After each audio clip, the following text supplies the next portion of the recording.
Hello guys, welcome to Fiction Quest. So in this video, we will see, what if Harry bought the Daily Prophet at age 10 and destroyed Dumbledore's reputation before first year. If you enjoy these kinds of stories, don't forget to show us some love by hitting the like button and subscribing to the channel. Your support means the world to us. Now, let's start the story. Chapter 1, The Ledger of Bones. The goblin had been following him for 3 days before Harry noticed. Not because Harry was unobservant. 10 years with the Dursleys had taught him to track every footstep in the hallway, every creak of the stairs, every shift in Uncle Vernon's breathing that meant the difference between a quiet evening and a bruised ribcage. He noticed things. He noticed everything. But the goblin was good. Harry first caught the reflection in a shop window on Magnolia Crescent. A shape too short to be an adult, too still to be a child, watching from across the street. When he turned, nothing. Just empty pavement and the distant bark of Mrs. Fig's dogs. The second time was at the park, 3 streets from Privet Drive.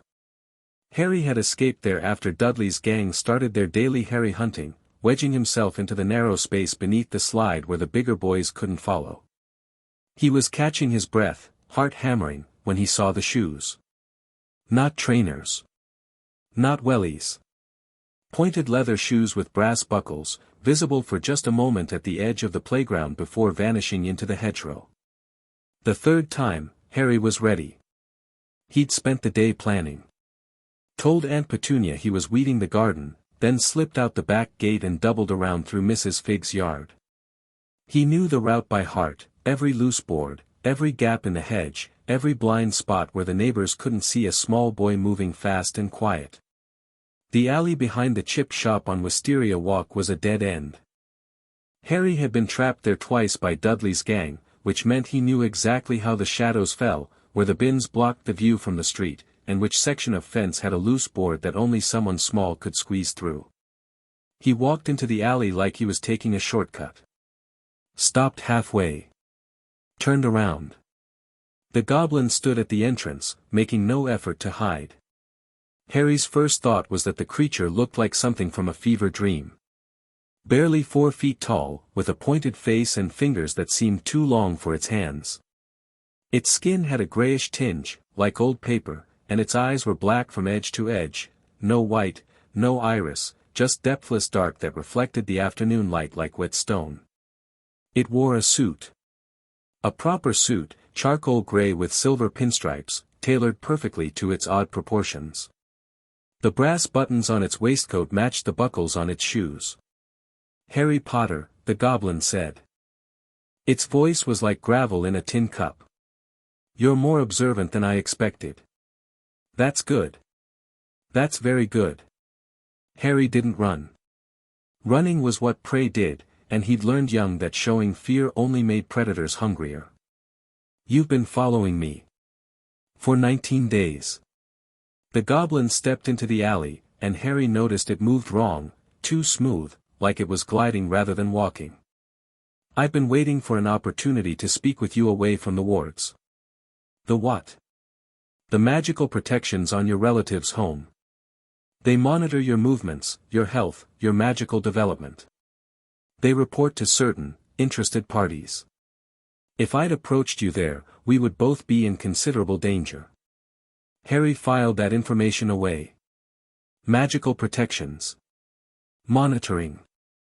Interested parties. He'd always known something was wrong with the Dursleys' house.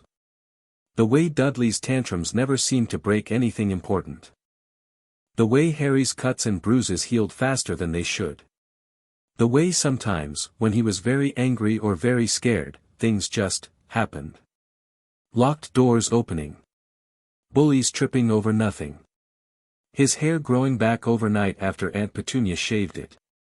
"Who are you?" Harry asked. "My name is Griphook." The goblin's lips pulled back from pointed teeth in what might have been a smile. "I am a senior accounts manager at Gringotts Bank, and I am almost certainly risking execution by being here." "Then why are you here?" Griphook reached into his waistcoat and withdrew a folded piece of parchment, yellowed with age. He held it out to Harry, who didn't move to take it. Because I believe in justice, Griphook said. And because what has been done to you is an affront to everything my people hold sacred. Harry looked at the parchment. Looked at the goblin. Looked at the parchment again. He took it. The paper was heavier than it looked, and it tingled against his fingers like static electricity. Harry unfolded it carefully, and found himself staring at dense, old-fashioned handwriting. The last will and testament of James Charles Potter and Lily Marie Potter née Evans. Harry's hand started shaking. He couldn't stop them. We, being of sound mind and magical ability, do hereby declare our final wishes regarding our estate, our titles, and most importantly, our son, Harry James Potter. Under no circumstances is Harry to be placed with Petunia and Vernon Dursley. Lily has visited her sister and found the environment unsuitable for any child, magical or otherwise. If Sirius Black is unable to serve as guardian, Harry should be placed with any of the following, in order of preference: 1. Remus John Lupin 2. Andromeda and Ted Tonks 3. Augusta Longbottom 4. The Greengrass Family 5. Any wizarding family of good character willing to raise him with love and knowledge of his heritage. We have established a trust fund of 500,000 galleons for his education and upbringing, to be administered by Gringotts Bank, with the remainder of the Potter estate held in trust until his majority. Witness, Albus Percival Wulfric Brian Dumbledore, Chief Warlock of the Wizengamot. Harry read it twice. 3 times. The words didn't change. This says, his voice cracked. He swallowed and tried again. This says I wasn't supposed to live with them. No. But I've been there my whole life. 9 years. 9 years, 4 months, and 11 days. Griphook's black eyes never blinked. Since the night you were left on their doorstep like a bottle of milk. Harry looked up sharply. How do you know that? Because I've spent those 9 years watching from a distance, as my position allowed. Waiting for you to be old enough. Strong enough. Griphook gestured at the will in Harry's hands. That document was sealed the morning after your parents' deaths. Sealed by the very man who witnessed it, Albus Dumbledore. He claimed it was necessary for your protection. He claimed many things. The static in Harry's fingers was spreading up his arms now, making his skin prickle. He felt something hot building in his chest. Why? That, Griphook said, is what I intend to help you discover. The journey to London was easier than Harry expected. Griphook produced a small brass coin, pressed it into Harry's palm, and muttered something in a language that sounded like rocks grinding together. The world lurched sideways, colors smearing into streaks, and then Harry was standing in a narrow alley between 2 buildings that definitely weren't in Little Whinging. Portkey, Griphook said, steadying Harry with a surprisingly strong grip. Unauthorized, technically. I've arranged an alibi that should hold up if questioned, but we shouldn't linger. Harry's stomach was still somewhere around his ankles, but he nodded and followed the goblin out of the alley. The street they emerged onto was strange.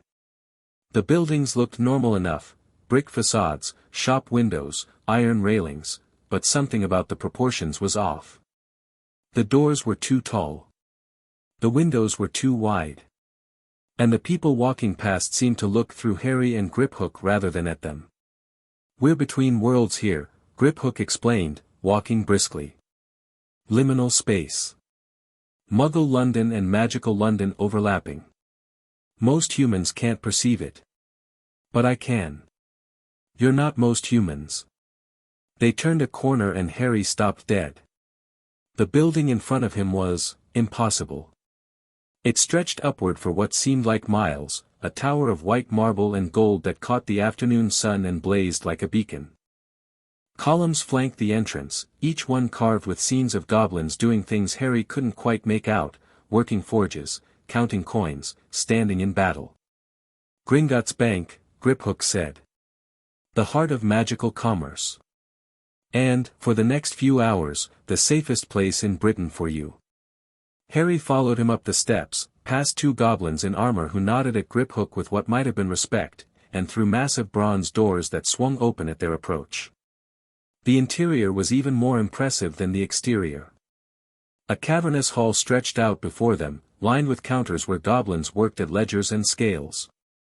Witches and wizards, Harry could tell that's what they were by their robes, their pointed hats, the casual way they discussed things like cauldrons and dragon liver, waited in queues or hurried past on their own business. Nobody gave Harry a second glance.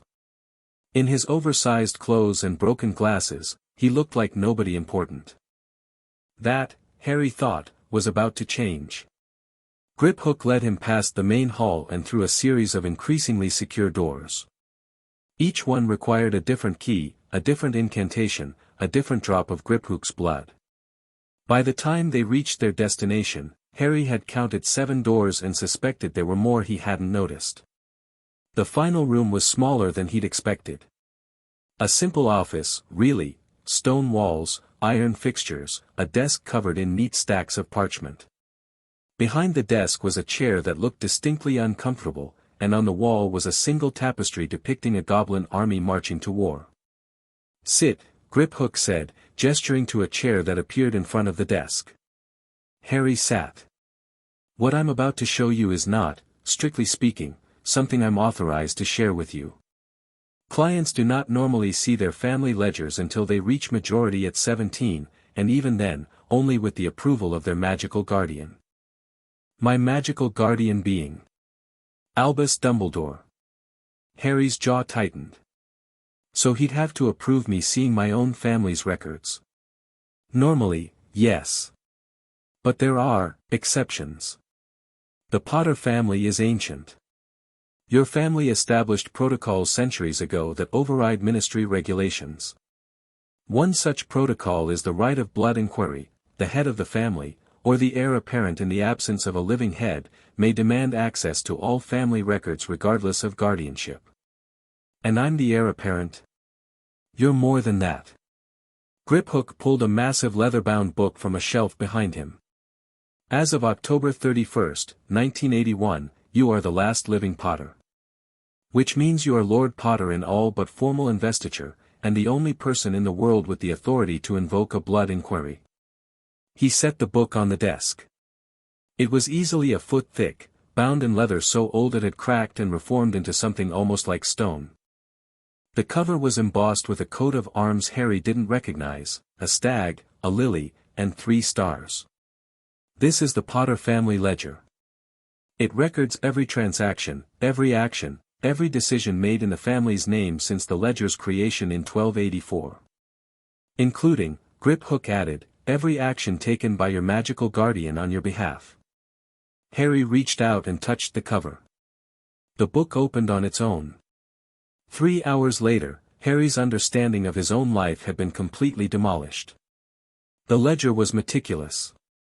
Every entry was dated, described, and attributed. Some entries were mundane: investment returns, property taxes, maintenance costs for houses Harry didn't know existed. Others were anything but. November 2, 1981, guardianship petition filed by Sirius Orion Black. Status, blocked.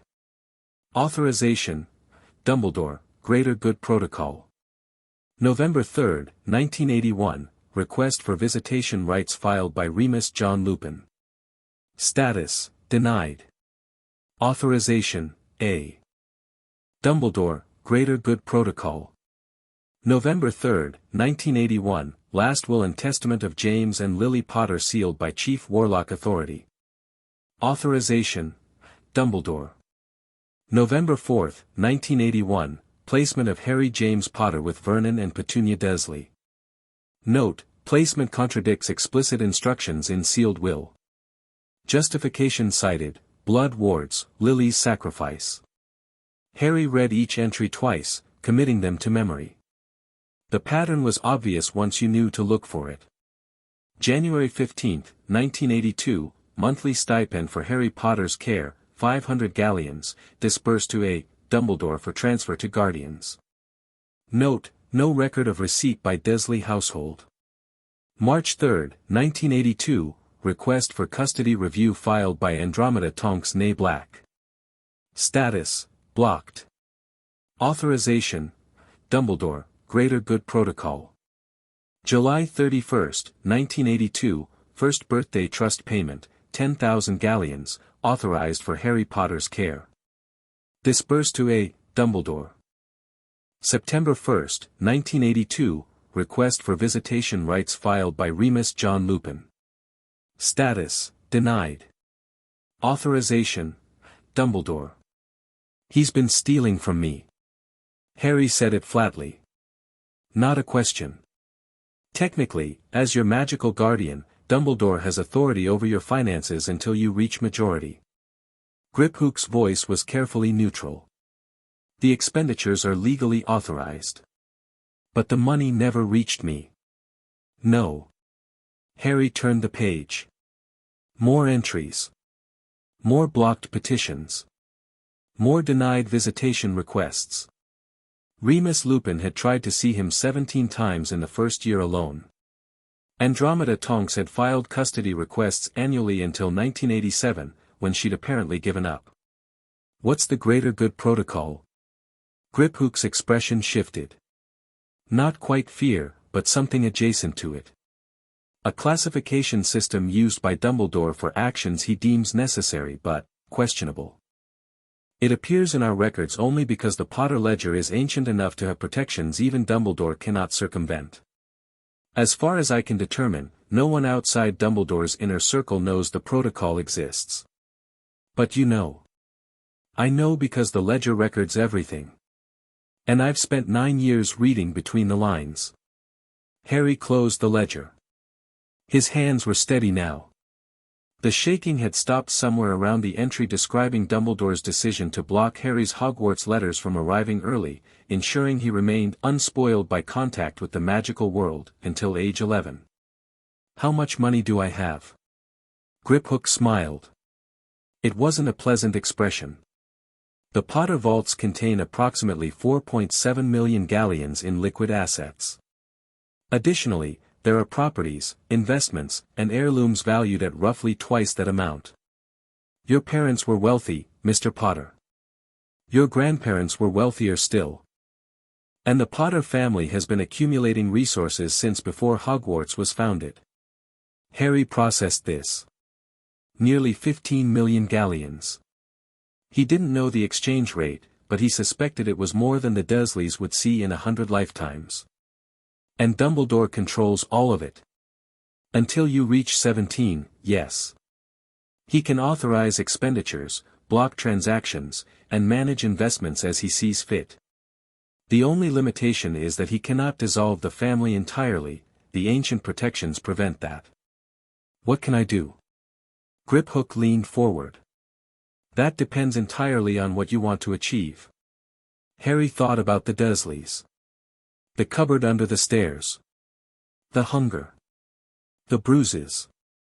The constant, grinding knowledge that he was unwanted, unloved, a burden to be endured rather than a child to be cherished. He thought about Remus Lupin, filing petition after petition, being denied again and again. He thought about Andromeda Tonks, whoever she was, trying for 6 years to rescue him before finally giving up. He thought about his parents, writing a will that explicitly forbade everything that had happened to him, and the man who'd signed that will as witness and then ignored every word of it.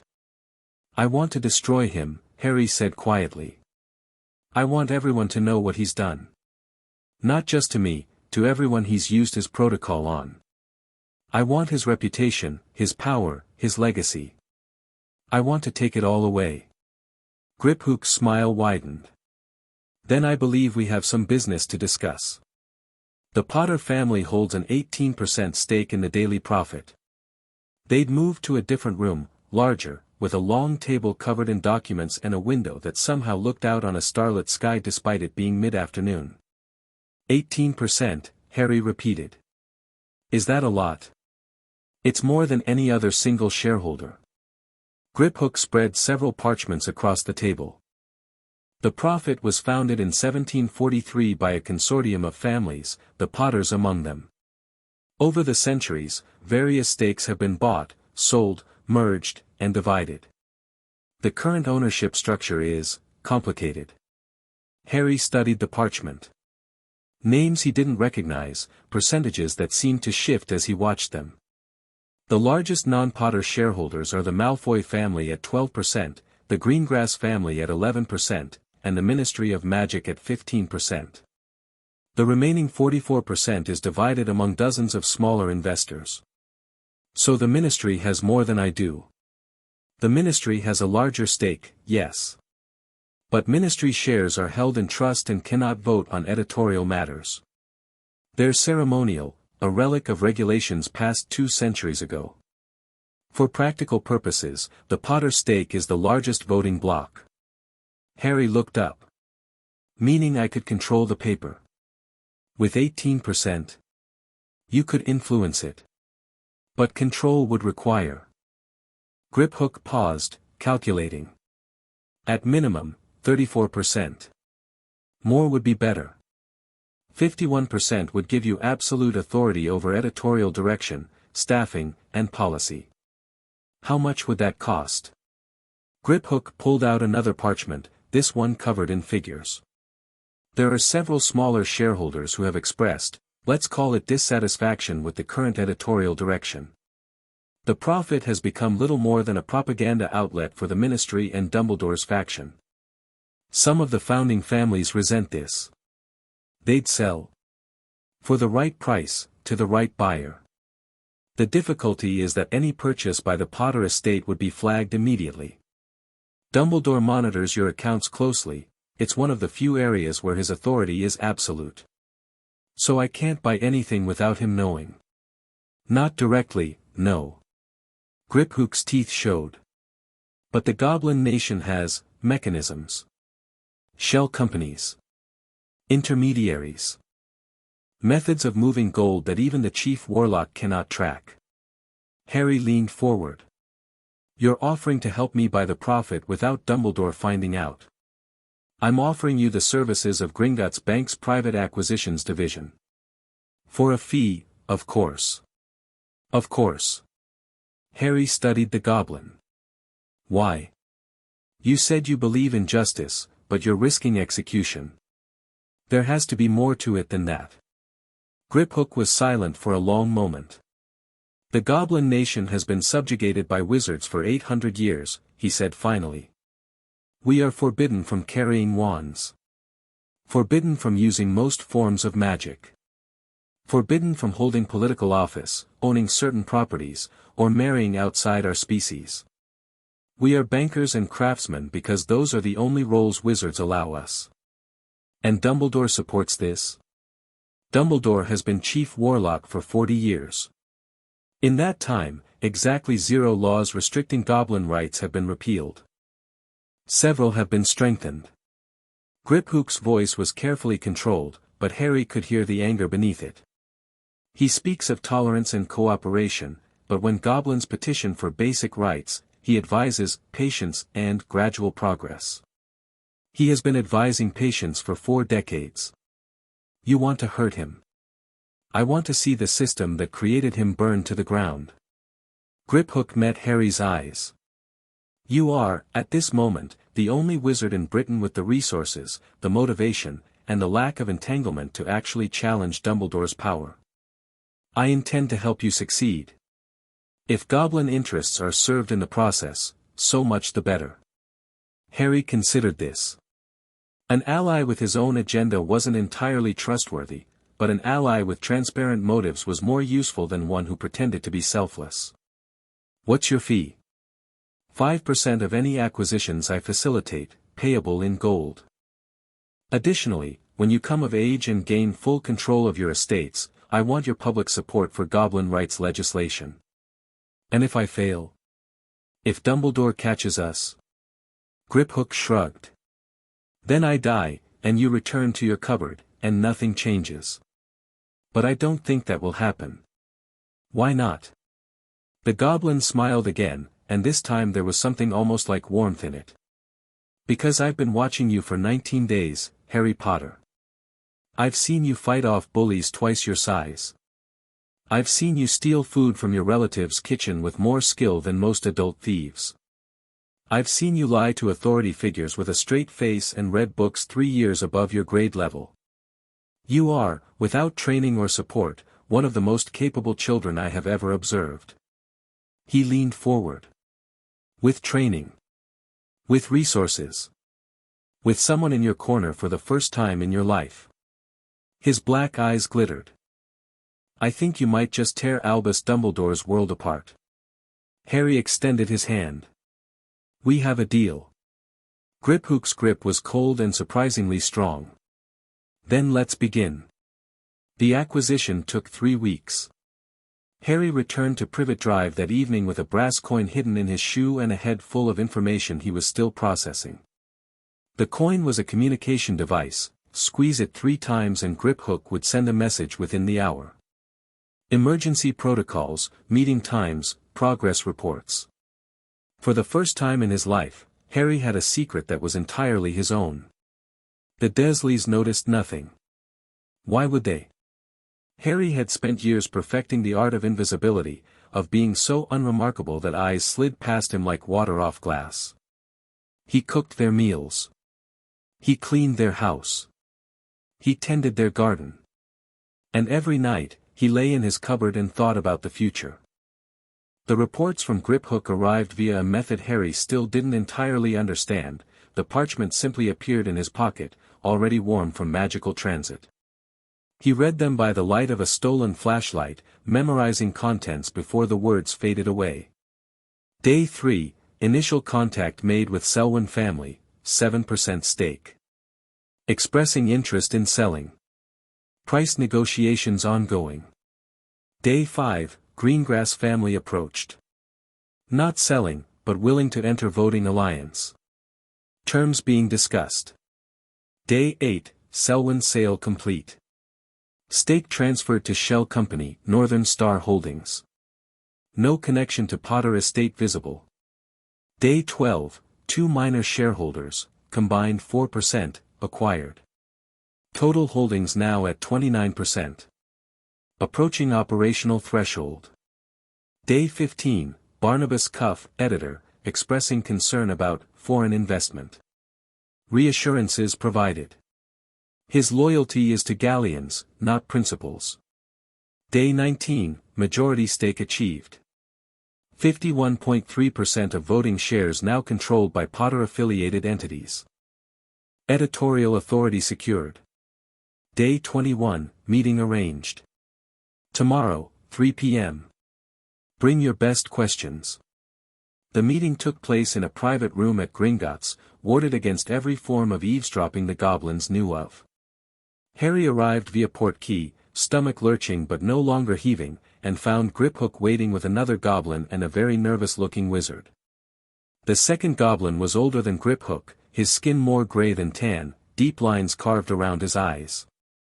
He wore robes instead of a suit, heavy with gold embroidery, and he regarded Harry with an expression that might have been curiosity or contempt. Director Ragnarok, Griphook said. May I present Harry James Potter, Lord Apparent of the ancient and noble House of Potter. Ragnarok inclined his head. Mr. Potter. Your account manager speaks highly of you. He's been very helpful. He's been very risky. But there was no real anger in the director's voice. Still, the results speak for themselves. You've accomplished in 3 weeks what most wizards couldn't manage in a lifetime. Griphook did most of the work. Griphook provided the mechanism. The vision was yours. Ragnarok studied Harry for a long moment. Do you understand what you've done? You now control the primary source of news for magical Britain. What you print, people will believe. What you suppress, people will forget. That's not business, Mr. Potter. That's power. I know. And you're 10 years old. I'm aware of my age. Ragnarok's lips twitched. Griphook said you were interesting. He understated the case. The nervous wizard cleared his throat. He was a thin man, balding, with the sort of face that was designed to be forgotten. His robes were expensive but poorly fitted, and his hands kept fluttering toward his pockets like anxious birds. Barnabas Cuff, Griphook said. Editor-in-Chief of the Daily Prophet. He requested this meeting to understand the new ownership's expectations. Cuff bowed jerkily. Mr. Potter, Lord Potter, I want to assure you that the Prophet's commitment to quality journalism, stop. Harry's voice was quiet, but Cuff fell silent immediately. I've read the Prophet. Every edition for the last 3 years, the Goblins have archives. I know exactly what kind of journalism you've been producing. Cuff's face went pale. You've been printing ministry press releases as news. You've been burying stories that embarrass powerful people and promoting stories that flatter them. You've been running hit pieces on anyone who challenges the established order and puff pieces on anyone who supports it. The political situation, is about to change. Harry stepped closer, and despite being half Cuff's height, something in his eyes made the editor take a step back. I'm not here to threaten you, Mr. Cuff. I'm here to offer you a choice. He let that hang in the air for a moment. Choice 1, you continue as editor, with full authority over day-to-day operations. But the editorial policy changes. We print truth. Not ministry truth, not Dumbledore's truth, actual truth, verified and documented. We investigate stories that matter, even if they make powerful people uncomfortable. We become the paper your journalists thought they were joining when they signed their contracts. Cuff swallowed. And choice 2. You resign, take a generous severance package, and I find an editor who understands what I'm asking for. The ministry won't, Dumbledore will, won't what? Harry tilted his head. I own 51% of this paper. The ministry's stake can't vote. Dumbledore has no legal authority over private businesses. The Prophet is mine, Mr. Cuff. The only question is whether you want to be part of what I'm building. Cuff looked at Ragnarok, then at Griphook, then back at Harry. Whatever he saw in the boy's face seemed to settle something. What's the first story? Harry smiled. It wasn't a pleasant expression. I want everything you have on Albus Dumbledore. Every story you've run. Every story you haven't run. Every rumor, every tip, every piece of information your reporters have gathered over the last 50 years. All of it. That's a lot of material. Then you'd better get started. Harry turned toward the door, then paused. Oh, and Mr. Cuff. I want it on my desk in 3 days. If it's not, I'll assume you've made your choice. He walked out without waiting for a response. In the hallway, Griphook fell into step beside him. That was well handled. He's a coward. Cowards are easy. Perhaps. The goblin was quiet for a moment. You know Dumbledore will discover this eventually. The ownership records can be obscured, but not forever. When he learns what you've done, when he learns what I've done, it will be too late. Harry stopped walking and turned to face Griphook directly. I'm not trying to hide from him. I'm trying to destroy him. There's a difference. And you're certain that's possible? Dumbledore has been the most powerful wizard in Britain for half a century. He defeated Grindelwald. He's credited with holding the line against Voldemort. His reputation is built on secrets and lies. Harry's voice was hard. The will. The custody petitions. The money that never reached me. The greater good protocol. None of that is public knowledge. But it will be. Publishing those things will make you enemies. Powerful enemies, beyond just Dumbledore. I know. Griphook studied him for a long moment. You're not afraid. I've been living in a cupboard under the stairs for 9 years, eating scraps and dodging fists. I've been alone my entire life, with no one to protect me, no one to care whether I lived or died. Harry's eyes were very green and very cold. Dumbledore did that. He signed my parents' will and then ignored it. He blocked everyone who tried to help me. He stole my money and my childhood and my family. He started walking again. So no, Griphook. I'm not afraid. I'm angry. And I'm going to make sure everyone in magical Britain knows exactly what kind of man Albus Dumbledore really is. The archive arrived on the third day, exactly as Harry had demanded. Cuff sent it via magical courier, 7 trunks of documents, organized by year and topic, containing everything the Prophet had ever collected about Albus Dumbledore. Most of it was fluff, award ceremonies, official statements, heroic anecdotes repeated until they'd become mythology. But buried in the noise was Signal. Harry worked through it systematically, cross-referencing everything against the Potter ledger and the additional documents Griphook had assembled. He built a timeline, a web of connections, a picture of a man who had been accumulating power for decades while pretending to want nothing but to teach children. 1899, born to Percival and Kendra Dumbledore in Mold-on-the-Wold. 1908, Percival Dumbledore imprisoned in Azkaban for attacking Muggle boys who had tormented his daughter, Ariana. Official story, hate crime against Muggles. Buried detail, Ariana had been mentally damaged by the attack, unable to control her magic. 1918, Kendra Dumbledore killed in magical accident. Ariana's condition deteriorating. Albus abandons academic career to care for siblings. 1899, Gellert Grindelwald arrives in Godric's Hollow. Becomes close friends, extremely close friends, with Albus Dumbledore. They plan something. References to revolution and natural order in letters that somehow never made the official biographies. 1899, autumn three-way duel between Dumbledore, Grindelwald, and Aberforth Dumbledore. Ariana killed by unknown spell. Grindelwald flees. Friendship ends. 1945, Dumbledore defeats Grindelwald in legendary duel. Becomes international hero.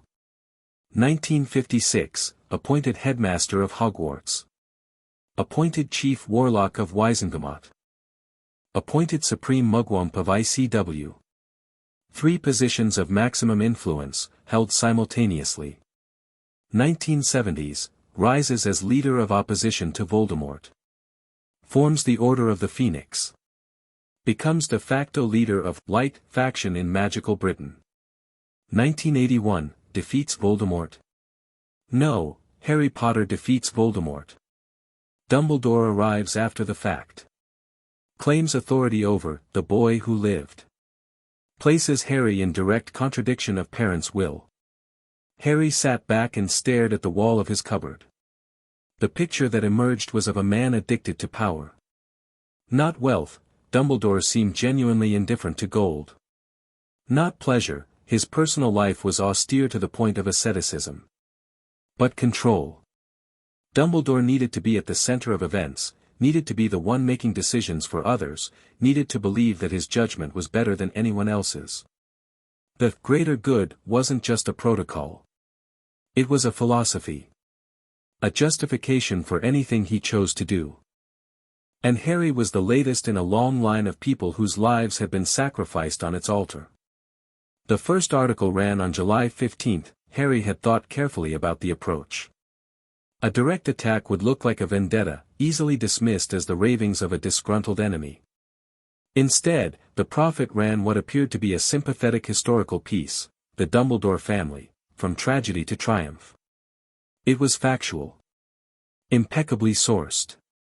Genuinely complimentary in places. And it contained every detail that Dumbledore had spent 50 years burying. Percival Dumbledore's imprisonment was presented as a father's protective rage, understandable, if illegal. Kendra Dumbledore's death was noted as tragic, the burden it placed on young Albus sympathetically described. Even Ariana's illness was treated with gentle delicacy. But the facts were there. The attack. The imprisonment. The strange death. The friendship with Grindelwald. The duel where Ariana died. The article didn't accuse. It didn't speculate. It simply presented, and let readers draw their own conclusions. The reaction was immediate. Howlers flooded the Prophet's offices, some attacking the paper for daring to print anything about Dumbledore's past, others praising them for finally revealing long-suppressed truths. The ministry issued a terse statement condemning irresponsible journalism. Several Waisengemot members demanded investigations. And Dumbledore did nothing. Harry had anticipated this. A direct response would give the story more attention, make it seem like there was something to hide. Instead, Dumbledore issued a gentle statement through Hogwarts: "The events of my family's past were painful, and I have always preferred to focus on the future rather than dwell on old sorrows. I bear no ill will toward the prophet for publishing this history, and I hope that it may serve as a reminder that even those who achieve great things have known suffering." It was perfectly calculated. Humble, gracious, implicitly positioning himself as the victim of overzealous journalism. But Harry wasn't finished. The second article ran 3 days later. Grindelwald's inner circle, new documents revealed. This one came from the unpublished archives, letters between Dumbledore and Grindelwald that had been suppressed for decades. A former Prophet reporter had tried to run this story in 1962 and been shut down by ministry pressure. The documents had been sitting in a vault ever since. Harry had them authenticated by 3 independent experts before publication. The letters were illuminating. "My dear Gellert, your vision of a new world order resonates with everything I have believed but dared not speak. The Muggles must be guided for their own good, they cannot be trusted to manage themselves, as my poor father's fate demonstrates. But we must be clever. The revolution cannot appear to be what it is. For the greater good, we must sometimes make sacrifices that others would call cruel. The old order will not yield gracefully. But when we stand atop the new world we build, history will remember us as liberators, not conquerors. I confess, your letters are the brightest moments of my days. Aberforth thinks me foolish, but he does not understand what we share. Our minds are perfectly matched, and when I think of our great work, I think also of the hand that will hold mine as we achieve it." The Prophet didn't editorialize. It simply presented the letters with minimal commentary, allowing readers to see the young Dumbledore in his own words. The words, "for the greater good," appeared 6 times. The same phrase was inscribed above the entrance to Grindelwald's prison. The reaction was volcanic. Dumbledore's approval ratings dropped 15 points overnight. The Waisengemot scheduled emergency hearings. The International Confederation of Wizards issued a statement expressing concern and requesting clarification. For the first time in decades, Albus Dumbledore was on the defensive. His response was a masterclass in damage control. He appeared at a press conference, the first he'd given in years, and addressed the letters directly. "Yes, I wrote those words. I was 17 years old, angry at a world that had imprisoned my father and killed my mother. I fell under the influence of a charismatic and dangerous young man, and I said things I have regretted every day since. But I was a boy. I changed. I spent the next 45 years fighting against everything Gellert Grindelwald stood for, and I defeated him when no one else could." His eyes were soft, his voice gentle, his manner that of a kindly grandfather admitting to a youthful indiscretion. "I have never hidden from my past. I have simply chosen to be defined by my actions rather than my words. I would ask the people of magical Britain to judge me by what I have done, not by what I said when I was young and foolish." It was effective. The bleeding slowed. Dumbledore's supporters rallied. The crisis seemed to be passing. But Harry had planned for this too. The third article ran on August 1st, "The Greater Good Protocol, How Dumbledore Rewrites the Rules." This one was different. This one named names. It documented every instance Harry had found where Dumbledore had invoked his greater good classification to override normal procedures. The sealed Potter will. The blocked custody petitions. The denied visitation requests. The ministry regulations bypassed. The Waisengemot votes manipulated. And it raised a simple question: if Dumbledore had truly changed, why was he still using Grindelwald's motto to justify his actions? The article didn't mention Harry directly. It focused on the pattern of behavior, the systematic accumulation of power, the endless exceptions carved out for actions that would be illegal if anyone else performed them. But readers could do the math. The boy who lived, placed with muggles despite his parents' explicit instructions. The fortune administered by a guardian who never visited. The letters blocked, the petitions denied, the questions never asked. The final paragraph was devastating in its simplicity. Albus Dumbledore asks us to judge him by his actions, not his words. Very well. His actions include sealing a murdered couple's will to place their son against their wishes. His actions include blocking 17 requests for visitation from the boy's father's best friend. His actions include diverting hundreds of thousands of galleons designated for a child's care while that child lived in apparent poverty. Perhaps it is time to ask, for whose greater good? Harry was in his cupboard when he heard the Dursleys' television announce the evening news. He couldn't see the screen, but he heard Vernon's grunt of satisfaction, Petunia's clatter in the kitchen, Dudley's whining about dinner. Normal sounds. Familiar sounds. In 3 weeks, everything had changed. In 3 weeks, Harry had gone from invisible orphan to invisible publisher, from powerless child to the architect of a media campaign that was shaking the foundations of magical Britain. And this was only the beginning. The coin in his pocket vibrated, 3 short pulses, Griphook's signal for urgent message incoming. Harry palmed it carefully, feeling the warmth of arriving parchment. Snape has been assigned to investigate profit ownership.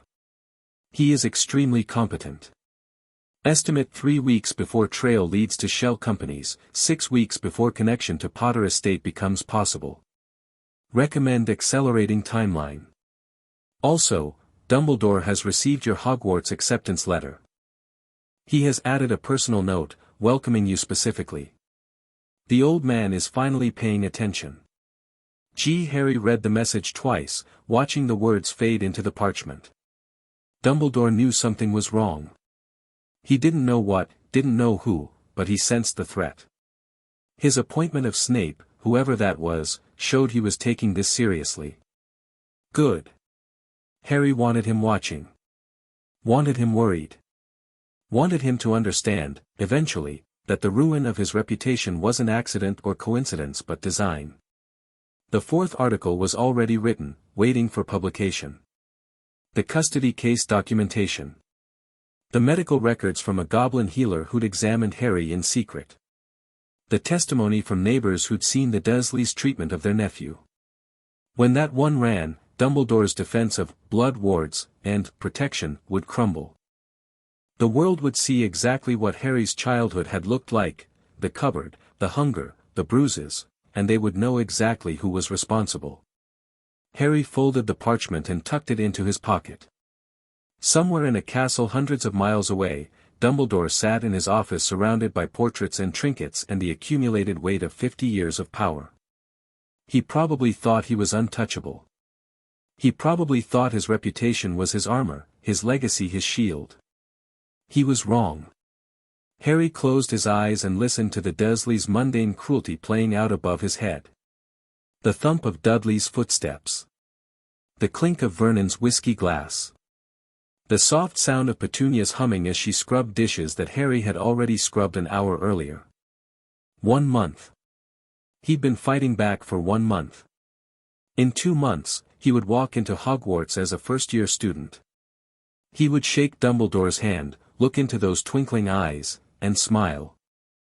And Dumbledore would have no idea that the child standing before him was the one who'd set his world on fire. Harry smiled in the darkness. The Daily Prophet would publish its next story in 3 days. Harry intended to spend that time learning exactly how much rope to give Albus Dumbledore before the old man hanged himself. Chapter 1 End. Chapter 2, The First Stone. The owl arrived at breakfast. This wasn't unusual in itself. The Dursleys had grown reluctantly accustomed to the occasional magical bird swooping through their kitchen window, though Vernon still turned purple every time it happened. What was unusual was the timing. Harry's Hogwarts letter had arrived a week ago, delivered by a massive eagle owl that had terrified Aunt Petunia into dropping her frying pan. Dumbledore's personal note had been attached, handwritten in emerald ink, welcoming Harry to the magical world with all the warmth of a kindly grandfather. Harry had burned it without reading past the first sentence. But this owl was different. Smaller, brown, utterly nondescript, the kind of bird designed not to be noticed.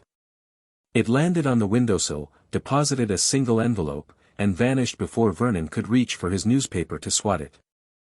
The envelope was addressed to Harry in neat, unfamiliar handwriting. No return address. No wax seal. Harry pocketed it smoothly, finished his toast, and excused himself to weed the garden. In the privacy of the shed, surrounded by rusting lawn equipment and the smell of old fertilizer, he opened the letter. Mr. Potter, you don't know me, but I know you. Or rather, I know what you're doing, and I want to help. The Prophet's new direction hasn't gone unnoticed by those of us who've been silenced over the years. Some of us have stories that deserve to be told. Stories that certain powerful people have spent considerable effort suppressing. I have documentation regarding Albus Dumbledore's relationship with Gellert Grindelwald that goes far beyond what you've published. I have sources who witnessed events at Godric's Hollow in 1899 that contradict the official narrative. And I have a personal grudge that I've been nursing for 15 years. If you're interested in the truth, the real truth, not the sanitized version, meet me at the Leaky Cauldron on Tuesday at noon. I'll be in the private parlor, wearing green. Come alone. A friend. Harry read the letter 3 times, memorizing every word before the enchantment took hold and the ink faded to nothing. Someone had noticed. Someone with their own agenda was reaching out. The question was whether this was an opportunity or a trap. Griphook's response arrived within the hour. The handwriting matches no one in our immediate files. However, the magical signature on the parchment is consistent with someone skilled in concealment charms, professional grade, not amateur. This suggests either a trained operative or someone with significant resources. Recommendation: do not attend alone. I can arrange goblin security, but their presence would be noticed. Alternatively, the Tonks family owes certain debts to Gringotts that could be leveraged. Harry considered this. A goblin escort would be protection, but it would also signal that he had resources, connections, backing. Right now, his greatest asset was that Dumbledore didn't know who he was fighting. But walking into a potential ambush alone was foolish. He wrote back, "What do you know about the Tonks family?" The reply came faster this time. Andromeda Tonks née Black. Eldest daughter of Cygnus Black, sister to Bellatrix Lestrange and Narcissa Malfoy. Disowned in 1973 for marrying Ted Tonks, a Muggleborn. Has attempted multiple times to gain custody of you through legal channels, all blocked by Dumbledore. Her daughter, Nymphadora, is currently in Auror training. Graduating this year. Skilled in combat and disguise. The family maintains connections to both pureblood society and Muggleborn communities. Andromeda herself was a Slytherin, known for political acumen. Ted Tonks works in the Department of Magical Transportation. They would have motivation to assist you. They would also be taking considerable risk. Harry stared at the parchment. Andromeda Tonks. The name from his parents' will. The woman who tried to rescue him for 6 years before giving up. Maybe it was time to find out why she'd stopped. The Leaky Cauldron was grimier than Harry had expected. He'd imagined something grand. The entrance to a magical world ought to be impressive, shouldn't it? Instead, he found a cramped, dark pub tucked between a bookshop and a record store, so unremarkable that Muggle's eyes slid right past it. The inside wasn't much better. Low ceilings, sticky floors, the smell of old beer and older magic. A few patrons huddled over drinks in shadowy corners. The bartender, a hunched man with a face like crumpled parchment, watched Harry with evident curiosity. "Merlin's beard," he breathed. "Harry Potter." Harry felt every eye in the room turn toward him. So much for anonymity. "I'm looking for the private parlor," he said quietly. The bartender, Tom, according to the nameplate on his apron, nearly fell over himself leading Harry through a back hallway. Of course, right this way, Mr. Potter, such an honor, never thought I'd see the day." The private parlor was smaller than Harry had expected, but clean. A fire crackled in the grate despite the summer heat. Two armchairs faced each other across a low table. In one of them sat a woman. She was perhaps 40, with dark hair shot through with gray and a face that might have been beautiful once, before worry carved its lines. She wore green robes, as promised, and her hands were folded in her lap with the stillness of someone used to waiting. "Harry Potter," she said. "You're younger than I expected. You're older than I expected." A flicker of something, surprise, maybe amusement, crossed her face. "Fair enough. Please, sit." Harry remained standing. "You said you had documentation. Information. A grudge." "I said I wanted to help. People who want to help usually want something in return." The woman studied him for a long moment. "You're careful." "Good. You'll need to be." She reached into her robes and withdrew a leather folder, setting it on the table between them. "My name is Rita Skeeter. I'm a journalist. Or I was, until certain powerful people decided my particular style of reporting was inconvenient." Harry knew the name. She'd appeared in Griphook's files, a muckraker, an opportunist, someone who'd been blacklisted from legitimate publications after attempting to run stories that embarrassed the ministry. "You tried to write about Dumbledore and Grindelwald. In the 60s. Rita's eyes sharpened. "You've done your homework." "I've done a lot of homework. Clearly." She gestured at the folder. "What I tried to publish 15 years ago is in there. Letters, photographs, testimony from people who were present during their friendship. The ministry shut me down. Dumbledore's people made it clear that pursuing the story would end my career. But you kept the documents." "I kept everything." Rita's smile was thin and sharp. "I've been waiting for someone with the resources to actually use them. Someone the ministry couldn't silence." Harry picked up the folder, leafing through its contents. The letters were similar to what he'd already published, but there were more of them, dozens more, spanning months of correspondence. The photographs showed two young men, handsome and intense, standing closer than friends usually stood. "These are more explicit than what we've run. The ones you ran were the teasers. These are the main course." Rita leaned forward. "Dumbledore and Grindelwald weren't just friends, Mr. Potter. They were lovers. Partners in every sense. The plans they made weren't just political, they were personal. A new world order with the two of them at its head, ruling together." Harry looked up. "You're suggesting Dumbledore's change of heart wasn't about ideology." "I'm suggesting his change of heart was about a broken heart. They had a falling out, romantic, not political. Grindelwald wanted to move faster, take more risks. Dumbledore wanted to be careful, to build support. They fought. And then. Ariana." Rita nodded. "The sister. The three-way duel. She died in the crossfire, no one knows whose spell killed her. Grindelwald fled. Dumbledore blamed himself, or blamed Grindelwald, or both.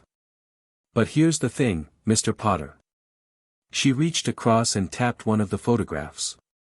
"Dumbledore never stopped loving him. He visited Grindelwald in prison.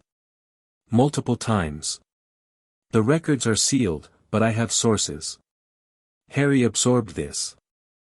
The implications were enormous, not because of the romantic element, but because of what it revealed about Dumbledore's psychology. A man who'd spent 50 years fighting the ideology he'd helped create. Who'd defeated his former lover but couldn't bring himself to kill him.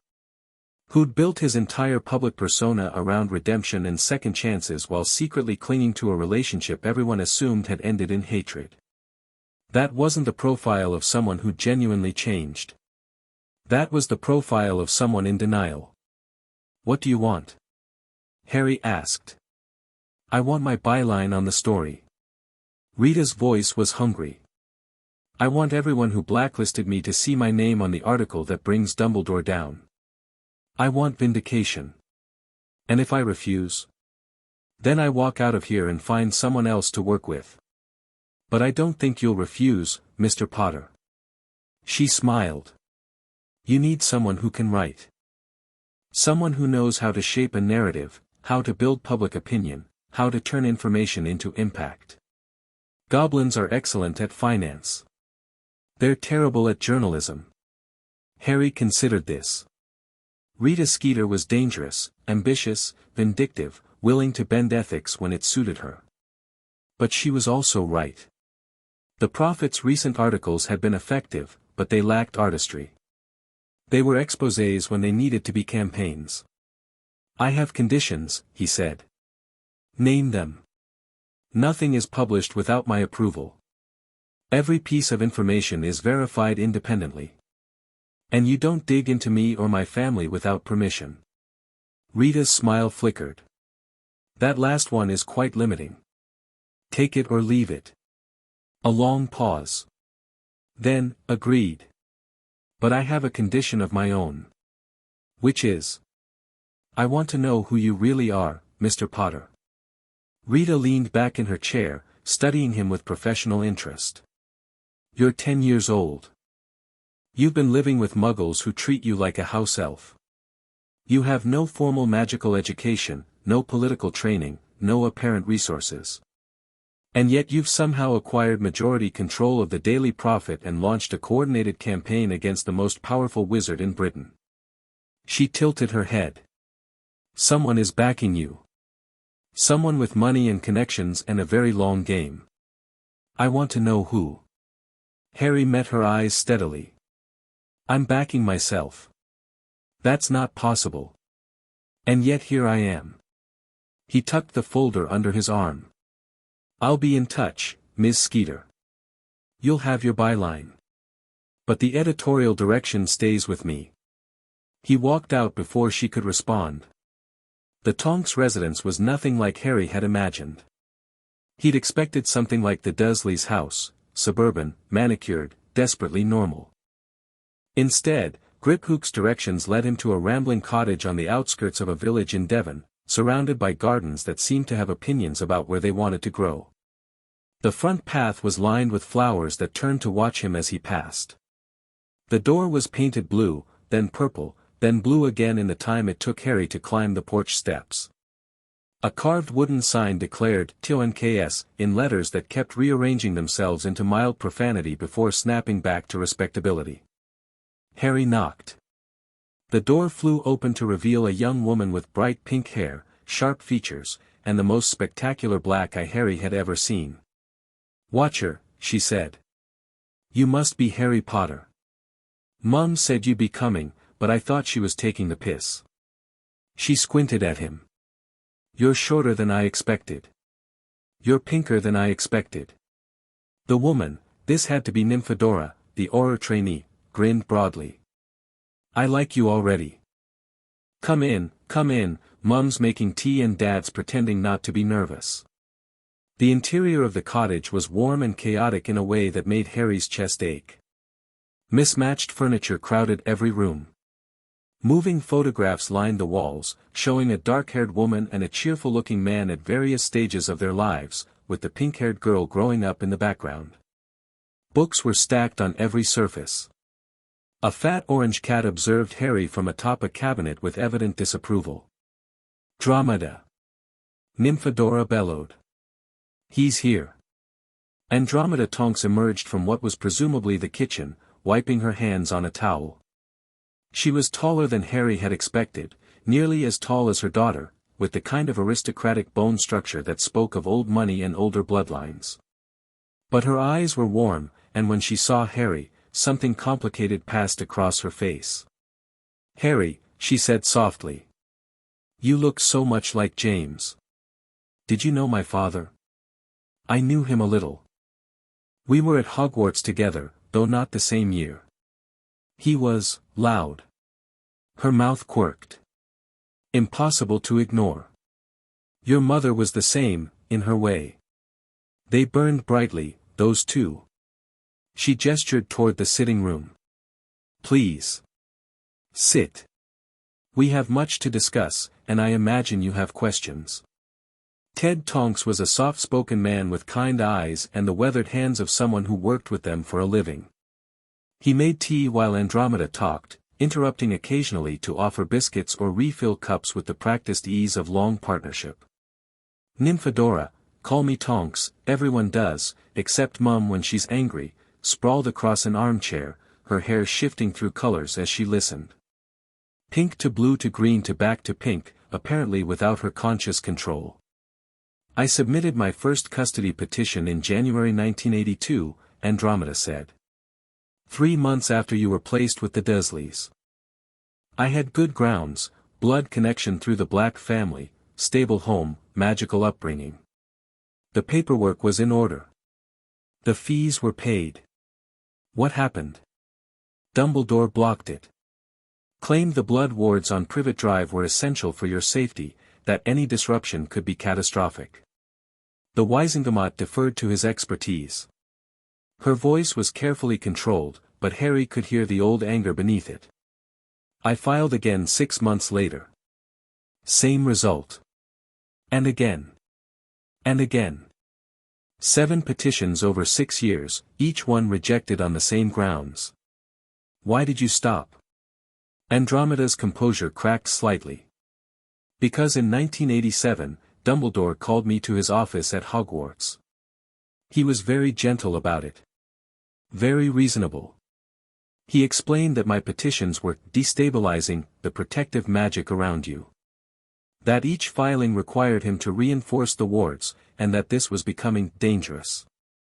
He suggested that if I truly cared about your welfare, I would stop trying to remove you from your relatives' care. She set down her teacup. I should have fought harder. I know that now.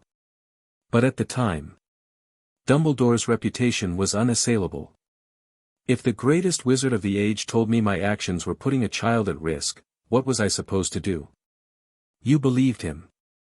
I wanted to believe him. It was easier than accepting that I was being manipulated. Andromeda met Harry's eyes. I've regretted that choice every day since. When I saw the Prophet's articles last week, when I realized what he'd been doing, she broke off, composing herself. I should have known. I should have seen through him. You couldn't have known, Harry said. He's been fooling everyone for 50 years. You're not the first person he's manipulated, and you won't be the last. Tonks, the younger one, leaned forward. So what's the plan? You've got the Prophet running hit pieces, you've got Mum ready to refile for custody, but Dumbledore's still the chief warlock. He can block you the same way he blocked her. Not if public opinion shifts far enough. Not if his reputation takes enough damage. Harry looked at Andromeda. I need someone with legal standing to challenge the placement. Someone who can demand a custody hearing and make it stick. Can you do that? I can try. But Dumbledore will fight it. Of course he will. That's what I'm counting on. Andromeda blinked. You want him to fight? I want him to defend his decisions in public. On the record. In front of the Wisengamot and the press and everyone who's ever trusted him. Harry's voice was flat. Because every time he opens his mouth, he gives me more ammunition. Every excuse, every justification, every invocation of the greater good, it all adds up. And when people finally see the pattern, they'll stop believing him. Understanding dawned in Andromeda's eyes. You're not just trying to get custody. You're trying to force him into an unwinnable position. I'm trying to give him enough rope to hang himself. Harry glanced at Tonks. Your mum asked me what the plan is. Here it is, I'm going to make Dumbledore destroy his own reputation. All I have to do is keep pushing until he pushes back too hard. The room was quiet for a moment. Then Tonks let out a low whistle. Merlin's saga left, Nymphadora. I mean, blimey. You're 10 years old and you're playing political chess with Dumbledore. She shook her head, her hair shifting to a thoughtful orange. Remind me never to get on your bad side. File the petition, Harry said to Andromeda. As soon as possible. And when the press comes calling, and they will, tell them the truth. All of it. Don't hold back. Andromeda nodded slowly. And what will you be doing? Harry stood, finishing his tea. I'm going to introduce the magical world to the boy who lived. And I'm going to make sure they see exactly what their savior's childhood looked like. The medical examination took place in a secure room at Gringotts, conducted by a goblin healer named Silver Fong who had apparently been treating Harry's various ailments in secret for years. Compound fracture of the left radius, age 6, improperly healed, Silver Fong noted, her quill scratching across parchment. 3 separate instances of malnutrition severe enough to stunt growth. Scarring consistent with belt lashes across the back. Evidence of chronic sleep deprivation. Harry sat on the examination table, shirt off, trying not to think about what was being documented. The magical signature around the injuries is interesting, Silver Fong continued. Your accidental magic has been working overtime to repair damage. Without it, several of these injuries would have been permanent. Is that common? In abuse cases? Unfortunately. The healer's voice was professionally neutral, but her eyes were hard. Your magic has been protecting you since infancy. It's remarkable, really. Most children's cores wouldn't develop this kind of defensive capability until puberty. She finished her notes and handed Harry his shirt. I've documented everything. Photographs, measurements, magical resonance scans. This record will hold up in any legal proceeding in the magical world. The question is whether you're prepared for people to see it. Harry pulled on his shirt. Will it help? It will prove beyond any doubt that your placement was harmful. Whether that translates to action. Silver Fong shrugged. Wizards are remarkably good at ignoring evidence when it suits them. Then we'll make sure they can't ignore this.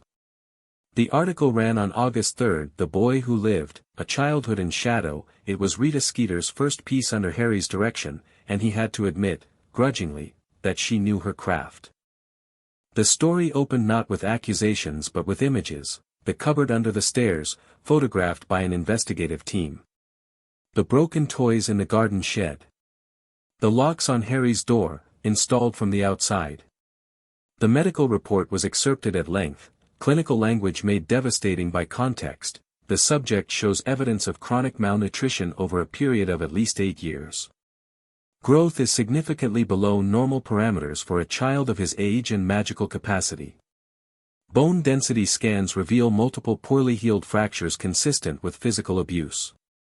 Scarring patterns suggest repeated application of a leather implement, most likely a belt, concentrated on the back and buttocks. Then came the human element. Interviews with neighbors who'd noticed the strange small boy doing yard work at all hours. A former teacher who remembered Harry arriving at school hungry, tired, wearing clothes 3 sizes too large. An anonymous source within the Surrey Police Department who confirmed that concerns about the Dursley household had been raised multiple times, only to be mysteriously dropped. And finally, the question the article didn't answer directly but made impossible to ignore: Harry Potter, the boy who lived, was entrusted to Albus Dumbledore's protection on the night his parents died. For 9 years, Dumbledore served as his magical guardian, with full authority over his placement and care. The Chief Warlock has defended this arrangement as necessary for Harry's safety, citing protective magic that required him to remain with blood relatives. But what, exactly, was Harry being protected from? And was the protection worth the price? The reaction was everything Harry had hoped for. Howlers flooded the ministry. Protest marches materialized outside the Wizengamot. The Wizarding Wireless Network devoted 3 hours to caller commentary, most of it furious. Parent groups demanded investigations. Child welfare organizations he hadn't known existed filed formal complaints. And Dumbledore, for the first time, was forced to respond directly. His statement was distributed to every news outlet in magical Britain. I am deeply troubled by the allegations in the recent Daily Prophet article regarding Harry Potter's childhood. I want to assure the magical community that every decision I made regarding Harry's placement was made with his safety as my paramount concern. The blood wards protecting Harry at his relative's home are ancient magic, fueled by his mother's sacrifice. These wards have kept him safe from threats that the public cannot fully appreciate.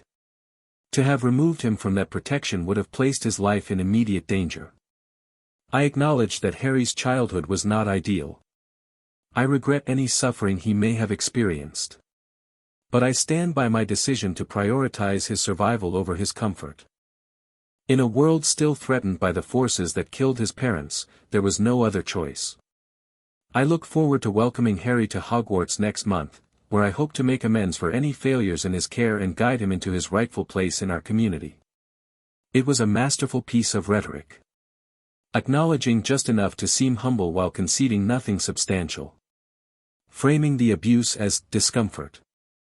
Positioning himself as the lonely guardian making hard choices for a child's own good. It might have worked, once. But Harry had prepared for this. The follow-up article ran the next morning. Dumbledore's blood wards, protection or prison? Rita had outdone herself. She'd found a ward specialist from the Department of Mysteries willing to speak anonymously. She'd tracked down 3 separate experts on protective magic who agreed to analyze the theoretical framework. She'd obtained copies of Dumbledore's own writings on blood magic from 40 years ago. The conclusion was damning. Blood wards of the type Dumbledore describes require specific conditions to function: proximity to blood relatives, yes, but also a foundation of love and acceptance. A child who is hated and mistreated by his guardians cannot benefit from blood-based protection. The magic simply does not work that way. Multiple experts consulted for this article expressed skepticism that any functional blood wards exist at number 4, Privet Drive. If they ever did exist, they would have degraded years ago under the conditions Harry Potter experienced. This raises an uncomfortable question: did Albus Dumbledore know the wards weren't working? Did he knowingly leave a child in an abusive home for protection that didn't exist? Or has the greatest wizard of our age been making decisions based on faulty understanding of the very magic he claims to be expert in? Harry watched the chaos unfold from the Tonks family's sitting room, a cup of tea cooling in his hands. The petition for custody had been filed that morning. Andromeda had been photographed entering the ministry, her expression carefully neutral, her presence a statement in itself, a pure-blood daughter of the noble and most ancient House of Black, publicly challenging Albus Dumbledore's authority over the boy who lived. The response had been immediate. Ministry officials scrambling to comment. Dumbledore supporters denouncing the campaign as a smear job. Dumbledore critics emerging from years of silence to share their own concerns. He's losing control of the narrative, Tonks said, sprawled on the couch with the day's prophet. Her hair was a satisfied shade of purple. Every time he defends himself, you hit him again before he can recover. It's like watching a boxing match where one guy forgot his gloves. He'll adapt, Harry said. He's been doing this for 50 years. He knows how to manage public opinion. You don't seem worried. I'm not. Not yet. Harry set down his tea. The goal isn't to win the public argument. The goal is to force him into a corner where every move makes things worse. Right now, he's trying to defend his decisions. Soon, he'll start trying to discredit the attacks. And when he does that, he becomes the story, Andromeda finished. She stood in the doorway, still in her formal robes from the ministry visit. As long as people are debating what happened to you, they're questioning him. But if he starts attacking back, he looks defensive. Guilty. Exactly. Harry met her eyes. What happened at the ministry? The petition was accepted. There's a preliminary hearing scheduled for September 15th. Andromeda's mouth thinned. Dumbledore filed an objection within the hour. He's claiming that the ongoing investigation makes custody transfer premature and potentially harmful. Of course he is. But here's the interesting part. Andromeda settled into an armchair, accepting the tea Tonks poured for her. The objection was filed through standard channels. No special protocols. No emergency measures. Just ordinary legal process. Harry frowned. That doesn't sound like him. It doesn't. Dumbledore has always operated above the system, Chief Warlock's prerogative, supreme mugwump authority, various emergency powers he's accumulated over the years. The fact that he's playing by the rules suggests. He's worried about optics, Harry finished. If he uses extraordinary measures to block a custody hearing, it looks like he's covering something up. Which means the pressure is working. Andromeda sipped her tea. Keep pushing. 3 days before the September 1st Hogwarts Express, Harry received an unexpected visitor. He was in the garden at Privet Drive, back there for appearance's sake, though he spent most nights at the Tonks cottage now, when the air shimmered and a house elf appeared. Harry had seen pictures of house elves in the Prophet's archives. This one was small even by their standards, with enormous green eyes, bat-like ears, and what appeared to be a toga made from an old pillowcase. Harry Potter, sir, the elf squeaked, trembling with what seemed like equal parts fear and excitement. Dobby has come to warn you. Warn me about what? Harry Potter must not return to Hogwarts this year. The elf wrung his hands, glancing around as if expecting to be ambushed. Terrible things are planned. Terrible, terrible things.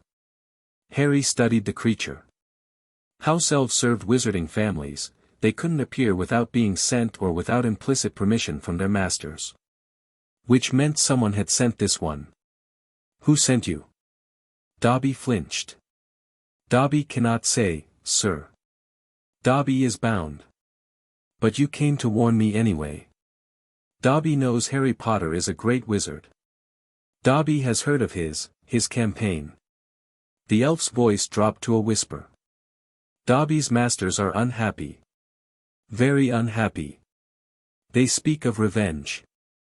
Harry's eyes narrowed. Your masters. They're connected to Dumbledore. Dobby cannot, Dobby must not. The elf grabbed his ears and began pulling them with clear intent to cause pain. Bad Dobby, speaking against masters, stop. Harry's voice was sharp enough that the elf froze. Stop hurting yourself. I'm not going to make you betray them. Dobby stared at him with something like wonder.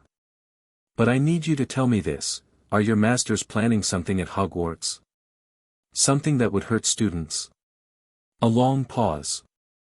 Then, barely audible, yes. Something connected to Dumbledore's enemies? Or to Dumbledore himself? Dobby's face contorted with the effort of not speaking. But he managed a single word, both. Harry filed that away. Whoever Dobby's masters were, they had plans for Hogwarts that went beyond Harry's campaign against Dumbledore. There were other players in this game, players he hadn't accounted for. Thank you for warning me, Harry said. I'm going to Hogwarts anyway. But I'll be careful. Dobby's eyes filled with tears. Harry Potter thanks Dobby. No wizard has ever thanked Dobby. Then they should have. You took a risk coming here. The elf vanished with a crack, leaving Harry alone in the garden with a head full of new questions. Someone else was making moves. Someone connected to Dumbledore but not aligned with him. Someone who saw the chaos Harry had created and intended to take advantage. The game had just become more complicated. The night before he was scheduled to leave for Hogwarts, Harry received a final report from Griphook. Snape's investigation has stalled. He traced the shell companies to a dead end in Geneva. Apparently our Swiss associates were more thorough than expected. However, he has not abandoned the search. Estimate 2 months before he finds another thread to pull. More concerning, Dumbledore has reached out to the International Confederation of Wizards regarding the Prophet's coverage. He's framing it as foreign interference in domestic magical affairs. If he succeeds in building consensus, he may attempt to invoke emergency media regulations. Additionally, we've detected unusual activity around the Malfoy family accounts. Large withdrawals, investment in dark artifact dealers, contacts with suspected Death Eater sympathizers. I cannot determine the connection to your campaign, but the timing is suspicious. Recommendations: accelerate the October publication schedule. Establish alternative information channels in case the Prophet is compromised. Consider direct approach to potential allies before Dumbledore can poison them against you. Stay vigilant. Harry read the message twice, watching the words fade. Snape still hunting. Dumbledore reaching for international support. The Malfoys making moves of their own. He thought about Dobby's warning. About the terrible things planned for Hogwarts. For the first time since he'd started this campaign, Harry felt the full weight of what he'd set in motion. This wasn't just about exposing Dumbledore anymore. This was about power, who had it, who wanted it, and what they were willing to do to get it. He'd thrown a stone into a pond and the ripples were spreading in directions he couldn't control. Good, a part of him thought. Let them scramble. Let them reveal themselves. But another part, the part that remembered the cupboard, the hunger, the loneliness, that part was simply tired. Tired of fighting. Tired of planning. Tired of being 10 years old and carrying burdens that would crush most adults. Tomorrow he would board a train to a magical castle and begin a new phase of his war. He would shake Dumbledore's hand and look into those twinkling eyes and pretend to be the naive orphan everyone expected him to be. He could do it. He'd been playing roles his entire life. But for tonight, just for tonight, Harry allowed himself to wish things had been different. That his parents had lived. That someone had come for him sooner. That he could be an ordinary child looking forward to an ordinary school experience, with no campaigns to run and no enemies to destroy. The wish lasted until he fell asleep. In the morning, he buried it and got to work. Platform 9 3/4 was chaos given architectural form. Students and parents packed every inch of the platform, trolleys piled with trunks and owl cages creating an obstacle course that would challenge an acrobat. Steam from the scarlet locomotive wreathed everything in mist. The noise was overwhelming, children shouting, parents crying, owls hooting, cats yowling, and beneath it all the rumbling breath of the train itself. Harry emerged from the barrier with Andromeda on one side and Tonks on the other, and immediately felt every eye turn toward him. He'd expected attention. The Prophet's coverage had ensured that Harry Potter's face was familiar to every wizard in Britain. But the intensity of the scrutiny was something else entirely. People weren't just looking, they were staring, whispering behind their hands, pointing their children in his direction.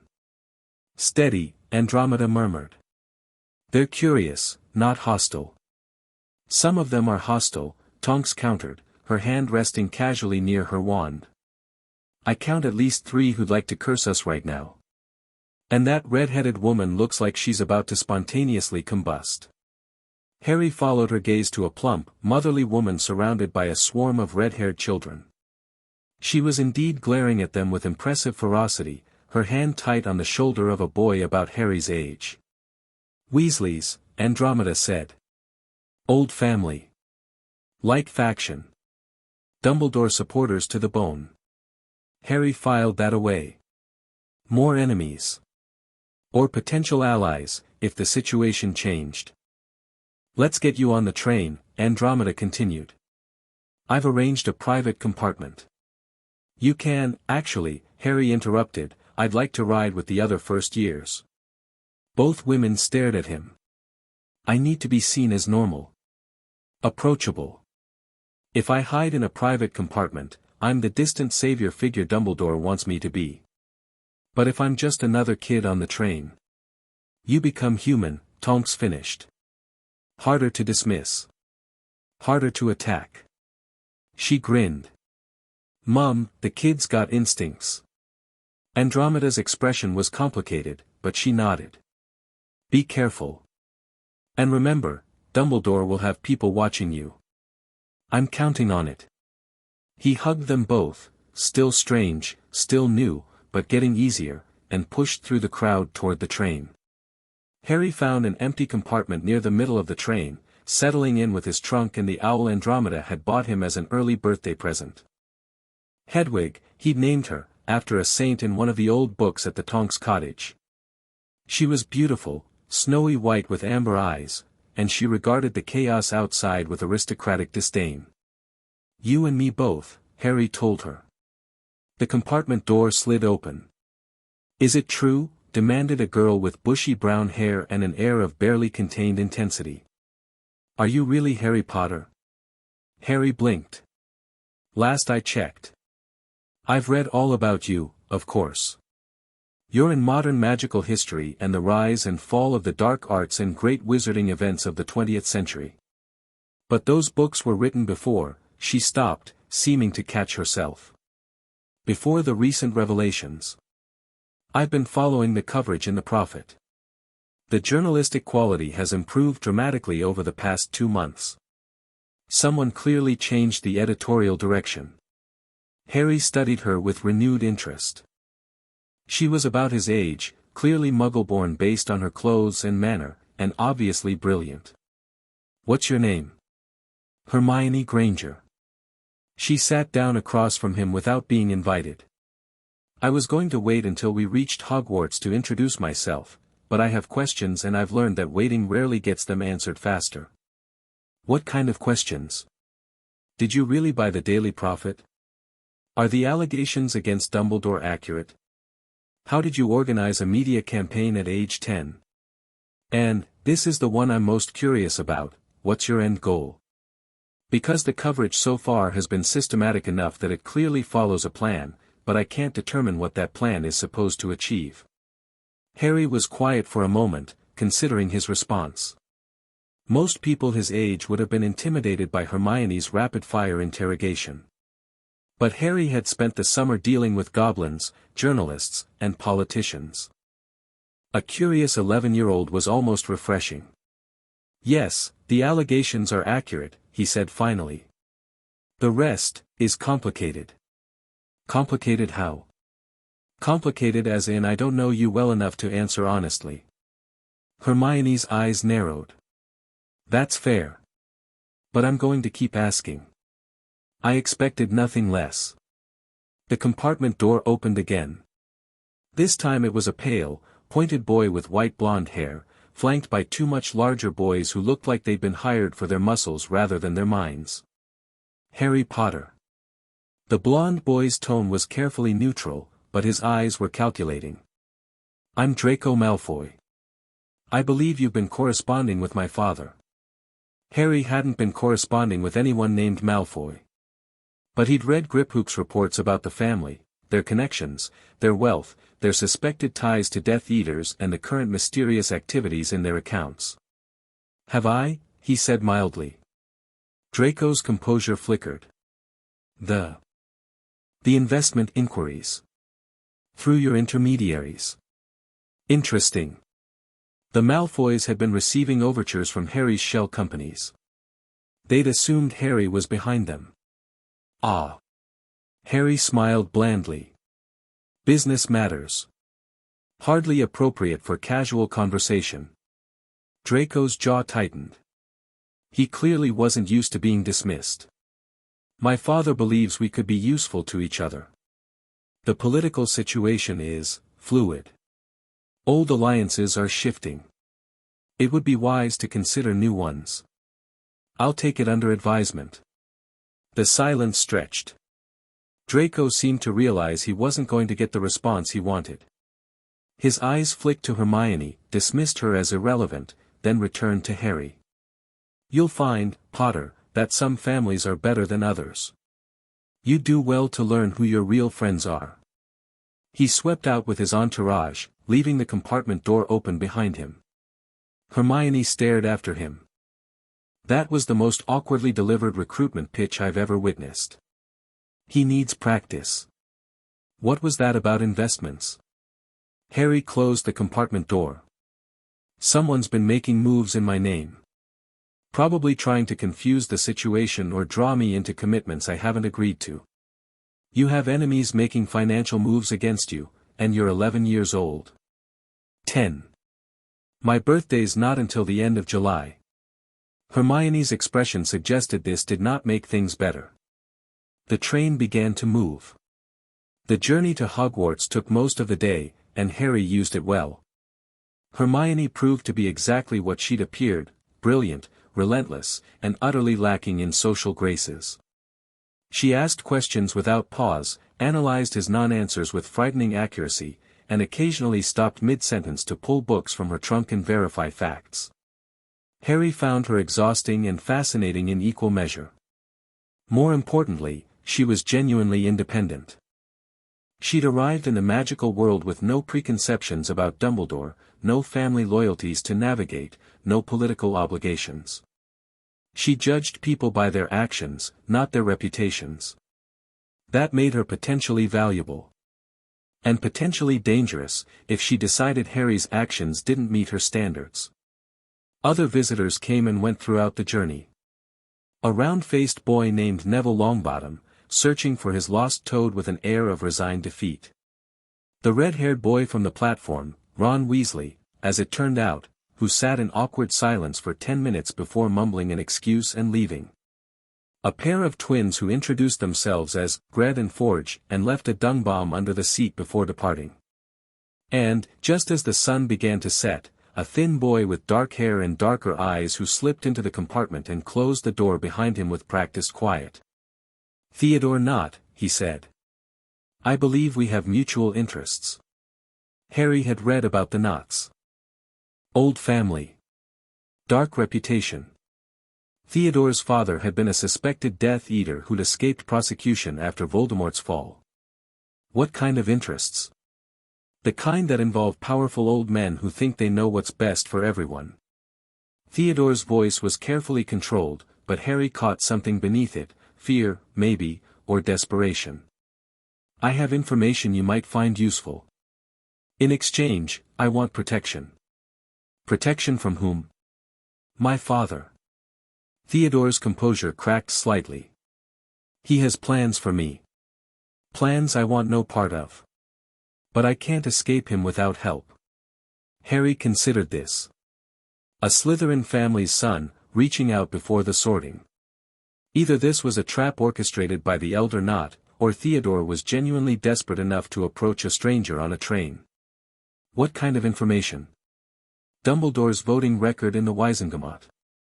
The actual record, not the sanitized version. My family keeps archives going back centuries. Theodore met Harry's eyes. There are patterns. Decisions that don't make sense unless you know what he was really working toward. And you're willing to share this because you're the first person in my lifetime who's actually fighting back. Everyone else just goes along with whatever Dumbledore wants, too afraid or too comfortable to challenge him. Theodore's voice hardened. "I'm tired of being afraid. I want to be on the winning side." Harry looked at Hermione, who'd been following the exchange with visible fascination. "What do you think?" "I think he's either telling the truth or he's an excellent liar." Hermione studied Theodore with analytical intensity. "But the offer is valuable enough that it's worth testing." Theodore blinked, apparently surprised to be addressed. Harry nodded. "We'll talk more. After the sorting." Theodore's shoulders relaxed fractionally. "That's all I ask." He slipped out as quietly as he'd entered, leaving Harry with one more piece on a board that was growing more crowded by the hour. Hogwarts Castle rose from the darkness like something out of a dream. Harry had seen photographs, of course. The Prophet's archives contained thousands of images of the school, towers and turrets, walls and windows, the lake reflecting the structure's impossible silhouette. But pictures didn't capture the presence of the place, the way magic seemed to hum in the very air around it. The first years crossed the lake in boats, guided by a man so large he barely seemed human. Hagrid, Hermione whispered, gamekeeper and keeper of keys. Another Dumbledore loyalist, according to Griphook's files. Harry kept his face neutral as they approached the castle, but inside, something old and raw was stirring. This was where his parents had met. Where they'd fallen in love. Where they'd learned the magic that couldn't save them in the end. This was supposed to be home. Instead, it was enemy territory. The Sorting Hat was older than Hogwarts itself. Harry stood in line with the other first years, watching as the hat was placed on head after head, calling out house names with varying degrees of deliberation. Hermione went to Gryffindor, though the hat seemed to consider for a long moment before deciding. Neville followed her there, looking vaguely surprised. Theodore went to Slytherin without hesitation. And then Professor McGonagall called his name, and the great hall went silent. Harry walked to the stool with measured steps. He could feel hundreds of eyes on him, students, teachers, ghosts. At the head table, Dumbledore sat with his hands folded, watching with that characteristic twinkle that Harry had learned to read as calculating rather than kind. The hat descended over his eyes, blocking out the world. "Well, well," said a voice in his head.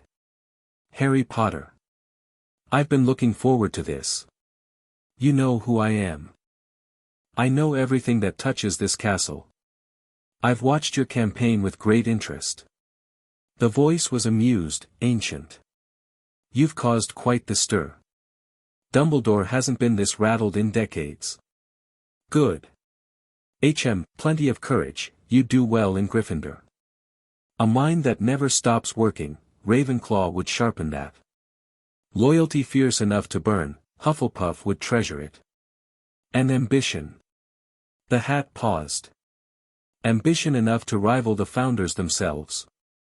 Slytherin would make you great. I don't want to be great. I want to be free.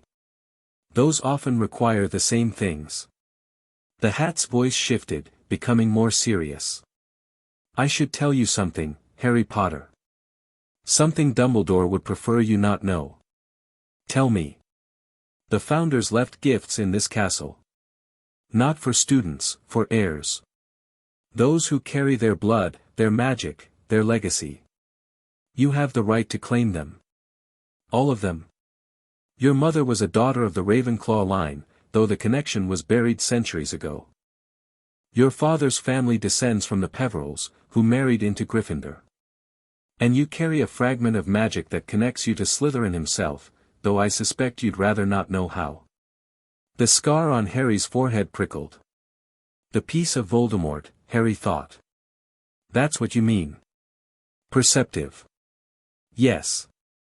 It doesn't control you, if anything, you're beginning to control it. But it grants you access to things Voldemort claimed through blood. And Hufflepuff? Ah." The hat's amusement returned. "Hufflepuff's gifts go to those who earn them through character, not blood. You haven't proven yourself to her legacy yet. But you might." Harry absorbed this. 4 founders. 3 he had blood claims to. 1 he could earn. Why tell me this? Because Dumbledore has spent 50 years trying to control what the founders left behind. He sealed doors, hidden artifacts, suppressed knowledge. The hat's voice darkened. "I was created to serve Hogwarts and its students, all of them, not the machinations of headmasters. You have the right to claim your heritage. I want you to know it. And what should I do with this information? That's entirely up to you. But I'd suggest starting with the room of requirement on the 7th floor. It responds to need, but it responds better to blood." The hat seemed to settle itself, ready to announce a house. "Now then. Where to put you? Gryffindor would make Dumbledore comfortable. Slytherin would make him suspicious. Hufflepuff would confuse everyone. But Ravenclaw. Ravenclaw would make me dangerous," Harry thought. "Independent. Harder to control." "Exactly." The hat spoke aloud for the first time, "Ravenclaw." The table draped in blue and bronze erupted in cheers. At the head table, Dumbledore's smile remained fixed, but Harry caught the flicker of surprise in his eyes. The first move was made. The Ravenclaw common room was everything Harry had hoped for. Circular, lined with bookshelves, with a ceiling enchanted to show the night sky. Windows looked out over the mountains and the lake. The furniture was comfortable but not ostentatious, designed for reading and studying rather than lounging. Harry's fellow first years dispersed to explore, but he hung back, letting the prefect's welcome speech wash over him. "You'll find Ravenclaw is different from the other houses," she was saying, a sixth year with sharp features and intelligent eyes. We value knowledge, but not just book learning. Wisdom. Understanding. The ability to see patterns others miss. Harry thought about the hat's revelations. About the Founder's gifts waiting to be claimed. About Dumbledore's decades of suppression. We also value, the prefect continued, asking the right questions. Our door doesn't have a password, it has a riddle. If you can't answer it, you can't enter. This isn't cruelty. It's practice. The world is full of locked doors, and most of them don't have keys. She smiled. Welcome to Ravenclaw. May your questions be sharp and your answers sharper. The crowd dispersed. Harry found his dormitory, unpacked his trunk, and lay on his bed staring at the star-spangled ceiling. Tomorrow, classes would begin. He would meet his teachers, including Severus Snape, the man hunting for the Prophet's true owner. He would see Dumbledore at meals, across the Great Hall, both of them playing roles while calculating their next moves. The game continued. But now Harry had new pieces, Theodore's information, Hermione's analytical mind, the Founder's hidden legacies. And somewhere in this castle, in a room that appeared only to those who needed it, were answers that Dumbledore had spent 50 years trying to bury. Harry intended to dig them up. His first morning at Hogwarts dawned grey and wet. Harry woke before the other boys in his dormitory, slipping out while they still snored. The common room was empty except for a few early risers, their noses buried in books. Breakfast was in the Great Hall. Harry sat at the Ravenclaw table and watched the head table, noting who arrived, who spoke to whom, who avoided eye contact. Dumbledore appeared precisely at 8 o'clock, resplendent in purple robes, his manner unchanged from every photograph Harry had ever seen.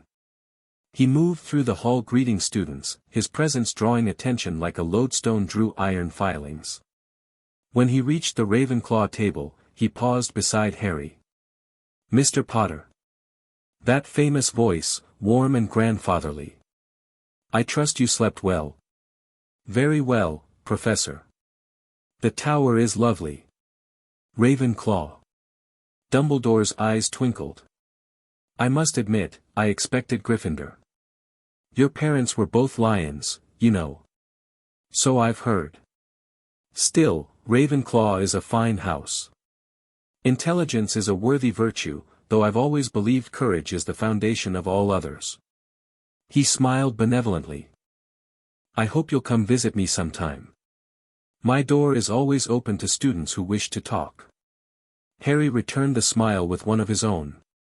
I'd like that, Professor. I have so many questions. Something flickered in Dumbledore's eyes, recognition, perhaps, that Harry wasn't playing the expected role. But his expression remained pleasant. Questions are the beginning of wisdom. I look forward to helping you find answers. He moved on, continuing his circuit of the hall.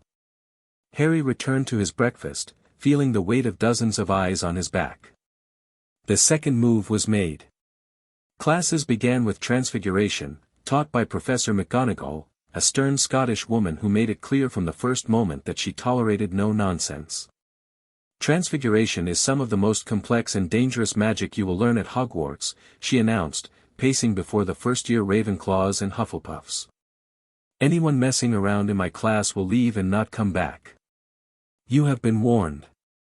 She proceeded to turn her desk into a pig and back, then spent the rest of the hour lecturing on the theoretical foundations of transformation. Harry took notes mechanically, his mind elsewhere. After Transfiguration came Charms with tiny Professor Flitwick, who apparently taught while standing on a stack of books. Then History of Magic with a ghost who droned about goblin rebellions in a voice that seemed designed to induce sleep.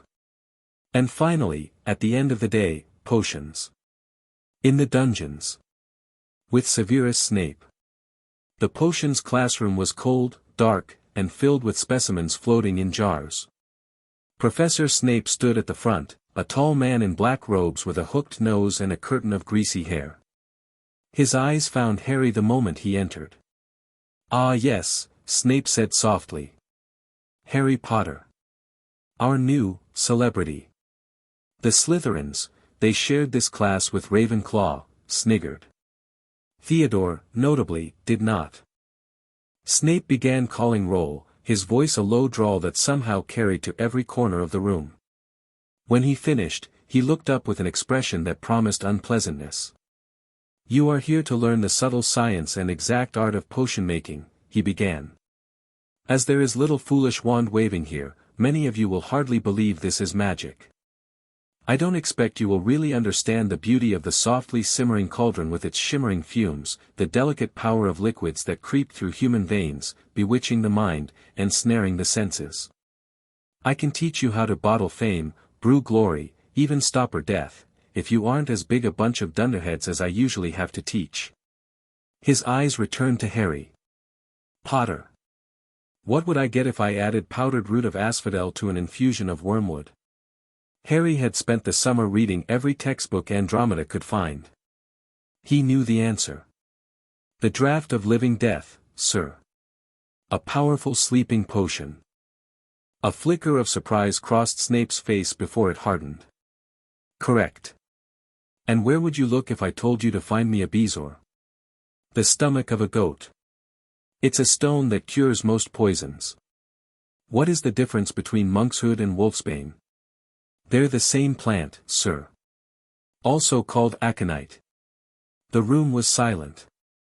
Snape stared at Harry for a long moment, something unreadable in his black eyes. "It seems fame isn't everything," he said finally. 1 point to Ravenclaw. It was such a small thing, a single point, but Harry caught the murmur spreading through the class. Snape never awarded points to anyone but Slytherins. Something had shifted. After class, Snape called Harry back. "A moment, Potter." Harry waited while the other students filed out. Theodore caught his eye and nodded slightly, "I'll be nearby," before disappearing through the door. When they were alone, Snape's mask of hostility dropped. What remained was complicated. Grief, maybe. Anger. And something that might have been guilt. "You have your mother's eyes," Snape said quietly. "I knew her. At school. I know. You were friends, before you joined the Death Eaters." Snape flinched. "Who told you that?" "I have resources, Professor. I know a great many things." Harry met his gaze steadily. "I also know you're investigating the Daily Prophet's ownership." "On Dumbledore's orders." The temperature in the room seemed to drop. "You're remarkably well informed for an 11-year-old. I'm remarkably motivated." Harry stepped closer. "Let me save you some time. You're looking for foreign investors, shell companies, a paper trail that leads to whoever's been funding the campaign against Dumbledore. And you know where that trail leads? I know where it ends." Harry smiled without warmth. "With me." Snape went very still. "You expect me to believe that a child, I expect you to verify. You're a spy, Professor. You know how to check facts." Harry pulled a parchment from his pocket and set it on Snape's desk. "This is a list of transactions. Account numbers, dates, amounts. Everything you need to confirm that Harry Potter is the majority owner of the Daily Prophet. Why would you tell me this?" "Because you're going to find out eventually, and I'd rather control the circumstances." Harry's voice hardened. "And because I want you to make a choice." "What choice?" "The same choice you've been avoiding for 10 years. Are you loyal to Dumbledore because you believe in him? Or because you have nowhere else to go?" Snape's face was unreadable. "You're playing a very dangerous game, Potter." "I'm playing the only game that matters." Harry turned toward the door. "I'll give you a week to make up your mind. After that, I move forward with or without you." He walked out without waiting for a response. That night, Harry found the room of requirement. It took 3 passes along the 7th-floor corridor, thinking hard about what he needed, before the door appeared. A simple wooden door, unremarkable, that certainly hadn't been there a moment before. Harry opened it. Inside was everything. The room had configured itself as a vast archive, shelves stretching toward a ceiling lost in shadows. Books, scrolls, artifacts, portraits, centuries of accumulated magical knowledge, sorted and organized and waiting. And standing in the center, translucent and silver, was a ghost Harry didn't recognize. "Harry Potter," she said. Her voice was ancient, formal, tinged with an accent he couldn't place. "I've been waiting for you." "Who are you?" "I am the Grey Lady. Helena Ravenclaw." She smiled, and it was both sad and knowing. "My mother founded this house. My blood runs in your veins, diluted but present. And I have much to tell you." Harry stepped into the room. The door closed behind him. And Hogwarts began to reveal its secrets. 3 hours later, Harry emerged from the room of requirement with a head full of information and a fire burning in his chest. The founders hadn't just built a school. They'd built a fortress, a repository, a weapon. Hogwarts was designed to be the heart of magical Britain, its wards capable of protecting the entire island if activated properly. But someone had been tampering with those wards for decades. Weakening some, strengthening others, redirecting the castle's magic to serve purposes the founders never intended. Helena Ravenclaw had shown him the evidence. The subtle changes to the ward scheme. The artifacts removed from their proper places. The knowledge deliberately hidden from students and staff alike. Dumbledore hadn't just been controlling the magical world through politics. He'd been controlling it through Hogwarts itself. And Harry finally understood why the old man had been so determined to keep him isolated, uneducated, ignorant. The Potter family had been keyholders. For centuries, they'd helped maintain the founders' original design. They'd had access to things Dumbledore couldn't reach without their cooperation. Harry was the last of his line. The last keyholder. And now he knew where the doors were. He returned to the Ravenclaw common room as the clock struck midnight. Hermione was waiting for him, curled up in an armchair with a book she clearly wasn't reading. "Where were you?" "Learning." Harry sat down across from her. "I found something. Something important. Something to do with your campaign. Something to do with everything." He leaned forward. "Hermione, I need allies. Real ones. People who can think, who can research, who can help me understand what I'm up against." "I thought you already had allies." "The goblins. The Tonks family. I have resources. I have supporters." Harry met her eyes. "I need friends." Hermione was quiet for a long moment. "You're asking me to take sides. Against Dumbledore. Against the whole establishment. I'm asking you to help me find the truth. Whatever that turns out to be. And if the truth doesn't support your campaign." Harry smiled. It was the first genuine smile he'd shown anyone at Hogwarts. "Then I'll change my approach. But I don't think that's going to happen." Hermione studied him, her brilliant mind working behind her eyes. "I want access to whatever you found tonight." "Done. I want to verify everything independently. I'd be disappointed if you didn't. And I want you to answer my questions. Honestly. No more evasions." Harry hesitated. Then nodded. "Within limits. Some things I can't share because they'd put other people at risk. But yes. Honesty." Hermione extended her hand. "Then we have a deal." They shook on it. And Harry felt, for the first time since this began, that he wasn't entirely alone. The next morning, a special edition of the Daily Prophet arrived with the owls. Dumbledore guardianship hearing, evidence of systematic abuse. Harry hadn't authorized this release. Someone at the Prophet had moved without his approval. But as he read the article, as he saw the medical reports published in full, the neighbor testimonies expanded, the custody documents displayed for all to see, he realized it didn't matter. The information was accurate. The presentation was devastating. And Dumbledore, sitting at the head table with the paper in his hands, looked like a man who just realized he was fighting on two fronts. Harry caught his eye across the great hall. Neither of them smiled. The war had begun in earnest. The days that followed were a blur of classes, research, and secret meetings. Theodore delivered his father's archives, centuries of Wisingamot records, voting patterns, alliances, and betrayals stretching back to the founding of the modern ministry. Harry spent nights in the room of requirement, cross-referencing everything against what Helena Ravenclaw had shown him. The pattern was damning. Dumbledore hadn't just accumulated power, he'd systematically dismantled every institution that could challenge him.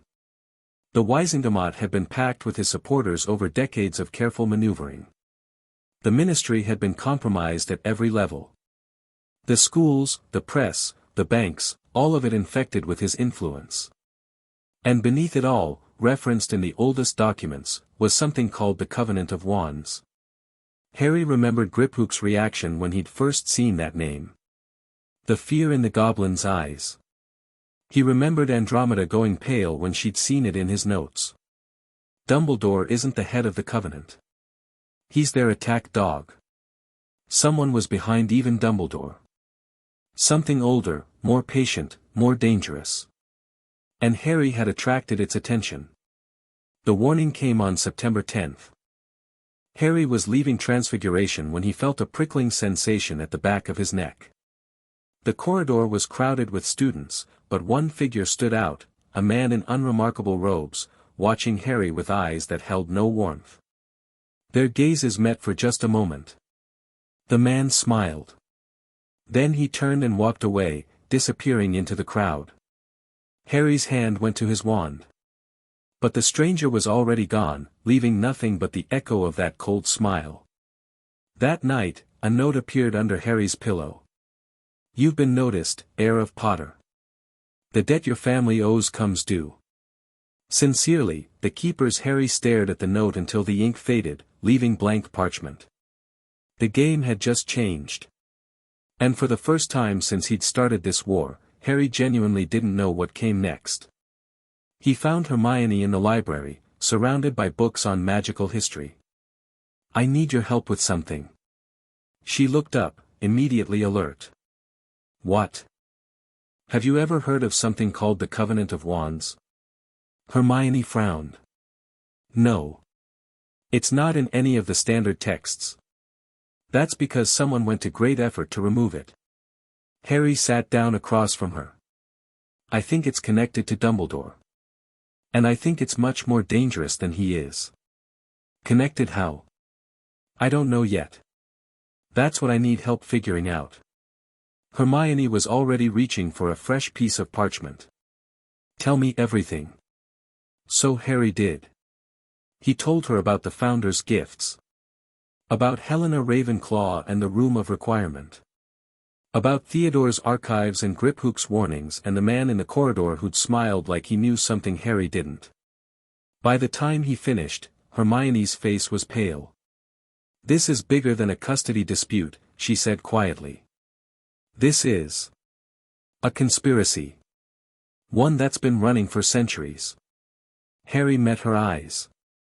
"I started this to destroy Dumbledore's reputation. But I'm starting to realize that Dumbledore might be the least of the problems I've uncovered." "What are you going to do?" Harry thought about the note under his pillow. About the debt his family apparently owed. About the keepers, whoever they were, watching from the shadows. "I'm going to find out the truth," he said. "About all of it. And then I'm going to burn it down." Hermione nodded slowly. "Then I'm with you." Harry felt something loosen in his chest. "Thank you." "Don't thank me yet." She pulled a book toward her. "We have a lot of work to do." September 15th.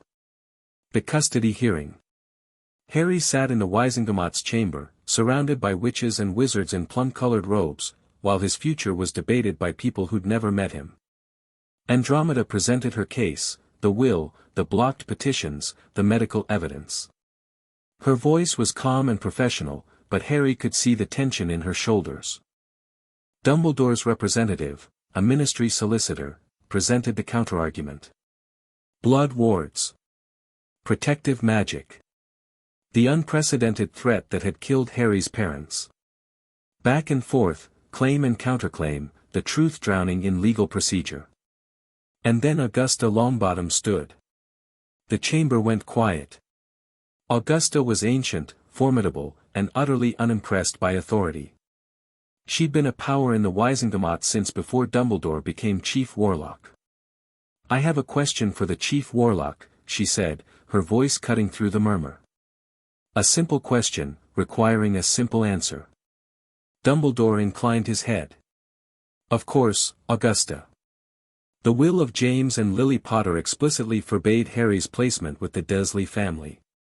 You witnessed that will. You sealed it. You then placed Harry with those very relatives." She paused. "Why?" The chamber held its breath. Dumbledore rose, his expression gentle and sad. "The circumstances were unprecedented," he began. "The threat to Harry's life, I asked why you contradicted the will. Not why you believed you were justified. The blood wards, according to expert testimony, require love to function. The Dursleys did not love Harry. The evidence makes that abundantly clear." Augusta's voice sharpened. "So I ask again, why did you place a child in an abusive home, in direct contradiction of his parents' wishes, claiming protection that could not possibly exist?" Dumbledore's composure didn't crack, but something shifted behind his eyes. "There were factors that cannot be discussed in open session." "Convenient." "Augusta, I'm not finished." She turned to address the full chamber. "For 10 years, we have accepted Albus Dumbledore's assurances regarding Harry Potter's care. We did not question. We did not investigate. We trusted." Her gaze swept the room. "I move that trust be re-evaluated. I call for a full inquiry into the Potter guardianship, with testimony under veritaserum from all relevant parties, including the Chief Warlock himself." The chamber erupted. Harry watched the chaos with careful attention. The motion was seconded, debated, amended, obstructed. Dumbledore's supporters fought it at every turn. But Augusta had allies of her own, and the prophet's coverage had shifted public opinion enough that no one wanted to be seen defending the indefensible. In the end, the vote was close, but the inquiry was approved. Dumbledore would be questioned under truth serum. Unless he found a way out first. That night, Harry returned to the room of requirement. Helena Ravenclaw was waiting for him, her ghostly form flickering in the magical light. "You did well today." "I did what I could. The rest is up to the Wizengamot. The Wizengamot will do what the Wizengamot always does, follow power." Helena drifted closer. "You need to understand something, Harry Potter. Dumbledore will not submit to veritaserum. He will find a way to avoid it, delay it, or discredit it. I know. And the Covenant is watching. They've sent their warning. Their next move will not be so gentle." Harry nodded slowly. "Then I need to move faster. The Founder's gifts, you said I have the right to claim them. You do. But claiming them will alert Dumbledore to what you've discovered. He spent 50 years trying to prevent anyone from accessing that power. Then I need to claim them in a way he can't stop." Harry met the ghost's silver eyes. "Tell me how." Helena was silent for a long moment. Then she smiled, the first genuine smile Harry had seen from her. "Finally. Someone willing to do what needs to be done." She drifted toward a section of the room Harry hadn't explored. "Come. There's something you need to see." Harry followed. And Hogwarts revealed another secret. The artifact was small, a ring, silver and unadorned, sitting in a velvet-lined box that looked older than the castle. "The ring of Ravenclaw," Helena said. "My mother's wedding band. It grants the wearer access to her sanctum, her library, her accumulated knowledge." Dumbledore has been searching for it since he became headmaster. Why didn't you give it to him? Because he is not worthy. Helena's voice hardened. My mother built this school to educate, to protect, to nurture. Dumbledore has twisted it into an instrument of control. I would see it destroyed before I let him claim her legacy. But you'll let me? You are her blood. Distant, diluted, but real. Helena gestured at the ring. And you have something Dumbledore lacks. What's that? Humility. The ghost's eyes were old, knowing. You understand that you don't know everything. You seek counsel, accept help, admit limitations. Dumbledore lost that capacity decades ago. He believes his judgment is infallible, his cause is righteous, his methods are justified. That certainty has made him monstrous. Harry looked at the ring. What happens when I put it on? You become the heir of Ravenclaw in truth, not just blood. The castle will recognize you. The wards will respond to you. And Dumbledore will know. Yes. There will be no hiding after this. Harry thought about everything he'd learned. Everything he'd set in motion. The custody hearing. The inquiry. The Covenant watching from the shadows. He was running out of time. Will it help me protect the people I care about? Helena considered. It will give you tools. Options. Knowledge. Whether you can use them to protect anyone depends entirely on you. Harry reached for the ring. His fingers closed around cool silver. And somewhere in the castle, deep in the foundations where the oldest magic slept, something woke up. Harry gasped. Information flooded his mind, not words, not images, but understanding. The structure of Hogwarts wards, laid out like architectural blueprints. The location of every secret passage, every hidden room, every artifact squirreled away by centuries of students and teachers. And most importantly, the changes. The alterations to Rowena Ravenclaw's original design. The weaknesses introduced, the strength suppressed, the careful systematic corruption of a masterwork. Dumbledore had spent 50 years sabotaging the school's defenses. And now Harry knew exactly how. He emerged from the room of requirement as dawn was breaking. The ring sat on his finger, invisible to anyone who didn't know to look for it. But Harry could feel it, a constant presence, a connection to the castle that hummed in his blood. He walked through corridors that suddenly made sense, past doorways he now knew how to open, beneath wards that recognized him as belonging. Hogwarts wasn't just a school anymore. It was a weapon. And Harry intended to use it.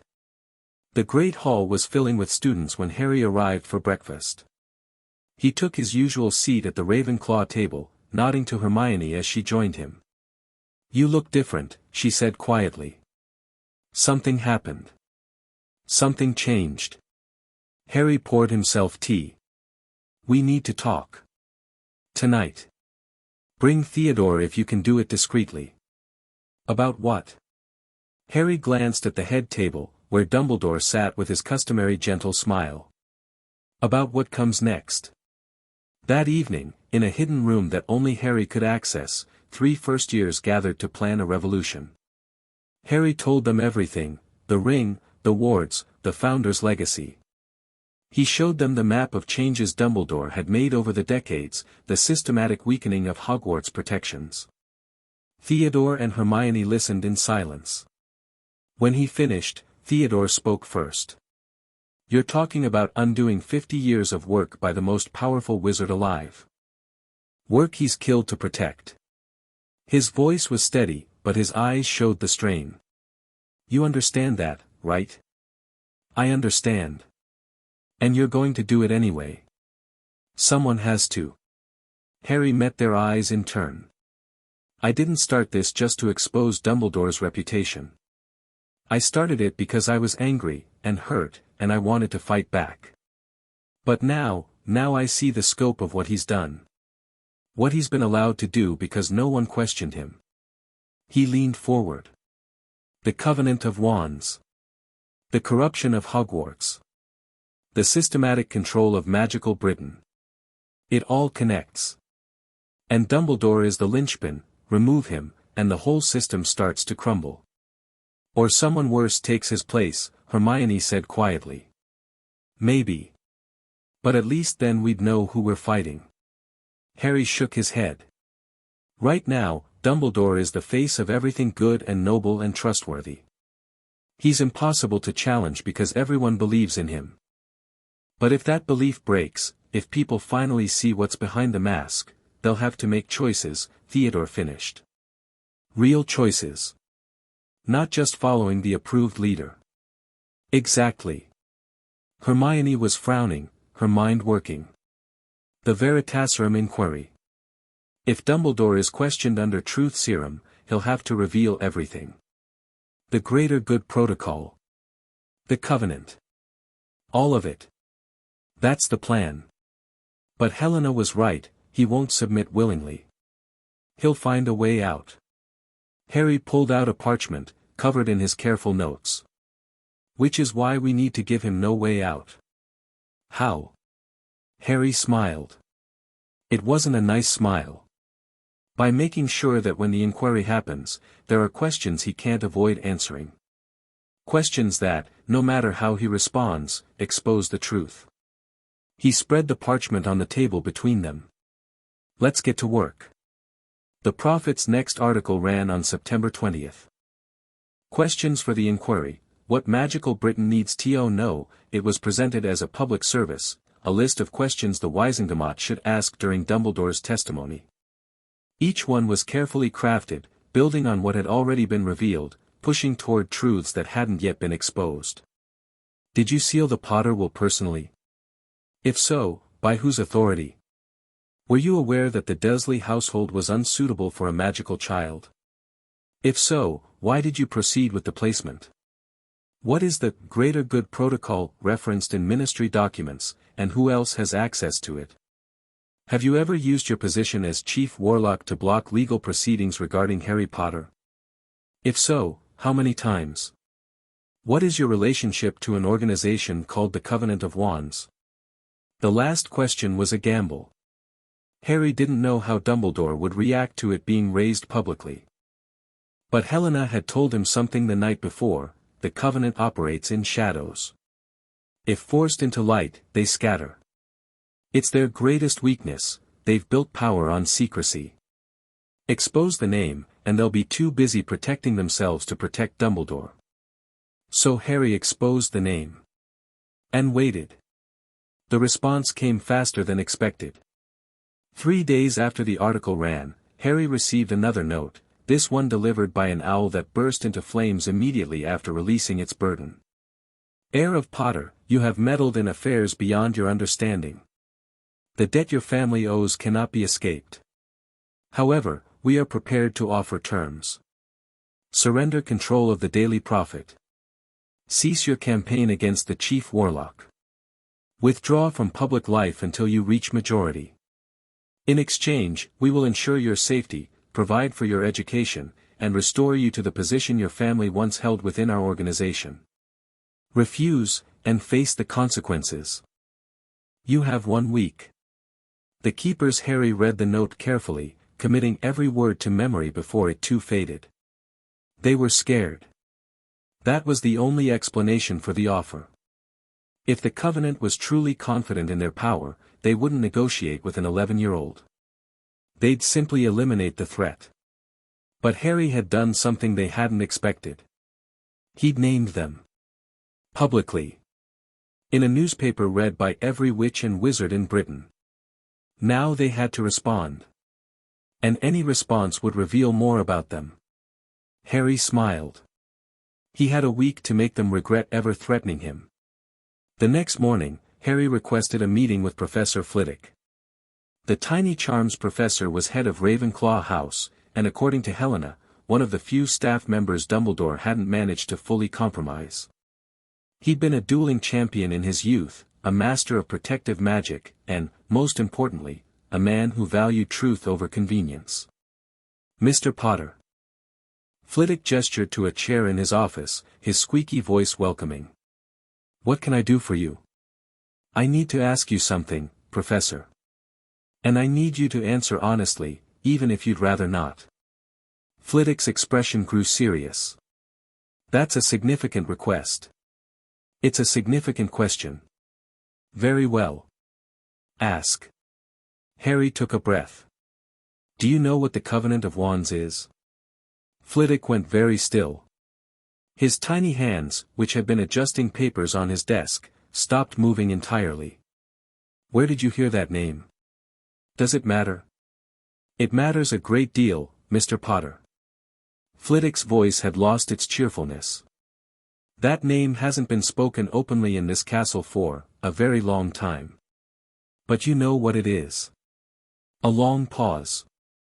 I know what it was, Flitwick said finally. An organization founded after the International Statute of Secrecy, dedicated to ensuring magical Britain remained stable.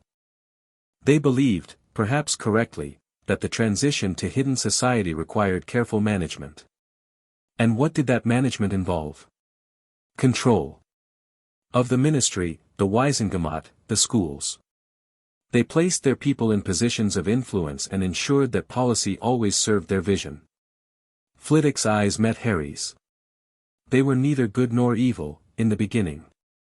Just certain that they knew best. And now? Now. Flitwick sighed. Now I don't know. The Covenant was supposed to have dissolved decades ago. The mission was complete, the crisis passed. But there have always been rumors that it continued in secret. That the old families never truly gave up their control. Is Dumbledore part of it? Flitwick was silent for a very long time. I don't know, he said at last. But if he is, it would explain a great deal. Harry nodded slowly. Thank you, Professor. That's what I needed to know. He stood to leave. Mr. Potter. Flitwick's voice stopped him at the door. Whatever you're planning, be careful. The Covenant, if it still exists, has been playing this game for 300 years. You're very clever, but you're also very young. I know. Harry smiled without humor. But they've never faced someone with nothing to lose before. He walked out, leaving Flitwick staring after him with an expression of mingled worry and, perhaps, hope. The week passed quickly. Harry used every moment. He met with Theodore, reviewing the voting patterns that suggested Covenant influence in the Waisengamat. He worked with Hermione, mapping the changes to Hogwarts wards and identifying which could be reversed without alerting Dumbledore. He sent messages through Griphook, positioning his resources for whatever came next. And he wrote letters to allies he'd never met. Documents for the Prophet, held in reserve. Instructions for Andromeda and Tonks in case something happened to him. When the week ended, Harry was as prepared as he could be. The Covenant's response came at midnight. Harry was in the room of requirement, reviewing the Founder's archives, when the ward screamed. Not a gentle warning, a full alarm, the castle's ancient protections responding to an intrusion they couldn't stop. Someone had broken through. Harry moved. The castle responded to him now, doors opening before he reached them, stairs shifting to provide the fastest route. He ran toward the disturbance, wand in hand, mind racing. The wards had been compromised. Helena had shown him how. Dumbledore's modifications had created weaknesses, deliberate gaps that shouldn't exist. Someone was exploiting them. Harry burst into the third-floor corridor and found chaos. 3 figures in black robes, faces hidden by masks, were locked in combat with Professors McGonagall and Flitwick. Spells flew through the air, red and green and impossible colors that hurt to look at. A section of wall had been blasted away, revealing a hidden chamber beyond. And in the center of that chamber, glowing with sickly light, was a stone. The Philosopher's Stone, Harry breathed. One of the attackers turned toward him. Even with the mask, Harry could feel the cold intelligence behind those eyes. Ah, said a voice he didn't recognize. The Potter heir. You were warned. The figure raised a wand. Harry dove as a curse sizzled through the space where his head had been.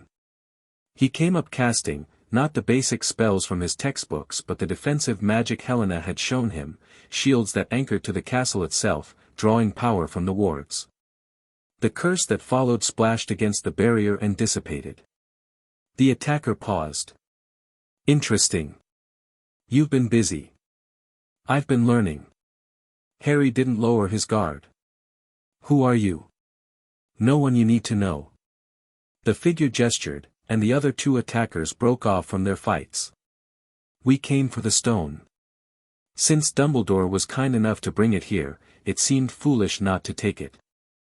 It's bait, Harry said, understanding flooding through him. Dumbledore put it here deliberately. To draw out threats. Dumbledore's games are no longer our concern. The lead attacker raised a hand, and the stone flew toward them, extracted from whatever protections Dumbledore had placed. Tell the old man that the Covenant sends its regards. And tell him, his time is ending. They vanished. The wards screamed again, not intrusion this time, but departure. Whoever they were, they'd known exactly how to enter and exactly how to leave. The whole attack had taken less than 3 minutes.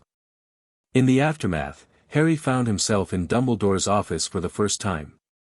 The headmaster sat behind his desk, looking older than Harry had ever seen him.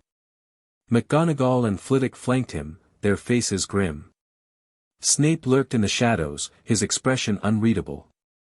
The stone is gone, Dumbledore said quietly. 300 years of Nicholas Flamel's work, stolen by enemies we cannot identify. Can't identify, or won't. Harry kept his voice calm. The Covenant of Wands sent me a letter last week. They warned me to back off or face consequences. I'd say this qualifies. Dumbledore's eyes sharpened. You received correspondence from the Covenant?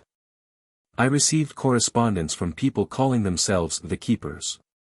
They referred to a debt my family owes. Harry met the old man's gaze steadily. You know what they are. You've known all along. The office was very quiet. This is not the time, Dumbledore began. This is exactly the time. Harry stepped forward. They broke into your school. They stole something you were protecting. And you're still trying to manage the information, still trying to control what I know. Harry, don't. The word was sharp enough to cut. I'm done being managed. I'm done being protected from truths that might help me understand what I'm dealing with. Harry looked at the other teachers, McGonagall's conflicted expression, Flitwick's quiet worry, Snape's impenetrable mask. You all know something. You've all been keeping secrets because Dumbledore told you it was for the best. His voice hardened. How's that working out? No one answered. Harry turned back to Dumbledore. The inquiry happens next week. You'll be questioned under Veritaserum about your decisions regarding me. I'm going to make sure one of those questions is about the Covenant. That would be unwise. Probably. But it's going to happen anyway. Harry walked toward the door. You've spent 50 years controlling information, Professor. Building power on secrets. But secrets don't stay buried forever. They just fester until they explode. He paused at the threshold. The Covenant is your secret. Your allies. Your masters, maybe. But after next week, they'll be everyone's problem. And then we'll see how well your control holds up. He walked out, leaving silence behind him. That night, alone in the room of requirement, Harry allowed himself to feel the weight of what he'd started. The Covenant was real. Active. Dangerous. They'd broken into Hogwarts, the most protected magical location in Britain, like it was nothing. They'd stolen an artifact of immense power. And they'd done it while sending a message, we can reach you anywhere. Harry looked at the ring on his finger. The connection to the castle hummed in his blood, showing him the weaknesses, the gaps, the places where Dumbledore's modifications had compromised the Founder's work. He couldn't fix them all. Not yet. Not without revealing what he knew. But he could prepare. He could strengthen what he could, identify what he couldn't, and plan for the war that was coming. Because it was war now. Not just a media campaign, not just a custody dispute. The Covenant of Wands had been running magical Britain for 3 centuries. They weren't going to let an 11-year-old stop them. But Harry had advantages they hadn't counted on. The castle itself. The founder's legacy. And most importantly, he had nothing to lose and everything to gain. They thought they could scare him into submission. They were about to learn how wrong they were. Dawn came slowly, grey light seeping through the enchanted windows. Harry emerged from the room of requirement, exhausted but focused. The inquiry was in 7 days. He had 7 days to prepare his next move. 7 days to make sure that when Dumbledore was questioned, the right questions were asked. 7 days to force the Covenant into the light.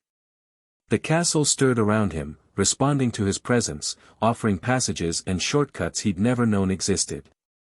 Harry walked toward Ravenclaw Tower, toward sleep, toward the battles still to come. The first stone had fallen. The second was poised. And when it dropped, nothing would ever be the same. Chapter 2 End. Chapter 3, The Blood remembers the morning after the Philosopher's Stone theft, Hogwarts woke to chaos. Ministry officials flooded the castle before breakfast, their plum-colored robes a stark contrast against the grey stone walls. Aurors took positions at every entrance. Dumbledore's office became a command center, with owls streaming in and out carrying urgent communications. Harry watched it all from the Ravenclaw table, eating his porridge with deliberate calm while the great hall buzzed with speculation. They're saying someone broke through the wards, a 5th year was telling anyone who'd listen. Ancient protections, centuries old, and someone just walked through. I heard it was Death Eaters, another student countered. You know whose followers, come back for revenge. Don't be stupid. You know who's dead. Is he though? Really? Harry kept his expression neutral, but his mind was racing. The Covenant's attack had been surgical, in and out in minutes, taking exactly what they wanted. They'd demonstrated capabilities that should have been impossible. And they'd done it while Dumbledore was in the castle. Either they were supremely confident, or they wanted to send a message. Probably both. You're thinking very loudly. Harry glanced up to find Hermione sliding onto the bench beside him, her face pale but composed. Just processing. The attack last night. You were there. I was nearby. Hermione's eyes narrowed. Harry, I heard the alarms. I saw the damage this morning. That wasn't nearby. That was, not here. Harry's voice dropped. Tonight. The usual place. She nodded tightly, but he could see the questions burning behind her eyes. At the head table, Dumbledore rose and raised his hands for silence. Students of Hogwarts, he began, his voice carrying easily through the hall despite its gentle tone. You may have heard rumors about last night's events. I want to assure you that you are safe. The castle's protections held, and no students were harmed. Harry noted the careful phrasing.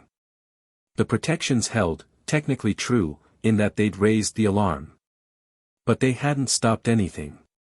As a precaution, certain areas of the castle will be restricted until further notice. The 3rd-floor corridor remains forbidden, as always. Additionally, students are asked to remain in their common rooms after curfew until the investigation is complete. Dumbledore's eyes swept the room, lingering for just a moment on Harry.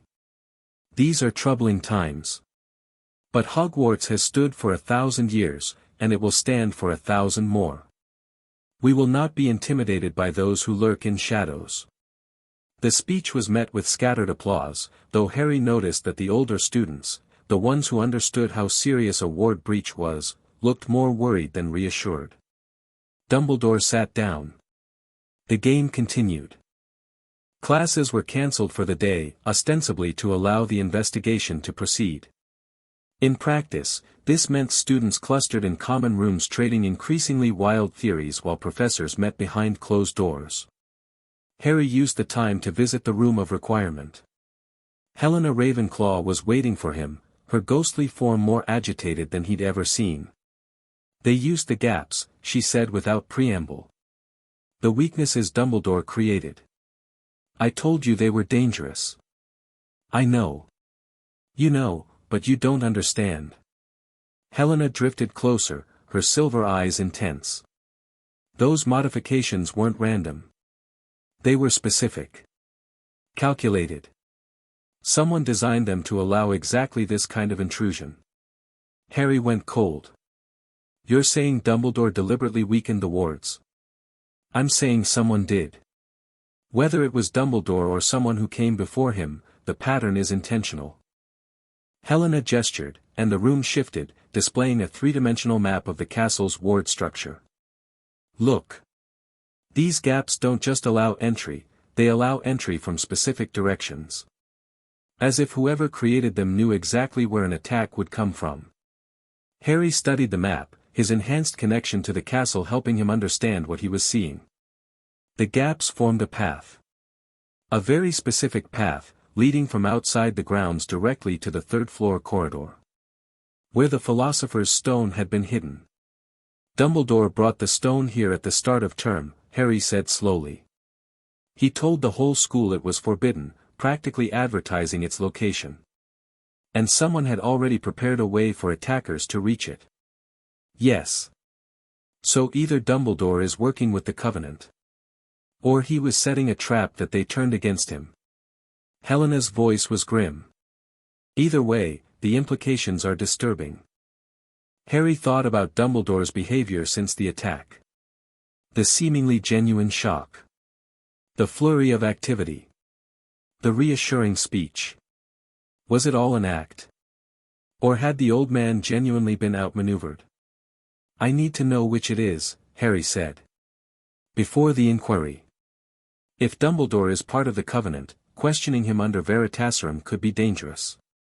But if he's their enemy, then you might have a common cause." Helena nodded. "Be careful, Harry Potter. The line between ally and enemy is rarely as clear as we'd like."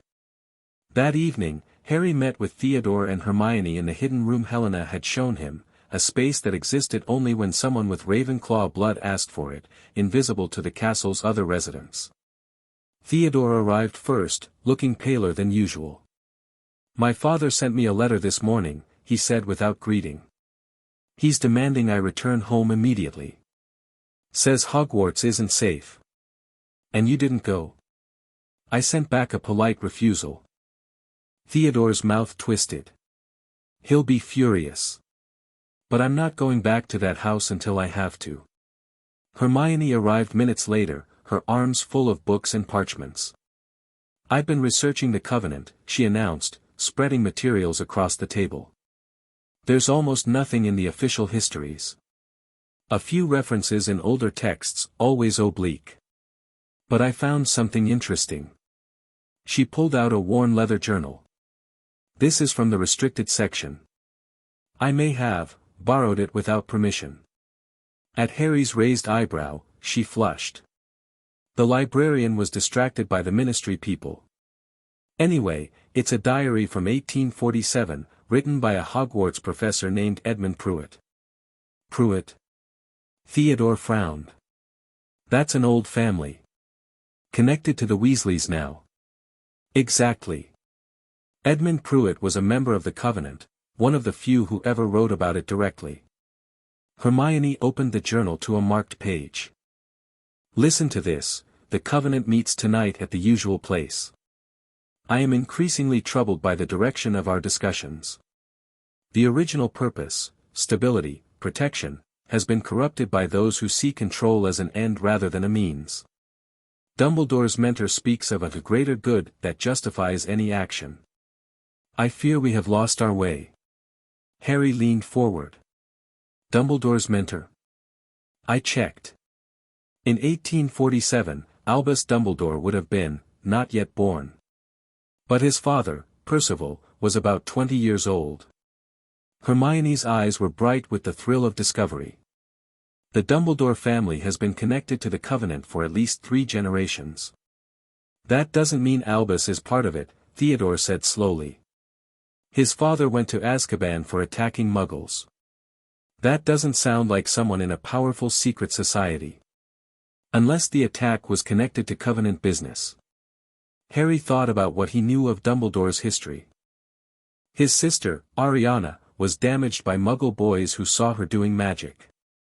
His father attacked them in revenge. What if those boys weren't random? You think the Covenant was involved? I think we need to find out. Harry looked at Hermione. Is there more in that journal? Much more. Edmund Pruitt was clearly uncomfortable with the Covenant's direction. He writes about factions within the organization, one that wanted to maintain the original mission, and one that wanted to expand their control. Hermione turned pages carefully. The expansion faction was led by someone he calls the Architect. No real name given. And Dumbledore's father was aligned with. That's the strange part.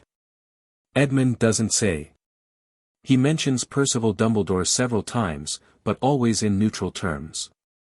As if he wasn't sure which side the man was on. Harry filed that away. Another mystery to unravel. There's something else, Hermione continued. Edmund writes about artifacts. Objects the Covenant had been collecting for centuries. Things that gave them power beyond normal magic. Like the Philosopher's Stone. Maybe. He mentions the vessels of the Founders and the anchors of the realm. Nothing specific, but the implication is that the Covenant had access to extremely powerful magical items. Harry thought about the ring on his finger. The connection to Hogwarts. The Founder's legacy that Helena had shown him. If the Covenant knew about these things, if they'd been trying to control them for generations, they're not just after political power, he said slowly. They want magical power. Real power. The kind that could reshape the world. Theodore's face had gone even paler. My father has a vault. Deep in Gringotts, separate from the family accounts. He's never let me near it, but I've seen him go there. With a key that has a strange symbol on it. What symbol? An eye. Wreathed in flames. Hermione inhaled sharply. That's the symbol on the note Harry received. The one from the keepers. Harry's mind raced. Theodore's father was connected to the Covenant. He had access to a vault that might contain their artifacts. And he wanted Theodore to come home. We need to get into that vault, Harry said. Theodore stared at him. That's impossible. Gringotts security can be navigated. Harry smiled without humor. I have friends there. The message to Griphook went out that night. Need information on not family vault. Separate account, iron flame symbol. Possible Covenant connection. Urgent. The response came within hours. Vault 713-B registered to the Keepers Society.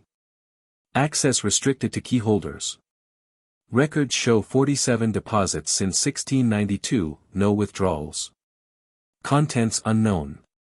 Investigation possible but extremely dangerous. Recommend caution. Also, Ministry inquiry moved up. Dumbledore testifies in 3 days, not 7. Someone is forcing his hand. Harry read the message twice before it faded. 3 days. Not enough time to properly investigate the vault, gather more evidence, or prepare for whatever the Covenant might do during the inquiry. Someone was accelerating the timeline. The question was whether that someone was friend or enemy. The next morning brought an unexpected visitor. Harry was leaving the Great Hall after breakfast when a hand closed on his arm, gentle but firm. Mr. Potter. A word.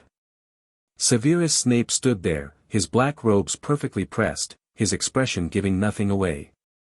But something in his eyes suggested urgency. Professor. My office. Now.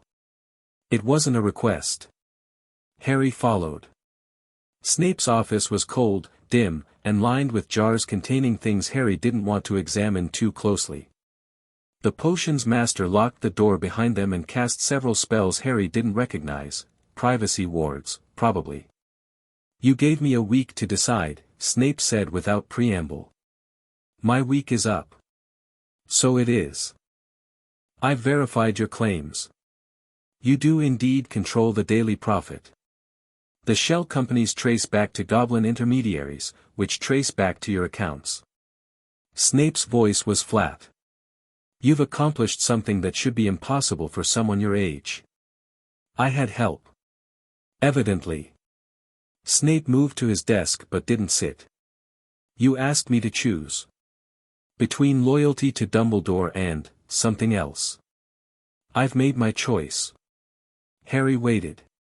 "I served the Dark Lord in my youth. I did terrible things in his name. When I finally turned away, Dumbledore offered me redemption, or what I thought was redemption." Snape's jaw tightened.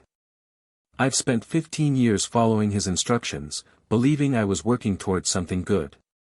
Believing that the greater good he spoke of was worth the sacrifices required. And now? Now I've seen your evidence. The sealed will. The blocked custody petitions. The money that never reached you." Snape's eyes met Harry's. "And I've seen the attack on the castle. The precision of it. The way it exploited weaknesses that shouldn't exist. You think Dumbledore was involved? I think Dumbledore has been playing games I don't understand for longer than I've been alive. I think he uses people, all people, allies and enemies alike, as pieces on a board. And I think—" Snape paused, something painful crossing his face. "I think he used your mother. And your father. And you." Harry felt something shift in his chest. Not forgiveness, not yet, maybe not ever, but recognition. Snape had been manipulated too. They had that in common. "What are you offering?" "Information. Access. My skills, such as they are." Snape's voice hardened. "In exchange, I want one thing." "Name it. When this is over, when you've exposed whatever truth you're hunting, I want Lily's memory honored. Not as a footnote in the story of the boy who lived. As herself. The brilliant, stubborn, infuriatingly noble witch she was." Harry studied the man before him. Saw the grief that had been eating at him for a decade. The love that had somehow survived death and distance and terrible choices. "My mother was one of 5 people who tried to gain custody of me after she died," Harry said quietly. "She was also the only person who named me heir to the Potter and Evans legacies equally. She wanted me to know both sides of my heritage." Snape went very still. "I didn't know the Evans part until recently. Dumbledore sealed those records too. But Lily Evans left me letters, Professor. Letters to be delivered when I turned 11. They were never delivered. Instead, they sat in a vault, protected by my magical guardian until such time as he decided I should have them."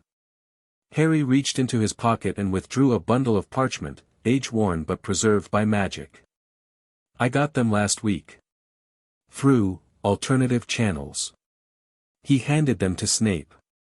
The potions master's hands trembled as he took them.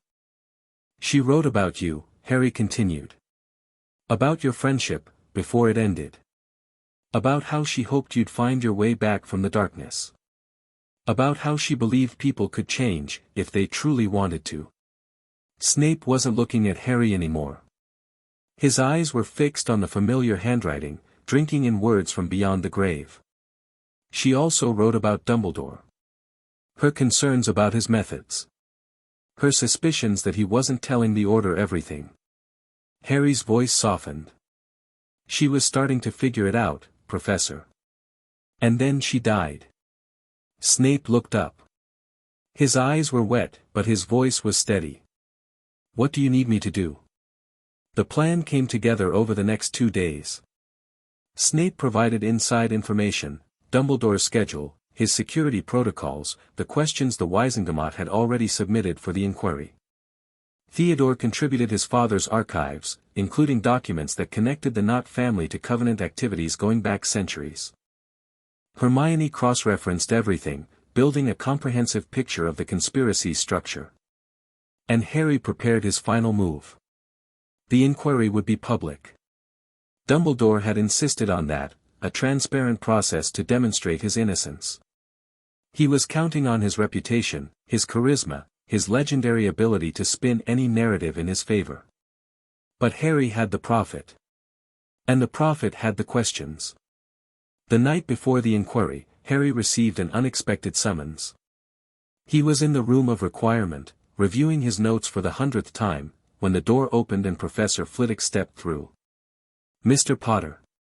The tiny professor's face was grave. "I need to speak with you." "How did you? I was head of Ravenclaw when Helena's mother was a student here. I know more of the castle's secrets than most." Flitwick closed the door behind him. "I've been watching you, Harry.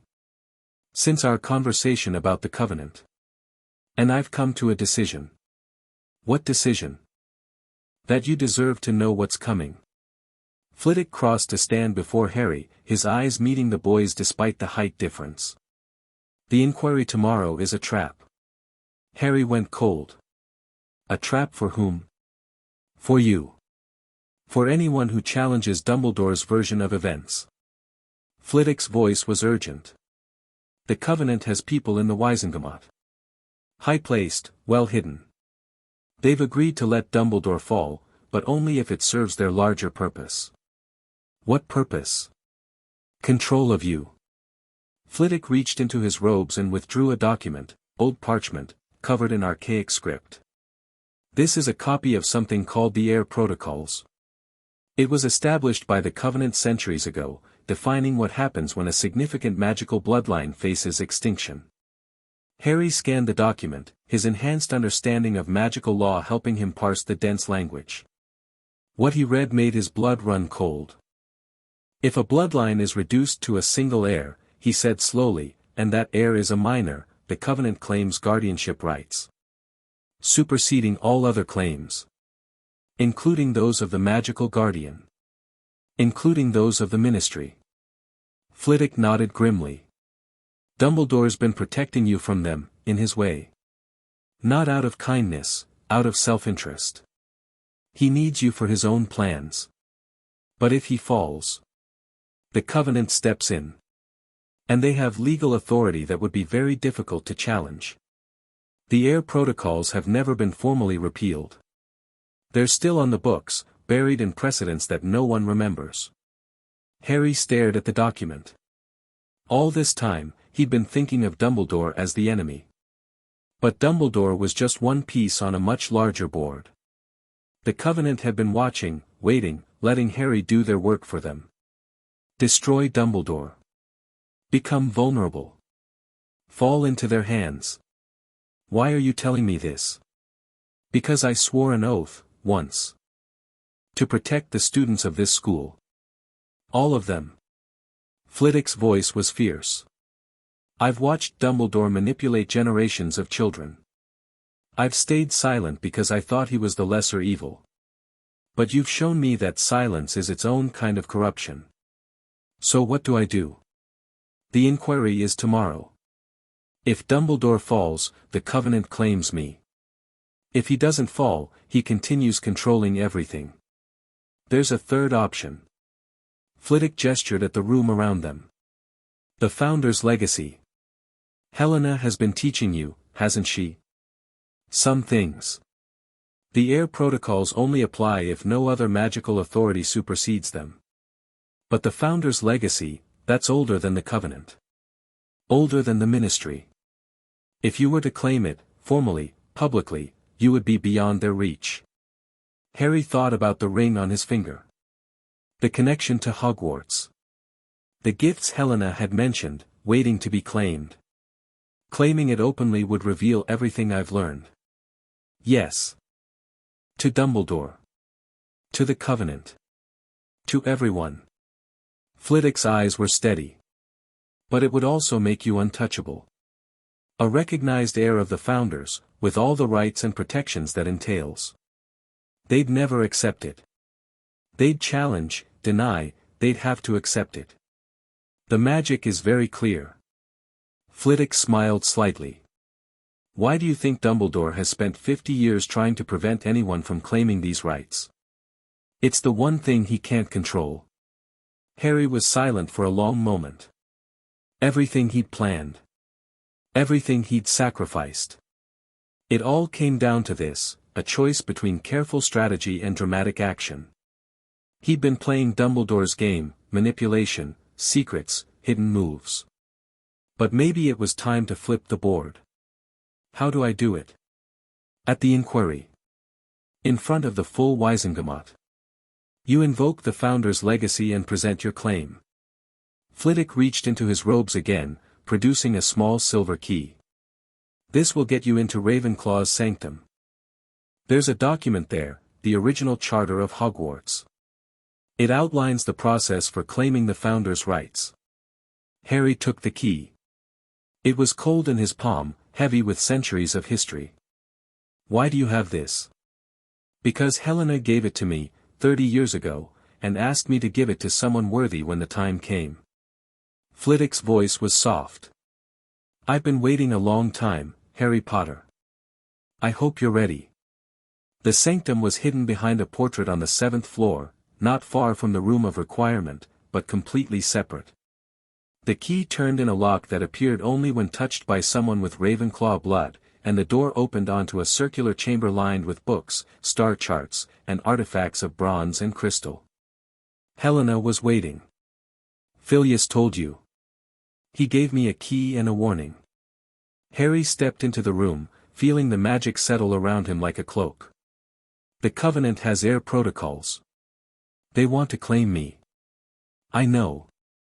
I've watched them manipulate those laws for centuries. Helena drifted toward a pedestal at the center of the room. But there's something they don't know. Something Dumbledore has spent his career trying to prevent anyone from discovering. What? The founder's legacy isn't just about rights. It's about power. Helena's hand passed through the pedestal, and a hidden compartment opened. Inside was a scroll, ancient and glowing faintly with contained magic. This is the Covenant of Hogwarts. Not the Covenant of Wands, that organization stole the name from us. This is the original agreement between the founders, defining what Hogwarts would be and who would protect it. Harry approached carefully. The magic radiating from the scroll was immense, older and deeper than anything he'd felt before. The founders created Hogwarts to be a sanctuary. A place where magic could be taught without political interference, without family obligations, without the feuds and power games that consumed the wizarding world. Helena's voice was heavy with old grief. But they knew it would be threatened. So they created a safeguard. The legacy. Yes. A magical inheritance that passes through blood, connecting certain individuals directly to the castle's wards. When a true heir claims the legacy, they become part of Hogwarts itself. Its defender. Its voice. And that overrides the Covenant of Wands protocols. It overrides everything. Wizengamot law, ministry regulations, ancient blood oaths, all of it becomes secondary to the founder's will. Helena's silver eyes met Harry's. But there's a cost. There always is. If you claim the legacy, you become bound to Hogwarts. Not a prisoner, you can leave, live your life, pursue your goals. But the castle will always have a claim on you. Its protection becomes your responsibility. Its secrets become your burden. Harry thought about his life before this. The cupboard. The hunger. The loneliness. Then he thought about Hogwarts. The stone walls that had welcomed him. The magic that hummed in his blood. The friends he'd made, the alliances he'd built, the purpose he'd found. I've never belonged anywhere, he said quietly. Not until I came here. If claiming the legacy means being bound to Hogwarts, I think I can live with that. Helena's smile was sad and proud. You're more like your mother than you know. She would have made the same choice. Did she know about this? She suspected. She was researching the founder's history when she died, one of many things that made certain people nervous. Helena gestured at the scroll. Read it. If you accept the terms, sign your name in blood. The magic will do the rest. Harry reached for the scroll. The parchment was warm under his fingers, almost alive. As he unrolled it, the ancient text rearranged itself into modern English, the magic adapting to its reader. We, the founders of Hogwarts, do hereby establish this covenant, that Hogwarts shall stand as a sanctuary for all who seek knowledge. That no political power shall claim dominion over its halls. That the students within shall be protected from all who would use them as pawns. That the legacy shall pass through blood, from generation to generation, until such time as the last heir claims their birthright. To claim the legacy is to accept responsibility for what we have built. The heir becomes the guardian, the voice, the shield. In return, Hogwarts offers its protection, its secrets, and its power. Sign below if you accept these terms. Sign in blood, and be bound. At the bottom of the scroll were 4 signatures, faded but still legible: Godric Gryffindor, Rowena Ravenclaw, Helga Hufflepuff, Salazar Slytherin. And below them, space for one more name. Harry pulled out his wand and made a small cut on his palm. Blood welled up, bright and red. He pressed his hand to the parchment. I, Harry James Potter, accept the legacy of the founders. The magic erupted. It wasn't painful, not exactly. But it was intense. Harry felt the castle's wards surge through him, every protective enchantment becoming suddenly, vividly real. He could sense the students in their dormitories, the professors in their quarters, the house elves in the kitchens. He could feel the ancient magic that held the walls together, the newer spells layered on top, and, most clearly, the gaps and weaknesses that had been deliberately introduced. He understood, suddenly, how to fix them. But more than that, he understood what Hogwarts was supposed to be. Not just a school. A fortress. A sanctuary. A beacon of magical learning that transcended the petty politics of any particular age. The founders had built something magnificent. And generations of interference had nearly destroyed it. Harry opened his eyes. The sanctum was glowing, silver blue light emanating from every surface. Helena floated before him, her ghostly form more solid than he'd ever seen it. It's done, she said. You are the heir of Hogwarts. Harry looked at his hand. The cut had healed, but a thin silver scar remained, a mark of his acceptance. What happens now? Now you have a choice. You can keep this secret, use the power quietly, play the long game. Helena tilted her head. Or you can reveal yourself at the inquiry tomorrow and change everything. Harry thought about what Flitwick had said. About the Covenant's trap. About Dumbledore's fall serving their purposes. He thought about his friends, Theodore, Hermione, Tonks, Andromeda. About the people who'd risked everything to help him. He thought about his mother, who'd died because she was asking the wrong questions. I'm done hiding, he said. Tomorrow, everyone finds out. Helena's smile was bright with ancient satisfaction. Then let's prepare. The morning of the inquiry dawned clear and cold. Harry dressed carefully, choosing robes Andromeda had sent him, formal black with silver trim, appropriate for a serious occasion. The ring of Ravenclaw glinted on his finger, no longer hidden. When he entered the great hall for breakfast, conversation stopped. He was different now, everyone could feel it. The magic of the legacy wrapped around him like an aura, subtle but unmistakable. Students he'd never met moved aside as he passed. Teachers watched him with new calculation in their eyes. At the head table, Dumbledore's expression flickered through surprise, recognition, and something that might have been fear. He knows, Harry thought. He knows what I've claimed. Their eyes met across the hall. Dumbledore's twinkle was absent, replaced by cold assessment. Harry smiled politely and took his seat. The inquiry was held in the Wizengamot's chamber, a cavernous space deep beneath the Ministry of Magic. Stone benches rose in tiers around a central floor where the accused would stand. Torches cast flickering shadows across the faces of the assembled wizards and witches. Harry arrived with Andromeda, who'd been granted permission to attend as his legal guardian. Tonks flanked them in her Auror trainee robes, hand resting casually near her wand. The gallery was packed. Every seat was filled with journalists, interested parties, and ordinary citizens who'd queued for hours. Harry spotted Rita Skeeter in the press section, quick quotes quill at the ready. Good. He wanted every word recorded. Dumbledore was already present, standing at the center of the floor in robes of midnight blue. His expression was serene, confident, the face of a man who'd navigated political storms before. But Harry could see the tension in his shoulders. The slight tightness around his eyes.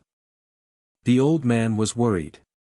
As Harry took his seat in the gallery, the chief warlock, currently Bartemius Crouch Sr., since Dumbledore had been forced to recuse himself, called the session to order. We are gathered to examine the guardianship of Harry James Potter and the decisions made by Albus Percival Wulfric Brian Dumbledore in that capacity. This inquiry was requested by multiple parties and approved by a majority vote of this body. Crouch's voice was cold and precise.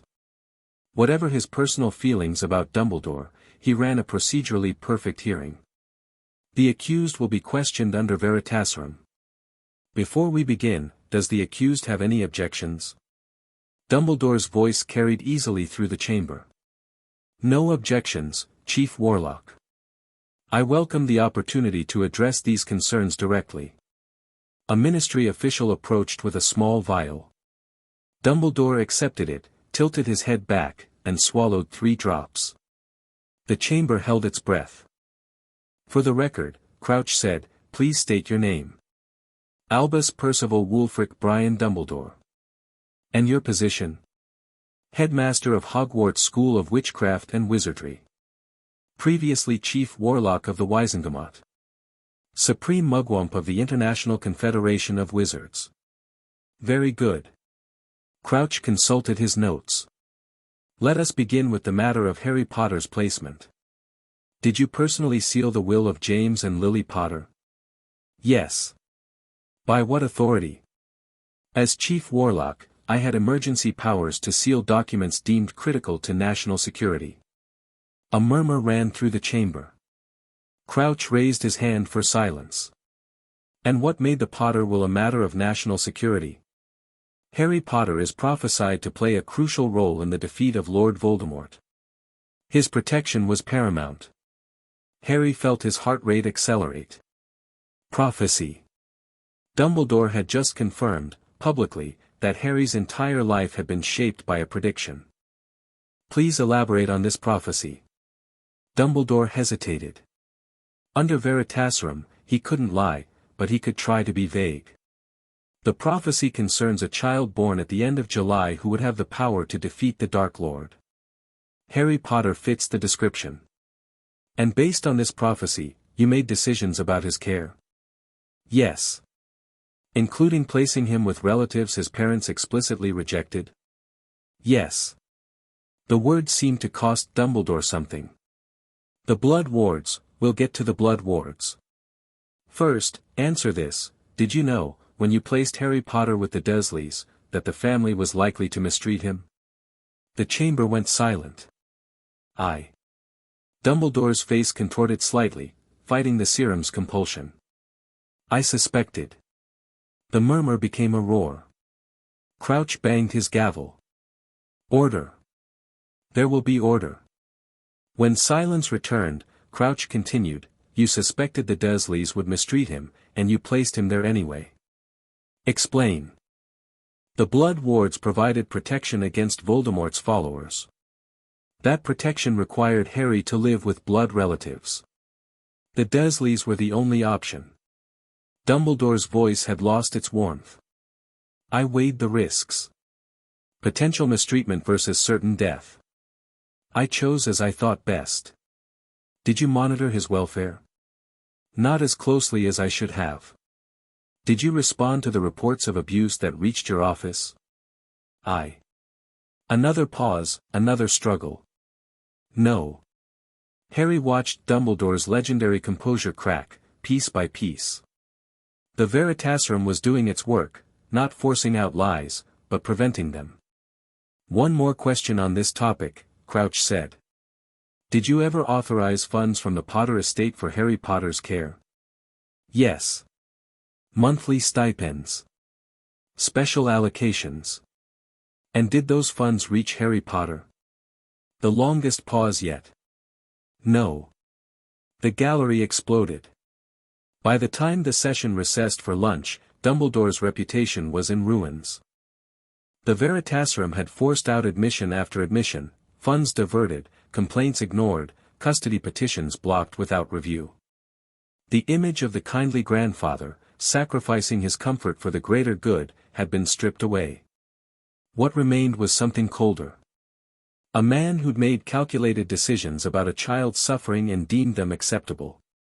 Harry watched from the gallery as Dumbledore was escorted to a holding room. The old wizard's shoulders were bowed, but his eyes, when they met Harry's, still held defiance. This isn't over, that look said. Whatever you think you've accomplished, the real game is just beginning. Harry didn't look away. He knew. During the recess, Harry found Andromeda in a private waiting room. You were right, she said, her voice shaking slightly. Everything you said, I knew it, intellectually, but hearing it. I know. What happens now? The inquiry continues this afternoon. There are more questions about the greater good protocol, about his connections to other matters. Actually, Harry said, there's going to be a change of plans. Andromeda stared at him. What do you mean? I mean I'm not waiting for the Wizengamot to decide what happens to me. I'm not waiting for the Covenant to invoke their precious protocols. I'm taking control. Harry, trust me. He squeezed her hand. Just trust me. When the inquiry resumed, Harry was no longer in the gallery. He was standing at the center of the floor, exactly where Dumbledore had stood that morning. Mr. Potter. Crouch's voice was sharp with surprise. This is highly irregular. What is the meaning? I apologize for the interruption, Chief Warlock. Harry's voice carried easily, the legacy lending him presence beyond his years. But there is a matter that must be addressed before this inquiry continues. What matter? The matter of who has legal authority over me. The chamber buzzed with confusion. Crouch banged his gavel. That is precisely what this inquiry is meant to determine. With respect, sir, this inquiry has been proceeding under false assumptions. Harry reached into his robes and withdrew the scroll from the Founder's sanctum. The Wizengamot believes it has jurisdiction over the Potter guardianship. It does not. Explain yourself.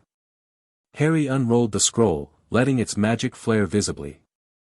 The ancient parchment glowed with silver light, and every witch and wizard in the chamber felt the power radiating from it. This is the Covenant of Hogwarts. The original agreement between the founders of our greatest school. It establishes, among other things, the legacy of the founders, a magical inheritance that passes through blood. Harry looked up, meeting the eyes of the assembled Wizengamot. As of last night, I have claimed that legacy. I am the heir of Hogwarts.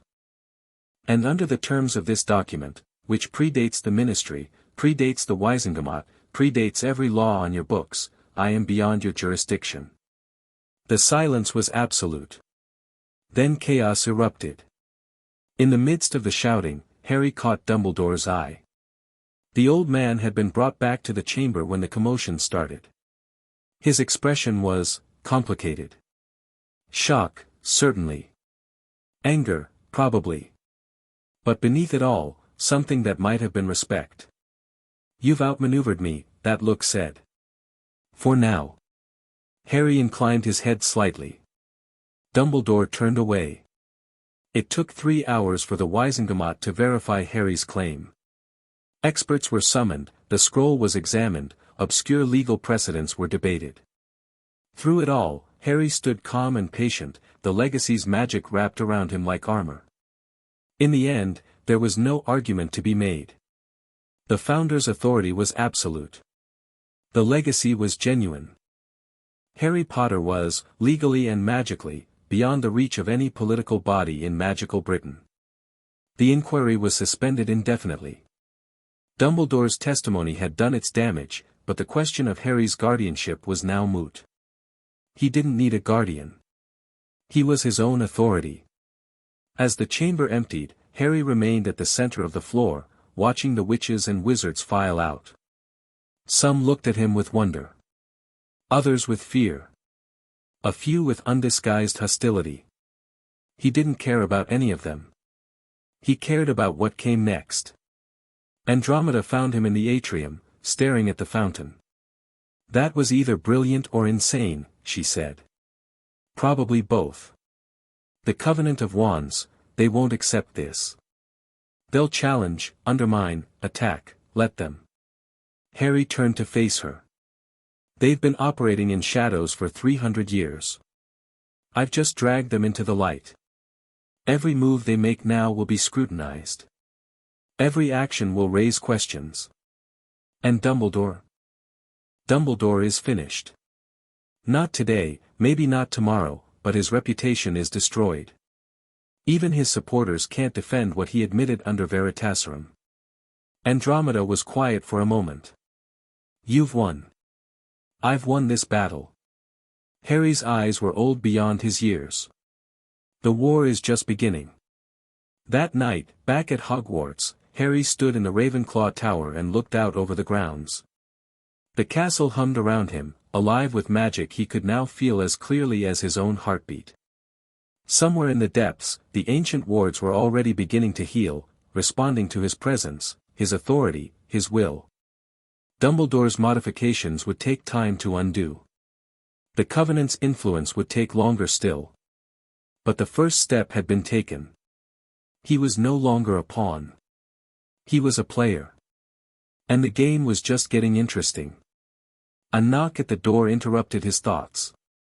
He opened it to find Hermione and Theodore, both looking slightly shell-shocked. "We saw the Prophet's Evening Edition," Hermione said. "You're the heir of Hogwarts. Apparently. And you claimed the Founder's legacy to avoid Covenant jurisdiction. Among other reasons." Hermione stared at him for a long moment. Then she laughed, a surprised, half-hysterical sound. "You're absolutely mad. You know that?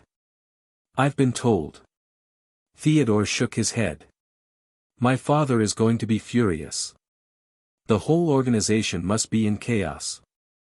"Good." Harry stepped back, gesturing them inside. "Let them be chaotic. It gives us time to prepare." "Prepare for what?" Hermione asked. Harry smiled. It wasn't a gentle expression. "For everything that comes next." The days that followed were a blur of activity. The Prophet ran story after story about the inquiry revelations, Harry's dramatic claim, and the implications for magical Britain. Public opinion swung wildly, some hailed Harry as a hero, others denounced him as an upstart child. The ministry scrambled to respond to a legal situation it had never anticipated. And at Hogwarts, everything changed. Dumbledore remained headmaster, there was no formal process for removal, and the Board of Governors was too divided to act. But his authority was gutted. Teachers who deferred to him for decades began making their own decisions. Students who trusted him without question started asking why. Harry watched it all with careful attention. He attended classes, completed assignments, maintained the appearance of a normal student. But in the hours between, he was reshaping the castle itself. The legacy gave him access to wards Dumbledore had never controlled. With Helena's guidance, Harry began systematically repairing the damage done over decades, closing the gaps, strengthening the protections, restoring Hogwarts to what the founders had intended. It was slow work, and dangerous. Every change risked alerting those who'd created the weaknesses in the first place. But piece by piece, the castle was becoming a true sanctuary again. 2 weeks after the inquiry, Harry received a letter. It arrived by owl, perfectly ordinary, with no indication of its sender. But when Harry opened it, he recognized the handwriting immediately.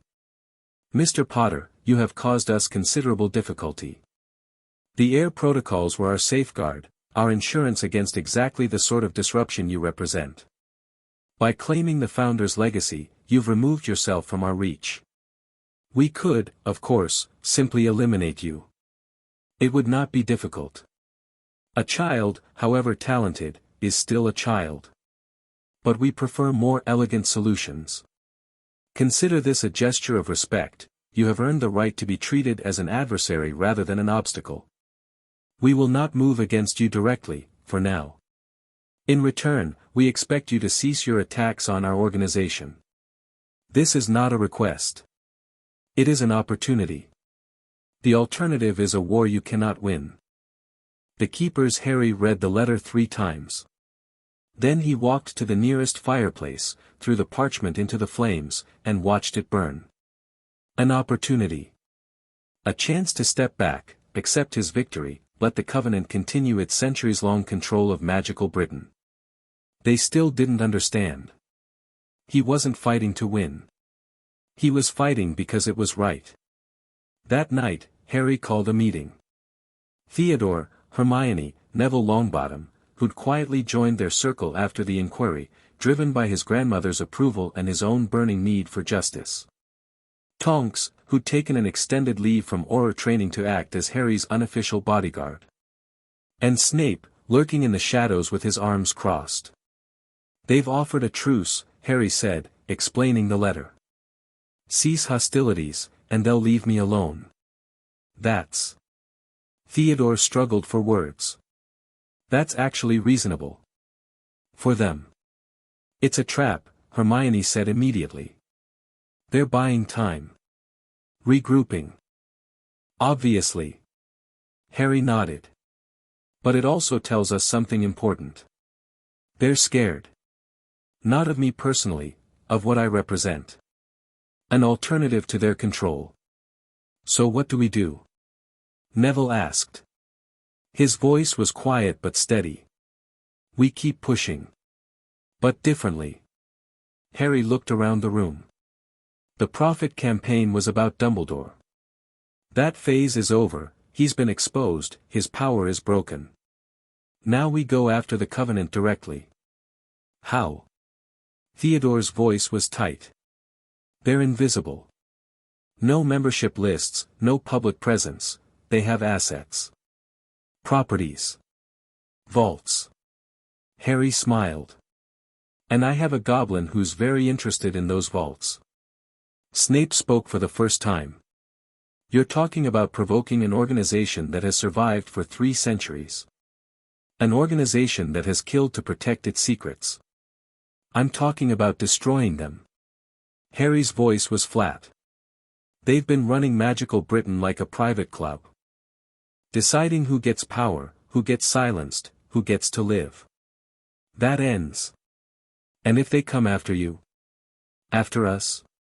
Then we fight. Harry looked at each of them in turn. I'm not asking anyone to take risks they're not prepared for. This is my war.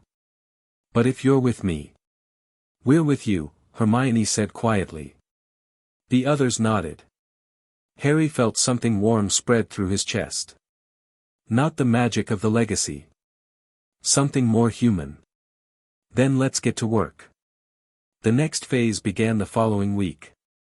Griphook had been busy. Using Harry's resources and his own network of contacts, he'd compiled a list of properties linked to the Covenant, safe houses, meeting places, storage facilities.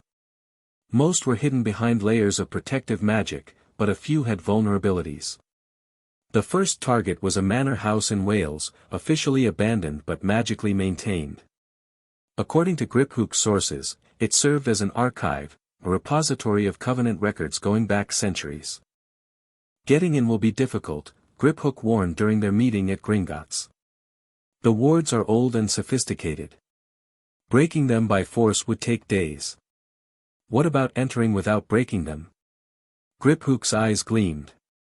That requires someone with the right bloodline. Someone whose family was part of the covenant. Harry looked at Theodore. The boy had gone pale, but his jaw was set. My father's key, he said. The one with the iron flame symbol. It grants access to covenant properties. You'd be putting yourself at enormous risk, Griphook said. If they discover, they'll discover eventually. My father already suspects I've turned against him. Theodore's voice was steady despite his pallor. Better to act while we still have the advantage of surprise. Harry studied his friend, this boy who'd come to him on a train seeking protection, and had grown into something far more.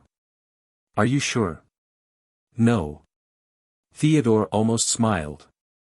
But I'm doing it anyway. The raid on the Welsh manor took place on Halloween night.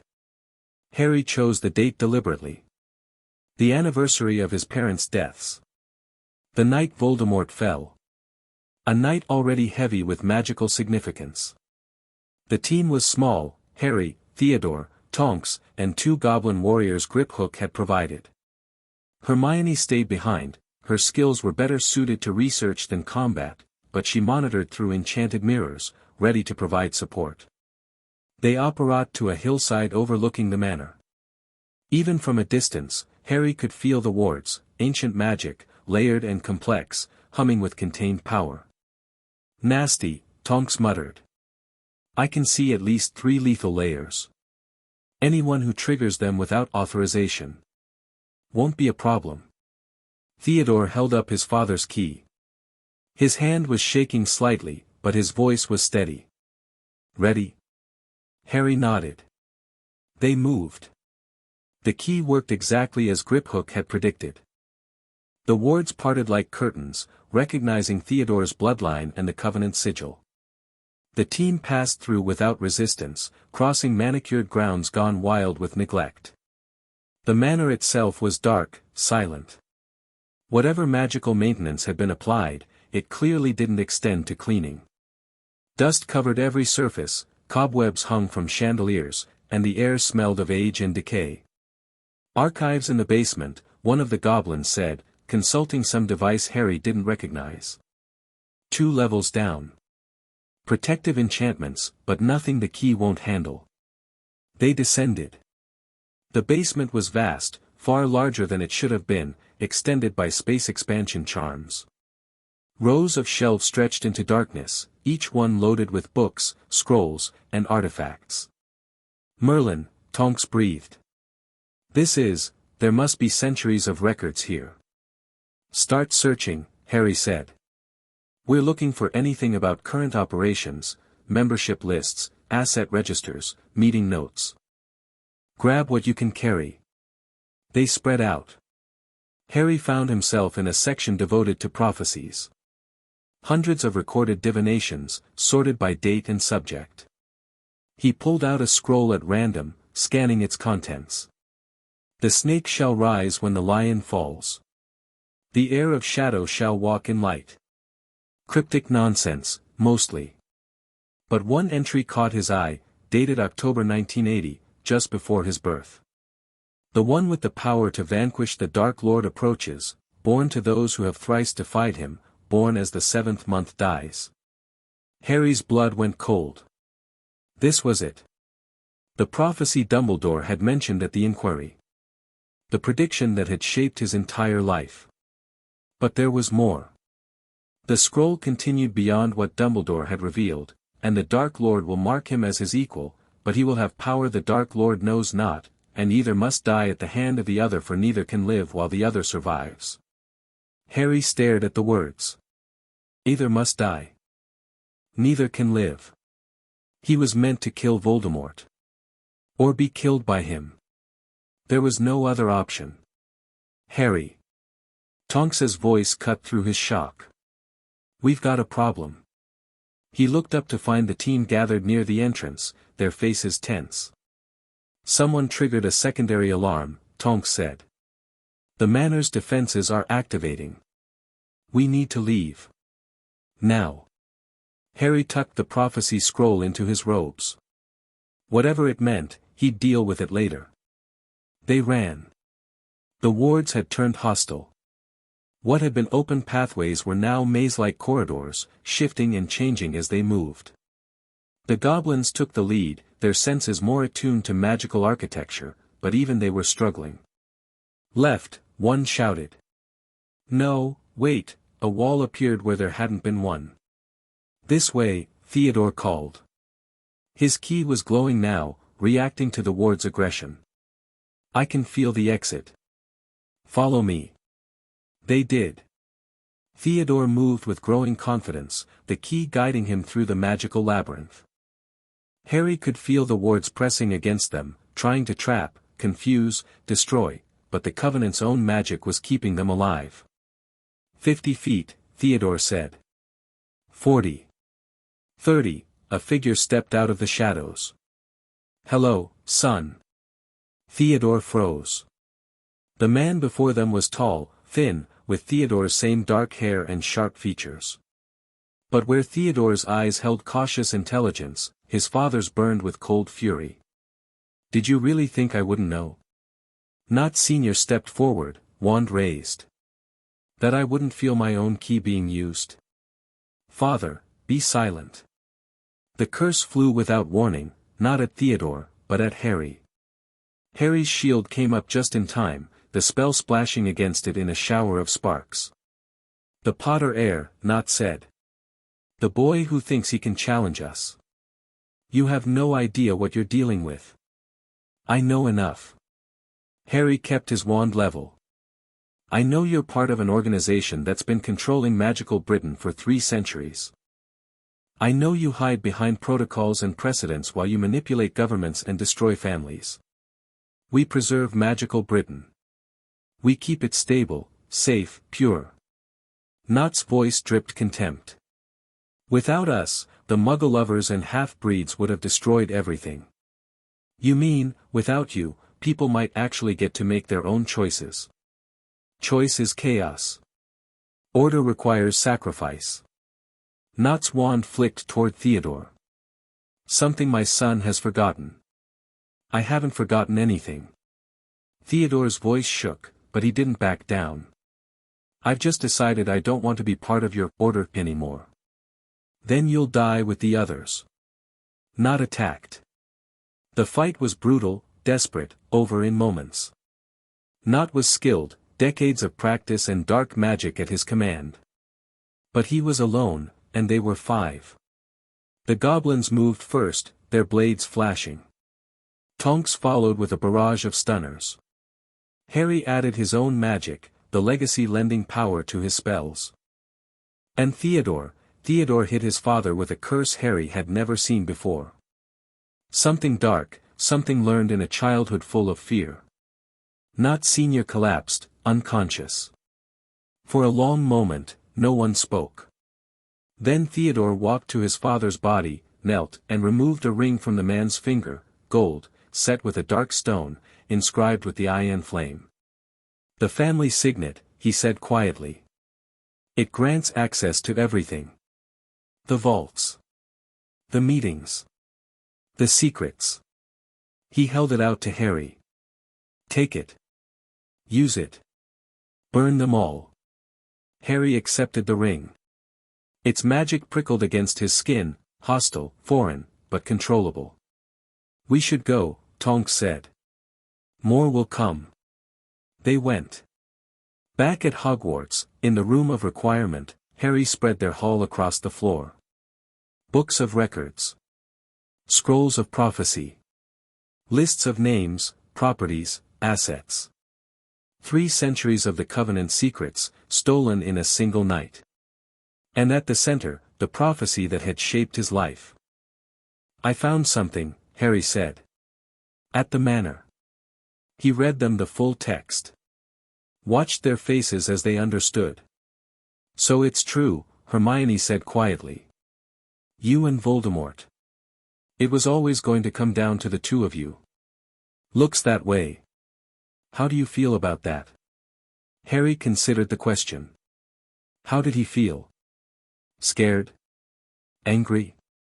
Resigned? Relieved, actually. He almost smiled at their surprise. My whole life, I've been wondering why. Why my parents died. Why I was left with the Dursleys. Why Dumbledore manipulated everything. Now I know. But it's a death sentence, Neville said. Either you kill him, or he kills me. Yes. Harry looked at his friends, these people who'd risked everything to be here. But that was always going to be true, wasn't it? Voldemort was never going to stop hunting me. The prophecy just clarifies things. It doesn't seem fair, Hermione said. No. But when has anything been fair? Harry gestured at the documents around them. The Covenant has been deciding people's fates for 300 years. Dumbledore shaped my entire childhood around a prophecy I never knew existed. Fair doesn't enter into it. He picked up one of the membership lists. What matters now is what we do with what we've learned. We have names. Addresses. Financial records. We have everything we need to destroy the Covenant from the inside out. And Voldemort? Theodore asked quietly. Voldemort is, for later. Harry's jaw tightened. Right now, the Covenant is the immediate threat. They're regrouping, planning, trying to figure out how to neutralize me. If we move fast enough, we can break them before they're ready. How fast? Harry smiled. It wasn't a gentle expression. The Prophet's Christmas edition. I want to give magical Britain a present they'll never forget. The weeks that followed were a frenzy of preparation. Rita Skeeter worked around the clock, transforming the raw intelligence into polished journalism. Names, dates, connections, everything was verified, cross-referenced, and documented. By December, she had enough material for a dozen special editions. Harry chose the most damaging revelations for the first wave. Ministry officials who'd been taking Covenant orders. Wisengamot members whose votes had been bought. Business leaders who'd built fortunes through conspiracy. The Christmas edition would name them all. But more importantly, it would explain what the Covenant was. What they'd been doing. How they'd maintained control for so long. After 3 centuries in shadows, they were about to be dragged into the light. On Christmas morning, Harry woke to find the wizarding world on fire. The Prophet's Special Edition had hit every doorstep in Britain. Headlines screamed, "The Covenant of Wands, the secret conspiracy that rules U.S. all-ministry corruption, how deep does it go?" The puppet masters, names, dates, and dirty deeds. By noon, the ministry was in chaos. 5 officials had resigned. 3 more were under arrest. The Wisengamot had called an emergency session, the first in decades. And at Hogwarts, Harry received a visitor. Dumbledore looked old. Not the theatrical age he'd always projected, the kindly grandfather, worn by years of service. This was something deeper. Something broken. He stood in the doorway of the Room of Requirement, having somehow found his way there despite the protections. Harry supposed even diminished, Dumbledore was still formidable. "May I come in?" Harry considered refusing. But there was something in the old man's eyes, something almost like surrender. Briefly. Dumbledore entered, looking around the room with distant recognition. Rowena's sanctum. I spent years trying to find this place. He almost smiled. You've accomplished in months what I couldn't in decades. I had better guidance. Helena. Dumbledore nodded. She never liked me. Said I reminded her of her mother's worst qualities. The ambition. The certainty. He sighed. She wasn't wrong. Harry watched him warily. Why are you here? To warn you. Dumbledore's eyes met his. The Covenant isn't finished. What you've published, it's devastating, yes. But they've survived worse. They'll adapt, reorganize, strike back. I know. Do you? Dumbledore stepped closer. You've exposed their membership, the public face. But the true leaders, the keepers, remain hidden. They'll sacrifice their pawns to protect themselves. Then I'll dig deeper. And they'll come for you. Not publicly, that ship has sailed. But privately. Quietly. An accident. A disappearance. Dumbledore's voice was soft. You're not the first to challenge them, Harry. Just the most successful. What happened to the others? They died. All of them.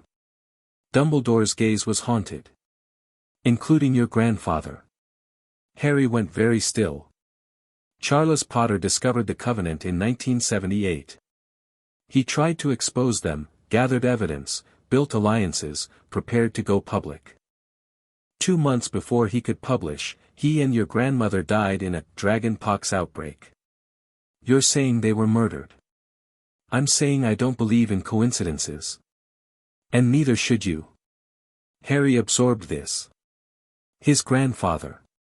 Another person who'd fought and lost. Why are you telling me this?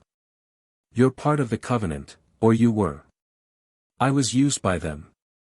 As they use everyone. Dumbledore's voice was bitter. They recruited me after Grindelwald's defeat. Promised me the resources to shape a better world.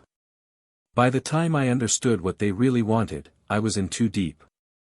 So you went along. For 50 years. I rationalized. Told myself I was controlling them, steering their resources toward good ends. Dumbledore laughed, and it was a hollow sound. Pride. The same pride that cost me Ariana. The same pride that made me think I knew what was best for you. You destroyed my childhood. You killed my trust in authority. You made me into this. Harry gestured at himself, at the room, the evidence of his campaign. Whatever happens next, that's on you. I know. Dumbledore bowed his head. And I'm not here for forgiveness. I'm here because despite everything, I don't want you to die. Then help me. Dumbledore looked up. Give me what you know, Harry said. The inner circle. The keepers. The secrets you've kept for 50 years. A long pause. Then Dumbledore reached into his robes and withdrew a small silver vial. Memories, he said. Everything I know about the Covenant's leadership. Their meeting places. Their long-term plans. He held out the vial. Use it. Destroy them. And maybe that will be worth something. Harry took the vial. The silver liquid swirled inside, catching the light. Why now?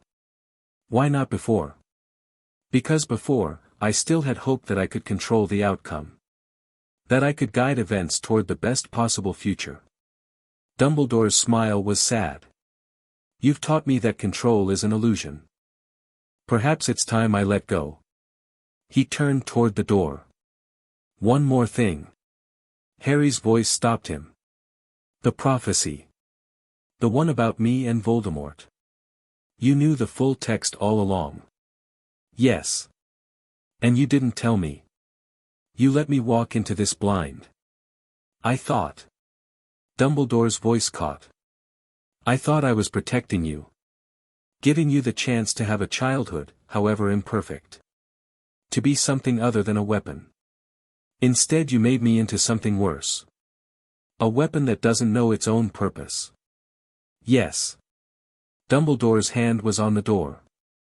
I failed you, Harry. In every way that mattered. All I can offer now is the hope that my mistakes might somehow help you succeed. He opened the door and stepped through. Then, quietly, your mother would be proud of you. Whatever I've done, whatever I've failed to do, know that Lily would have been proud. The door closed behind him. Harry stood alone, holding a vial of memories that might change everything. Or might be the final trap. That night, Harry dove into Dumbledore's memories. The pensieve in the room of requirement had been Rowena Ravenclaw's own, ancient, powerful, capable of showing things lesser pensieves would miss. Harry lowered his face to the silver surface and fell in. The memories were fragmentary but vivid. A meeting in a torch-lit chamber, 12 figures in hooded robes. Names Harry recognized, old families, powerful positions. And at the head of the table, a woman whose face remained shadowed.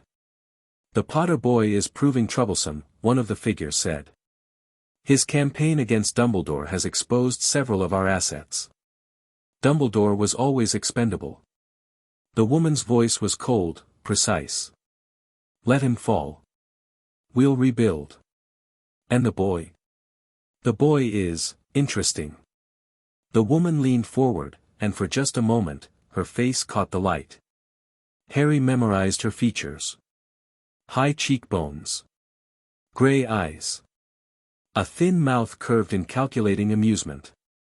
He has the Founder's legacy. The prophecy binds him to the Dark Lord. And he's shown more strategic ability at 11 than most adults show in a lifetime. The woman's smile widened. "Perhaps, instead of destroying him, we should recruit him. He's publicly opposed us, he's opposed what he thinks we are. Show him the truth, that we're not villains, merely gardeners, tending a crop that's grown wild, and he might be persuaded." "And if he refuses?" The woman's eyes glittered. "Then we'll use the prophecy. Let him fight the Dark Lord. Let them destroy each other. Either way, the threat is eliminated." The memory shifted. Another meeting, months later. The same chamber, but fewer figures. Several seats were empty. "The Christmas revelations have cost us dearly," someone said. "Half the Wisengamot is under investigation. The ministry is paralyzed." The ministry was always a puppet show. The woman remained calm. "Let it burn. We have other resources." "What resources?" "Our network is compromised, our visible network. The foundation remains intact."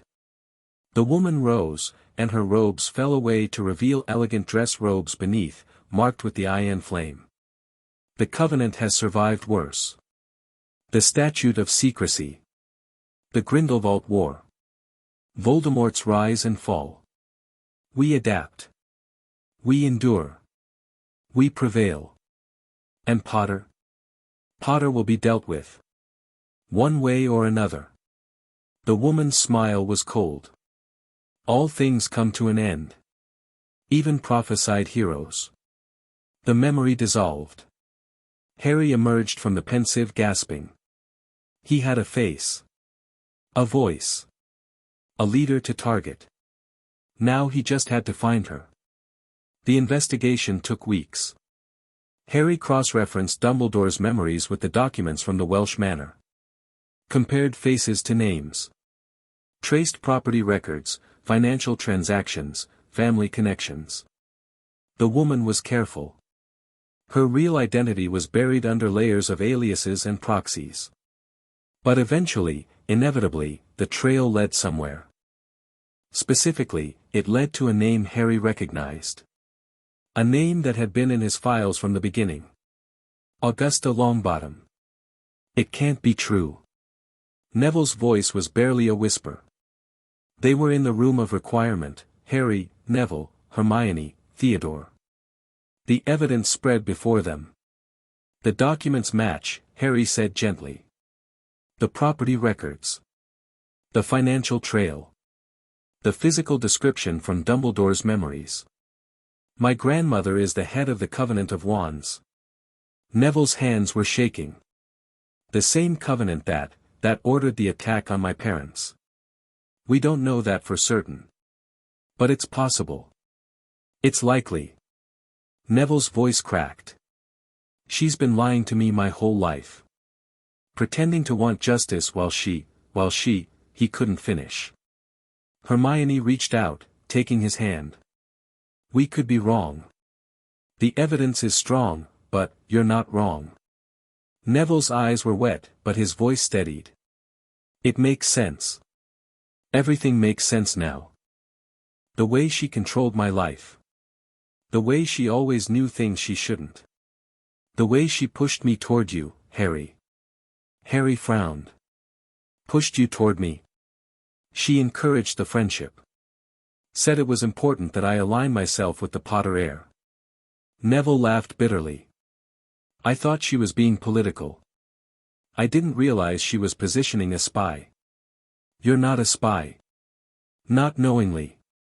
But everything I've told you, everything I've learned, she could have been extracting it from me somehow. Reading my letters. Monitoring my communications. The implications were staggering. Augusta Longbottom had been an ally from the beginning. She'd filed for custody. She'd pushed for the inquiry. She'd provided information about the Covenant. And all of it had been manipulation. Why? Theodore asked. Why play both sides? Control, Harry said slowly. She was using me to destroy her rivals within the Covenant, the faction that supported Dumbledore. Once they were weakened, she could consolidate power. And now? Now she's the leader of a wounded organization. But still the leader. Harry's jaw tightened. She's been playing me since the beginning. So what do we do?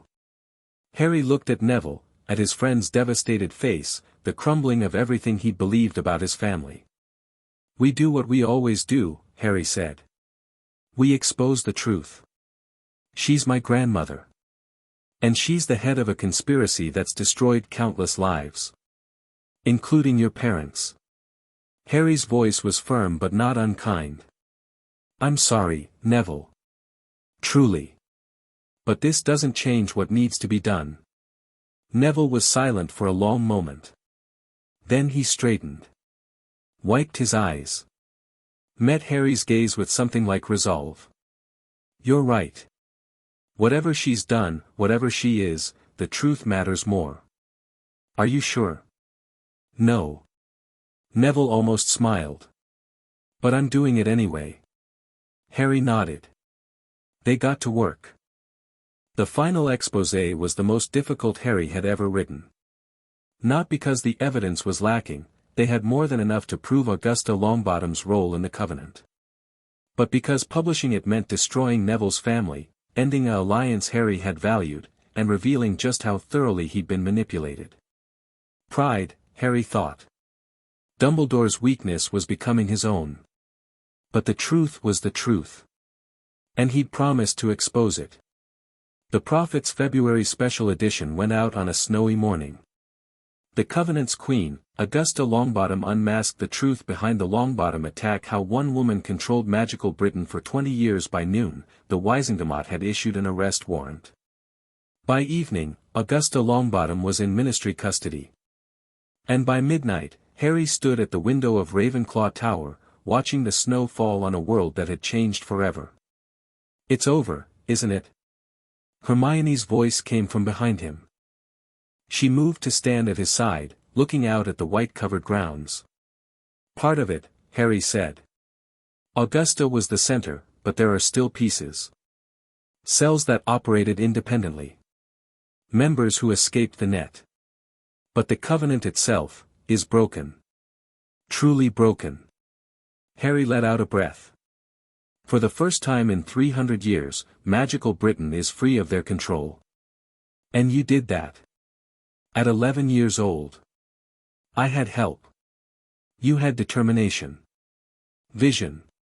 The willingness to do what others wouldn't. Hermione turned to face him. Do you ever wonder if it was worth it? Harry thought about everything he'd lost. His childhood innocence, such as it was. His trust in authority. His faith that good people would do the right thing. He thought about everything he'd gained. Friends. Allies. A home. Purpose. Yes, he said finally. It was worth it. Even the costs.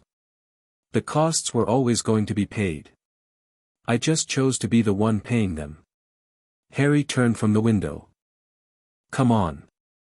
There's still work to do. There always is. They walked together through the castle Harry had claimed, had protected, had made his own. Above them, the stars wheeled in their eternal dance, indifferent to the struggles of the mortals below. But Harry wasn't indifferent. He was paying attention. And the game wasn't over yet. Chapter 3 End. Chapter 4, The Sorting of Knives. Spring came to Hogwarts like a thief, slipping in while no one was watching. One day the grounds were locked in winter's grip, the lake frozen solid enough to walk on, the forbidden forest a maze of bare branches and shadowed snow. The next, or so it seemed, the ice was cracking, the trees were budding, and the air carried something other than cold. Harry noticed the change from the window of the room of requirement, where he'd been spending more and more of his time. The room had become his sanctuary, his war room, his library. It responded to his needs with increasing sophistication, producing whatever he required almost before he knew he required it. Today, it had produced a comfortable armchair, a warming fire, and absolute silence. He needed to think. 3 months since Augusta Longbottom's arrest. 3 months since the Covenant's public collapse. In that time, magical Britain had transformed, or at least, begun to transform. The ministry was under new leadership, the Wisingamot had been purged of compromised members, and the Prophet continued its mission of relentless truth-telling. But transformation was messy.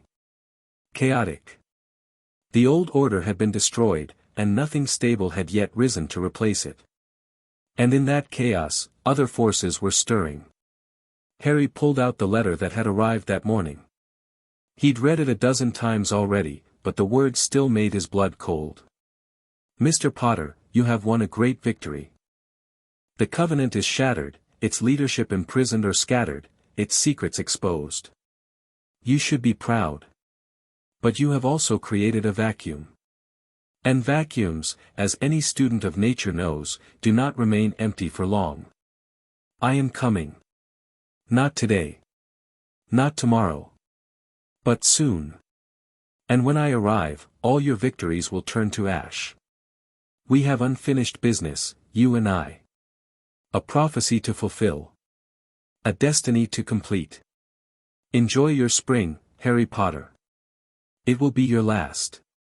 Lord Voldemort. The letter had arrived by owl, a common barn owl, untraceable, dead within minutes of delivering its burden. The parchment bore no magical signature Harry could detect, but its authenticity was unmistakable. Voldemort was back. Or rather, Voldemort had never left. The prophecy had always pointed to this. Neither can live while the other survives. Harry had known, intellectually, that the Dark Lord would return someday. But knowing and knowing were different things. Now he knew. Show me. Snape's voice was flat as he examined the letter. They were in his office, the door warded against intrusion, the air thick with potion fumes and tension. It could be a hoax, Harry said without conviction. It's not. Snape set the letter down with visible distaste. The phrasing. The cadence. I serve him for years, I know how he thinks, how he writes. This is genuine. So he's alive. He was never truly dead. I've suspected for years. Snape's dark eyes met Harry's. The night he attacked your parents, something went wrong. The killing curse rebounded, destroying his body, but his spirit persisted. He's been, somewhere. Recovering. Waiting. And now he's ready to come back. So it would seem. Snape was quiet for a moment. You understand what this means? The prophecy. Yes. Whatever political games you've been playing, whatever enemies you've defeated, this is different. Voldemort isn't a conspiracy to be exposed or a reputation to be destroyed. He's a force of nature. A monster in human form. I've faced monsters before. You've faced politicians and bureaucrats. Men whose weapons were influence and manipulation. Snape's voice hardened. Voldemort's weapons are torture and death. He won't try to discredit you, Potter. He'll try to end you. Harry absorbed this. He'd known, of course. But hearing it from Snape, from someone who'd served the Dark Lord, who understood what they were facing, made it real in a way it hadn't been before. What do I do? What you've been doing. Build alliances. Gather resources. Prepare. Snape paused. And learn to fight. Really fight. Not the dueling club nonsense, actual combat magic. The kind that keeps you alive when someone wants you dead. Will you teach me? Snape's expression was unreadable. Yes, he said finally. Lily would want me to. The training began that night. Snape was a brutal instructor. No encouragement, no praise, no patience for mistakes. He attacked without warning, exploited every weakness, pushed Harry to the edge of his endurance and then pushed harder. Shield.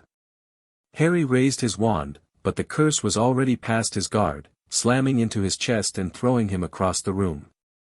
Too slow. Again. They went again. And again. And again, until Harry's arms ached and his vision blurred and every breath was a struggle. Your reflexes are adequate, Snape said finally, lowering his wand. Your power is, surprising. But your technique is sloppy. You rely too much on instinct. Instinct kept me alive with the Dursleys. The Dursleys weren't throwing killing curses. Instinct will get you killed against a trained wizard. Snape handed Harry a vial, pain reliever, by the taste. We'll work on fundamentals. Shields, counters, movement. The boring things that make the difference between survival and death. How long do I have? Impossible to say.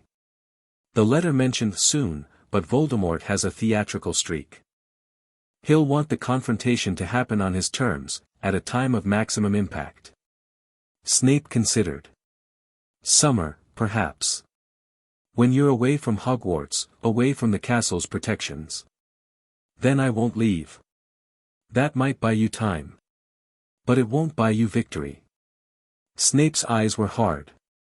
You need the castle's resources, yes. But you also need to stop thinking like a politician and start thinking like a warrior. I don't want to be a warrior. What you want is irrelevant. The prophecy has chosen you. Now you choose how to face it. Harry had no answer to that. The weeks that followed were a strange double existence. By day, Harry was a student.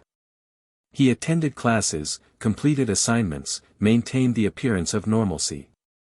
His professors treated him with varying degrees of respect and wariness. The air of Hogwarts was not quite like other students, but he was still a first year, still bound by the rules and rhythms of academic life. By night, he was something else. Snape's training continued, growing more intense as Harry's skills improved. They moved beyond simple dueling into tactical combat, how to fight in different environments, how to handle multiple opponents, how to use the terrain as a weapon. But Harry also trained in other ways. Helena Ravenclaw taught him the castle's secrets, the hidden passages and forgotten rooms that could provide advantage in a siege. Hermione researched Voldemort's history, building a comprehensive profile of his tactics and weaknesses. Theodore worked his pureblood connections, gathering intelligence on former Death Eaters who might be contacted, turned, or neutralized. And through it all, the legacy hummed in Harry's blood, showing him possibilities he'd never imagined. The wards could be extended. Harry stood in the room of requirement with Professor Flitwick, examining a three-dimensional model of Hogwarts' protective enchantments. The tiny professor had become an increasingly important ally, sharing knowledge that had been restricted for generations. Extended how? The founders designed them to be expandable. In times of crisis, the heir can push the boundaries outward, encompassing more territory, offering protection to refugees. Flitwick pointed to the model. Currently, the wards cover the castle and immediate grounds. But the original design allows for them to extend to Hogsmeade, even beyond. At what cost? Power. Concentration. The heir becomes the anchor. If you're incapacitated, the extension collapses. Flitwick's expression was grave. It's not something to be done lightly. Harry studied the model. If Voldemort attacked during term, students would need protection. But extending himself, making himself more vulnerable. Could others share the burden? In theory. The founder's original design allowed for multiple anchors, one for each of the 4 houses. But those connections have been dormant for centuries. Could they be reawakened? Flitwick was quiet for a long moment. You would need heirs of each founder. People with the right bloodlines and the willingness to bind themselves to the castle. Harry thought about Helena's words, months ago. You have the blood to claim them all. 3 founders through blood, 1 through character. But he didn't have to do it alone. Hermione, he said slowly. She was almost sorted into Ravenclaw. And Theodore, his family has Slytherin connections. If we could trace Gryffindor and Hufflepuff lines. It might work. Or it might kill you all. Flitwick's eyes were troubled. This is old magic, Harry. Older than the Ministry, older than recorded history. It doesn't follow rules as we understand them. But it's possible. Many things are possible. The question is whether they're wise. Harry looked at the model, at the castle that had become his home, the legacy he'd claimed. Wisdom hasn't gotten me this far. Maybe it's time to try something else. The search for founder heirs took weeks. Hermione's bloodline was easiest to confirm. Her magical signature, analyzed by goblin experts, showed clear traces of Ravenclaw ancestry, distant but genuine. She'd inherited through a squib line, her family's magic skipping generations before resurging in her. Theodore was more complicated. The Slytherin connection came through his mother's side, not his father's. But it was there, buried in genealogical records that had been deliberately obscured. Gryffindor proved the most difficult. The line had scattered over centuries, intermarrying with dozens of families until the bloodline was almost impossible to trace. But eventually, Hermione's research identified a candidate. Someone Harry already knew. You want me to what? Neville Longbottom stared at Harry with an expression of pure bewilderment. They were in an unused classroom, just the 2 of them, the door sealed against intrusion. The Longbottom family descends from Gryffindor, Harry said. Through the Pruitt line. Your grandmother, he caught himself. Your family has the blood. My grandmother is in Azkaban for leading a 300-year conspiracy. That doesn't change your heritage. But, Neville ran a hand through his hair, looking lost. I'm nobody, Harry. I can barely cast a proper Lumos. Gran always said I was barely magical, that I'd never amount to anything. Your grandmother lied about a lot of things. Harry kept his voice gentle. Including, I suspect, your abilities. Neville went still. What do you mean? I mean that Augusta Longbottom was the head of an organization dedicated to controlling magical Britain. And you, her grandson, her heir, grew up believing you were practically a squib. Harry met Neville's eyes. Does that seem like coincidence to you? You think she suppressed me somehow? I think she had every reason to keep you weak and dependent. A powerful Neville might have asked questions. Might have noticed things. Harry reached out, touching Neville's arm. You've been held back your whole life. Maybe it's time to find out what you can really do. Neville was quiet for a long moment. Then, slowly, what would I have to do? The ritual took place on the spring equinox. Harry had spent weeks preparing, consulting with Helena, studying the founder's original texts, ensuring every detail was perfect. The room of requirement had configured itself as a ceremonial chamber, 4 pedestals arranged in a square around a central altar. Hermione stood at the east pedestal, her wand held ready. Theodore at the south. Neville at the west, still looking uncertain but resolute. And Hufflepuff. You're sure about this? Luna Lovegood smiled her dreamy smile. The Nargles say it's the right thing to do. Harry still wasn't entirely sure how Luna had entered the equation. She'd simply appeared one evening, informed him that she would be taking the Hufflepuff position, and refused to discuss it further. When he'd had her bloodline tested, the results had been inconclusive. She had connections to all four founders, too tangled to trace, as if her family had spent centuries deliberately muddying the genealogical waters. But when he'd asked her to touch the Hufflepuff artifact, a cup that had been hidden in the room for centuries, it had glowed with recognition. Good enough. Places, Harry said. He stepped to the central altar, where four objects lay waiting. The ring of Ravenclaw on his finger.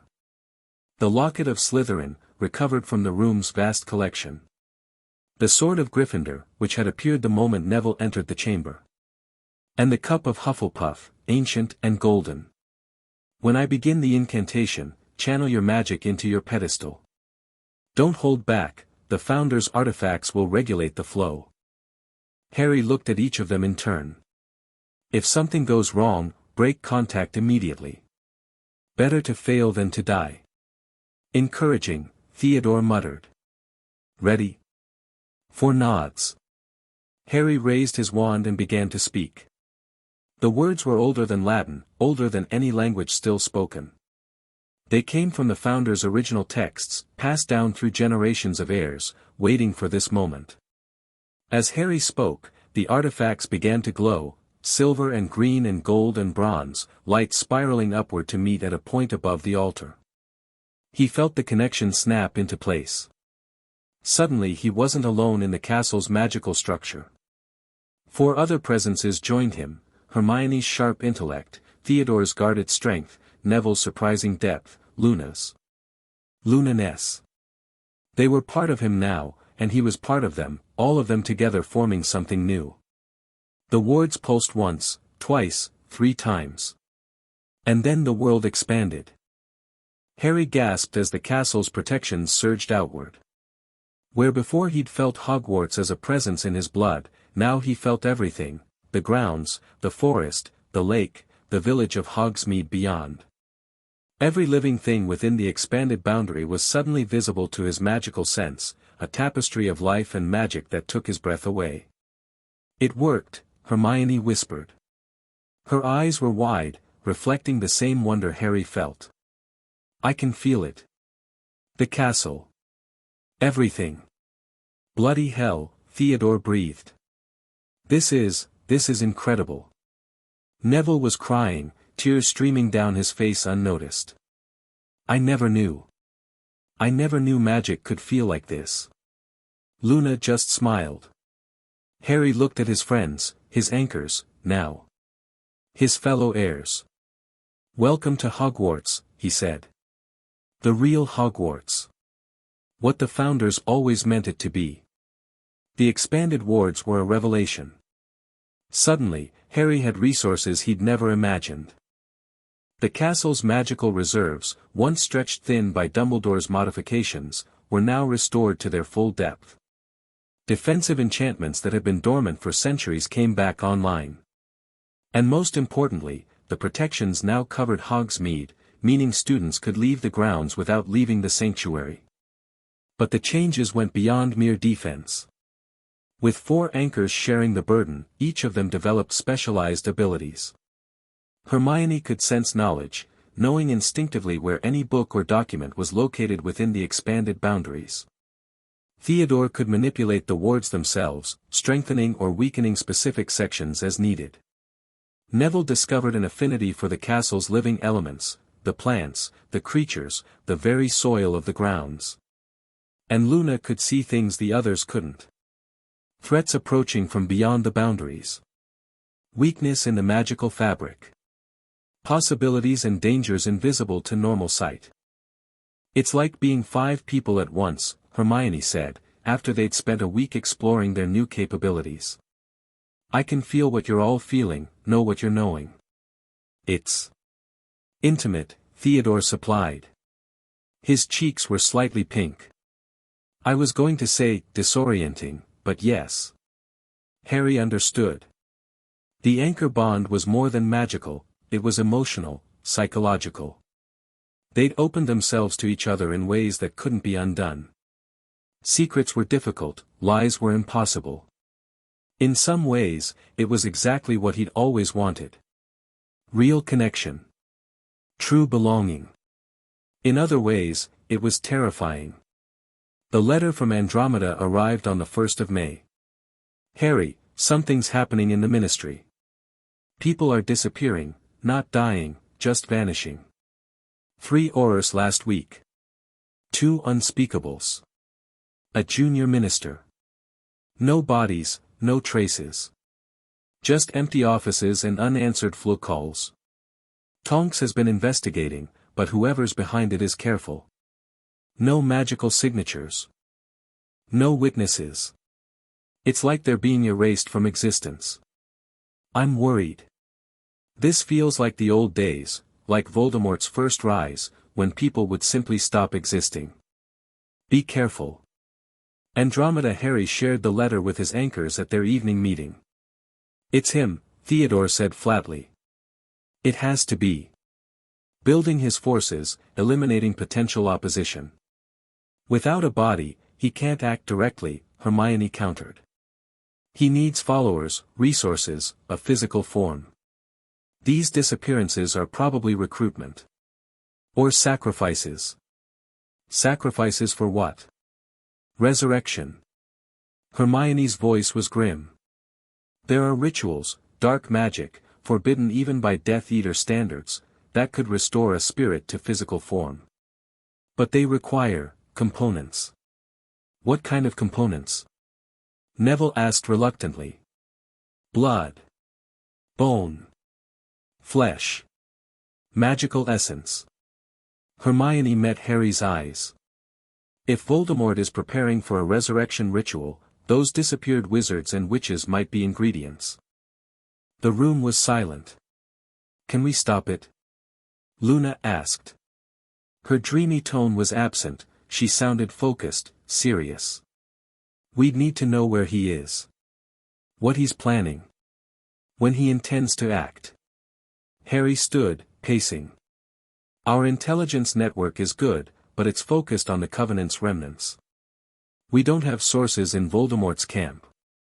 There might be one option. Theodore's voice was careful. My father. Everyone looked at him. He took the Dark Mark during the First War. He'd know things, how the Death Eaters communicated, where they gathered, who was still loyal. Theodore's jaw tightened. He's in Azkaban now, but I could visit. Ask questions. Would he answer? If he thought I'd rejoined his cause? Maybe. Theodore's smile was bitter. I'm very good at playing the obedient son. Harry considered this. Using Theodore as a spy against his own father was distasteful. But the stakes. The decision is yours, he said finally. I won't order you to do this. You're not ordering me. I'm volunteering. Theodore met his eyes. The man tried to kill me for joining you. He's not my father anymore, he's a resource. Then we do it carefully. Controlled contact. Extraction plan in place. Harry looked at each of them. This is dangerous. Voldemort isn't the Covenant, he doesn't play political games. If he discovers what Theodore's doing. I know the risks. Theodore's voice was steady. Let's get to work. Theodore's first visit to Azkaban took place a week later. Harry couldn't accompany him, the prison's protections would have detected his presence, and explanations would have been awkward. But through the anchor bond, he could feel what Theodore felt. The cold. The despair. The Dementor-touched air that seemed to drain all hope. And beneath it all, Theodore's iron determination.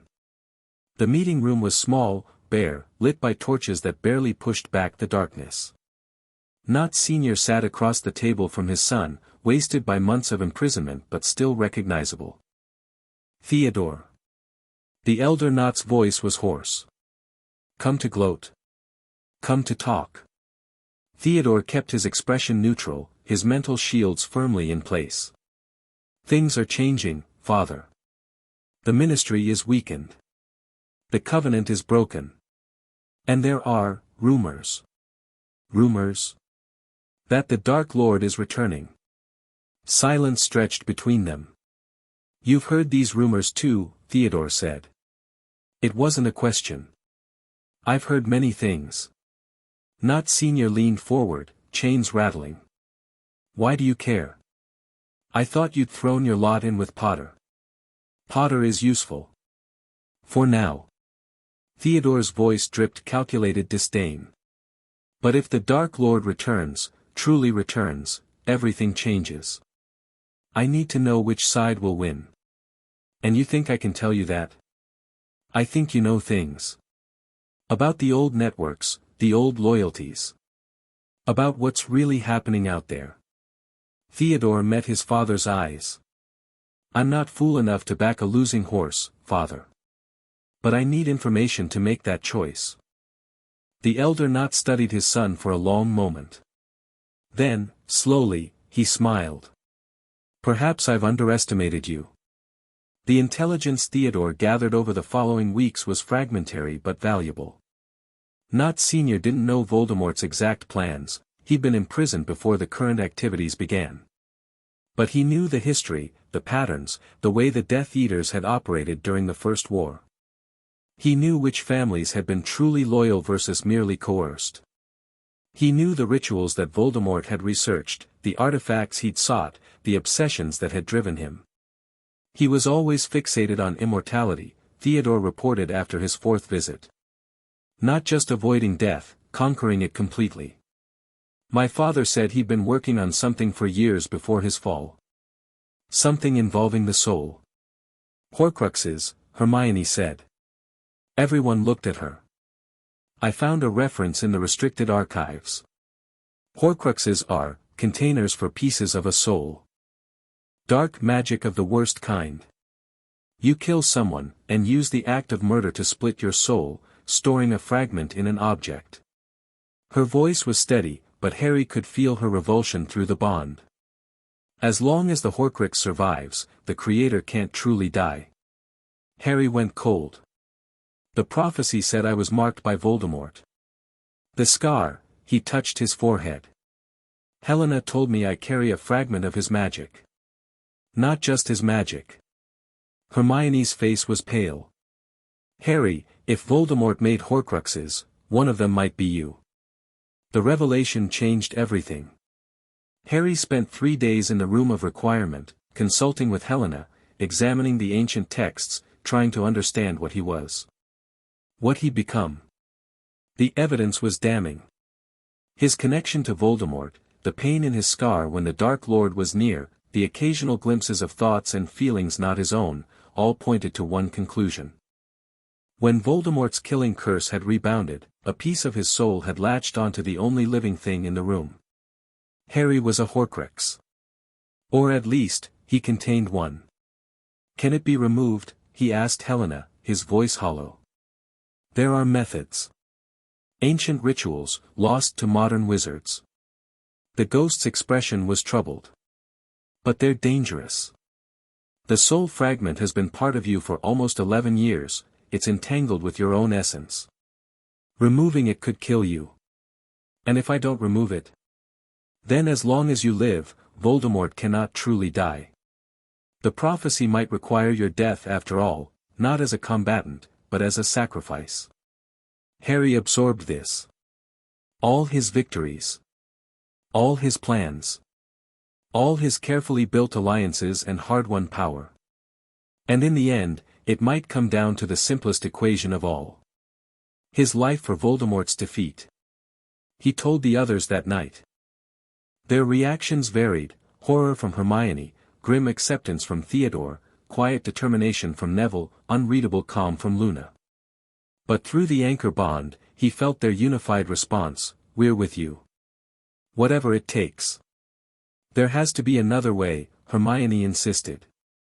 If the ritual is dangerous but possible, we can find a way to make it work. We have resources, we have time constraints. Harry's voice was flat. Voldemort's resurrection is coming. If he returns before we find a solution, then we fight anyway. Neville's voice was surprising in its firmness. Horcrux or not, you're still you. And you're still the best chance we have. Neville, no. Listen. Neville stepped forward, his earlier uncertainty completely absent. My parents were tortured into insanity fighting Voldemort the first time. My grandmother turned out to be a monster.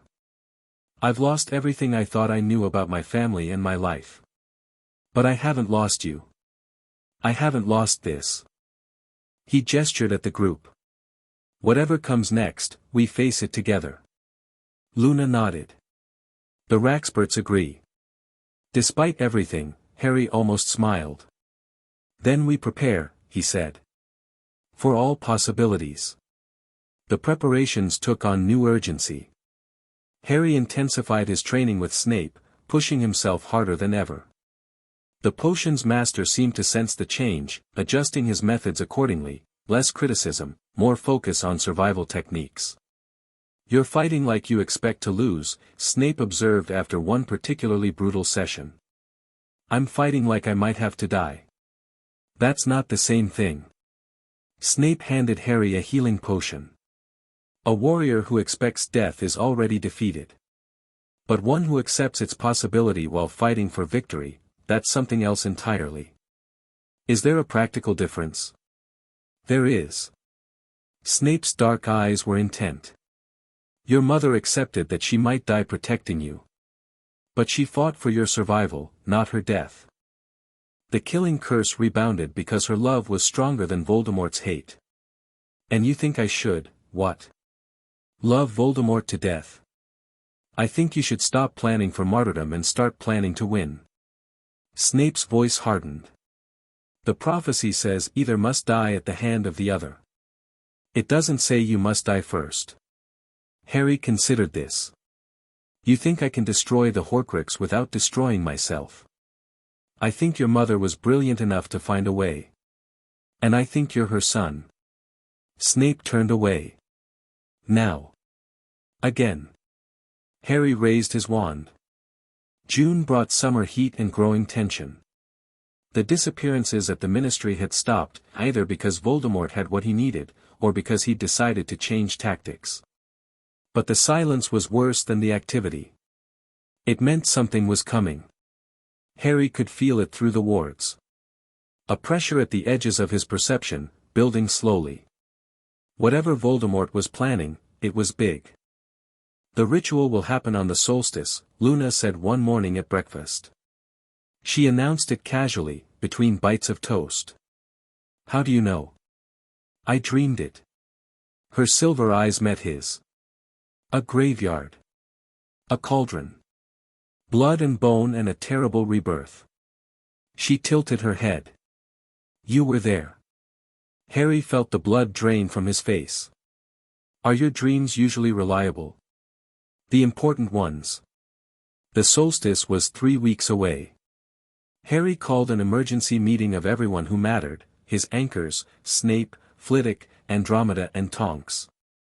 Even Dumbledore, still diminished but still knowledgeable, was invited. If Voldemort completes his resurrection ritual, we face a full-strength Dark Lord, Harry said. No more fragments, no more weakened spirit.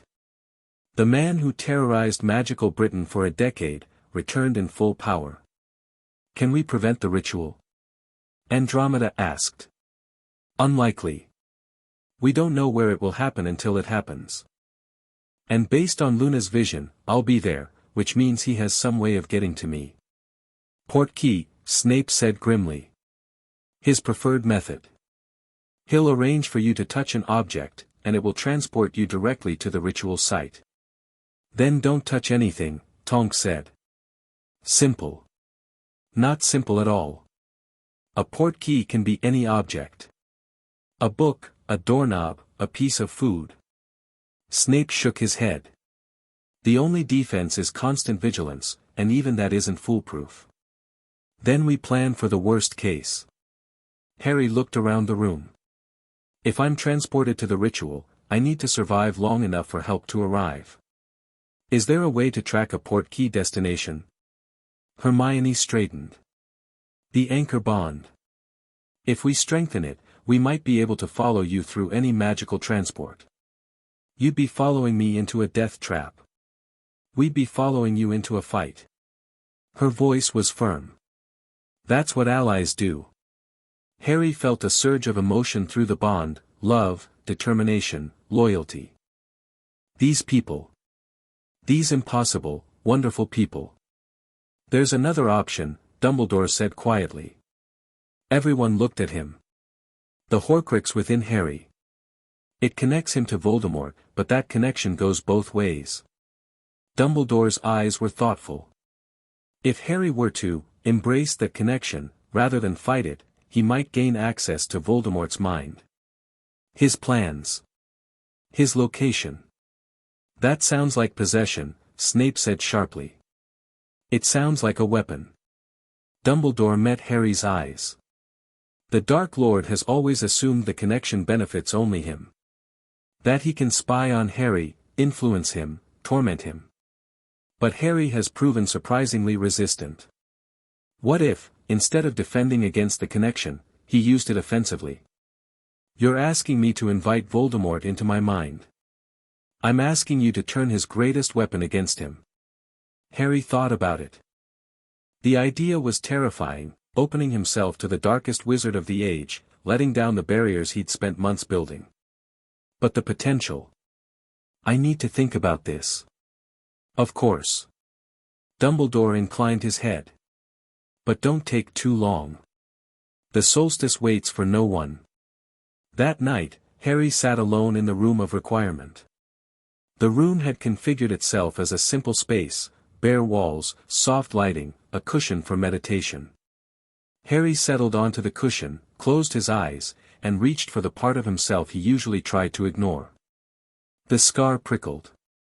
Normally, he suppressed the sensation, pushed it down, refused to acknowledge it. But now he did the opposite. He followed it, traced it, let it lead him deeper into his own mind. There. A door he'd never noticed before. Black, featureless, radiating wrongness. This was the connection, the link between his soul and the fragment of Voldemort lodged within him.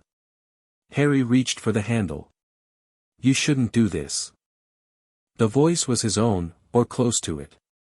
His instincts, warning him. I know. He opened the door. The mindscape was a graveyard. Row upon row of tombstones stretched into misty distance. The air was cold, heavy with the smell of decay. And standing among the graves, waiting, was a figure in black robes. Harry Potter. The voice was high, cold, inhuman. You've finally decided to visit. Voldemort turned to face him. He looked wrong. Not quite human, not quite ghost. His features were sharp, his skin pale to the point of translucence, his eyes red as blood. But there was a solidity to him that hadn't been there before. He was becoming more real. I wanted to see what I was dealing with. And what do you see? A monster. Harry kept his voice steady. A broken thing pretending to be a man. Voldemort laughed. It was a terrible sound. Broken? I am eternal. I have conquered death itself.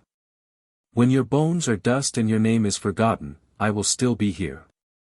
He stepped closer. You cannot defeat me, Harry. You can only delay the inevitable. That's what everyone I've beaten said. The Covenant? Dumbledore? They were children playing at power. Voldemort's eyes glittered. I am something else entirely. You're a spirit without a body, threatening an 11-year-old. Harry smiled. Forgive me if I'm not impressed. For a moment, rage flashed across Voldemort's features. Then it smoothed away, replaced by cold amusement. Bold words. Let's see if you're still so brave when we meet in the flesh. He gestured at the graveyard around them. This is where it will happen, you know. The ritual. Your blood will fuel my rebirth. My blood? The blood of an enemy, forcibly taken. It's a key component. Voldemort smiled. The prophecy binds us, Harry. Your blood, your essence, they're part of what I need to return fully. Ironic, isn't it? The boy who killed me will be the one who resurrects me.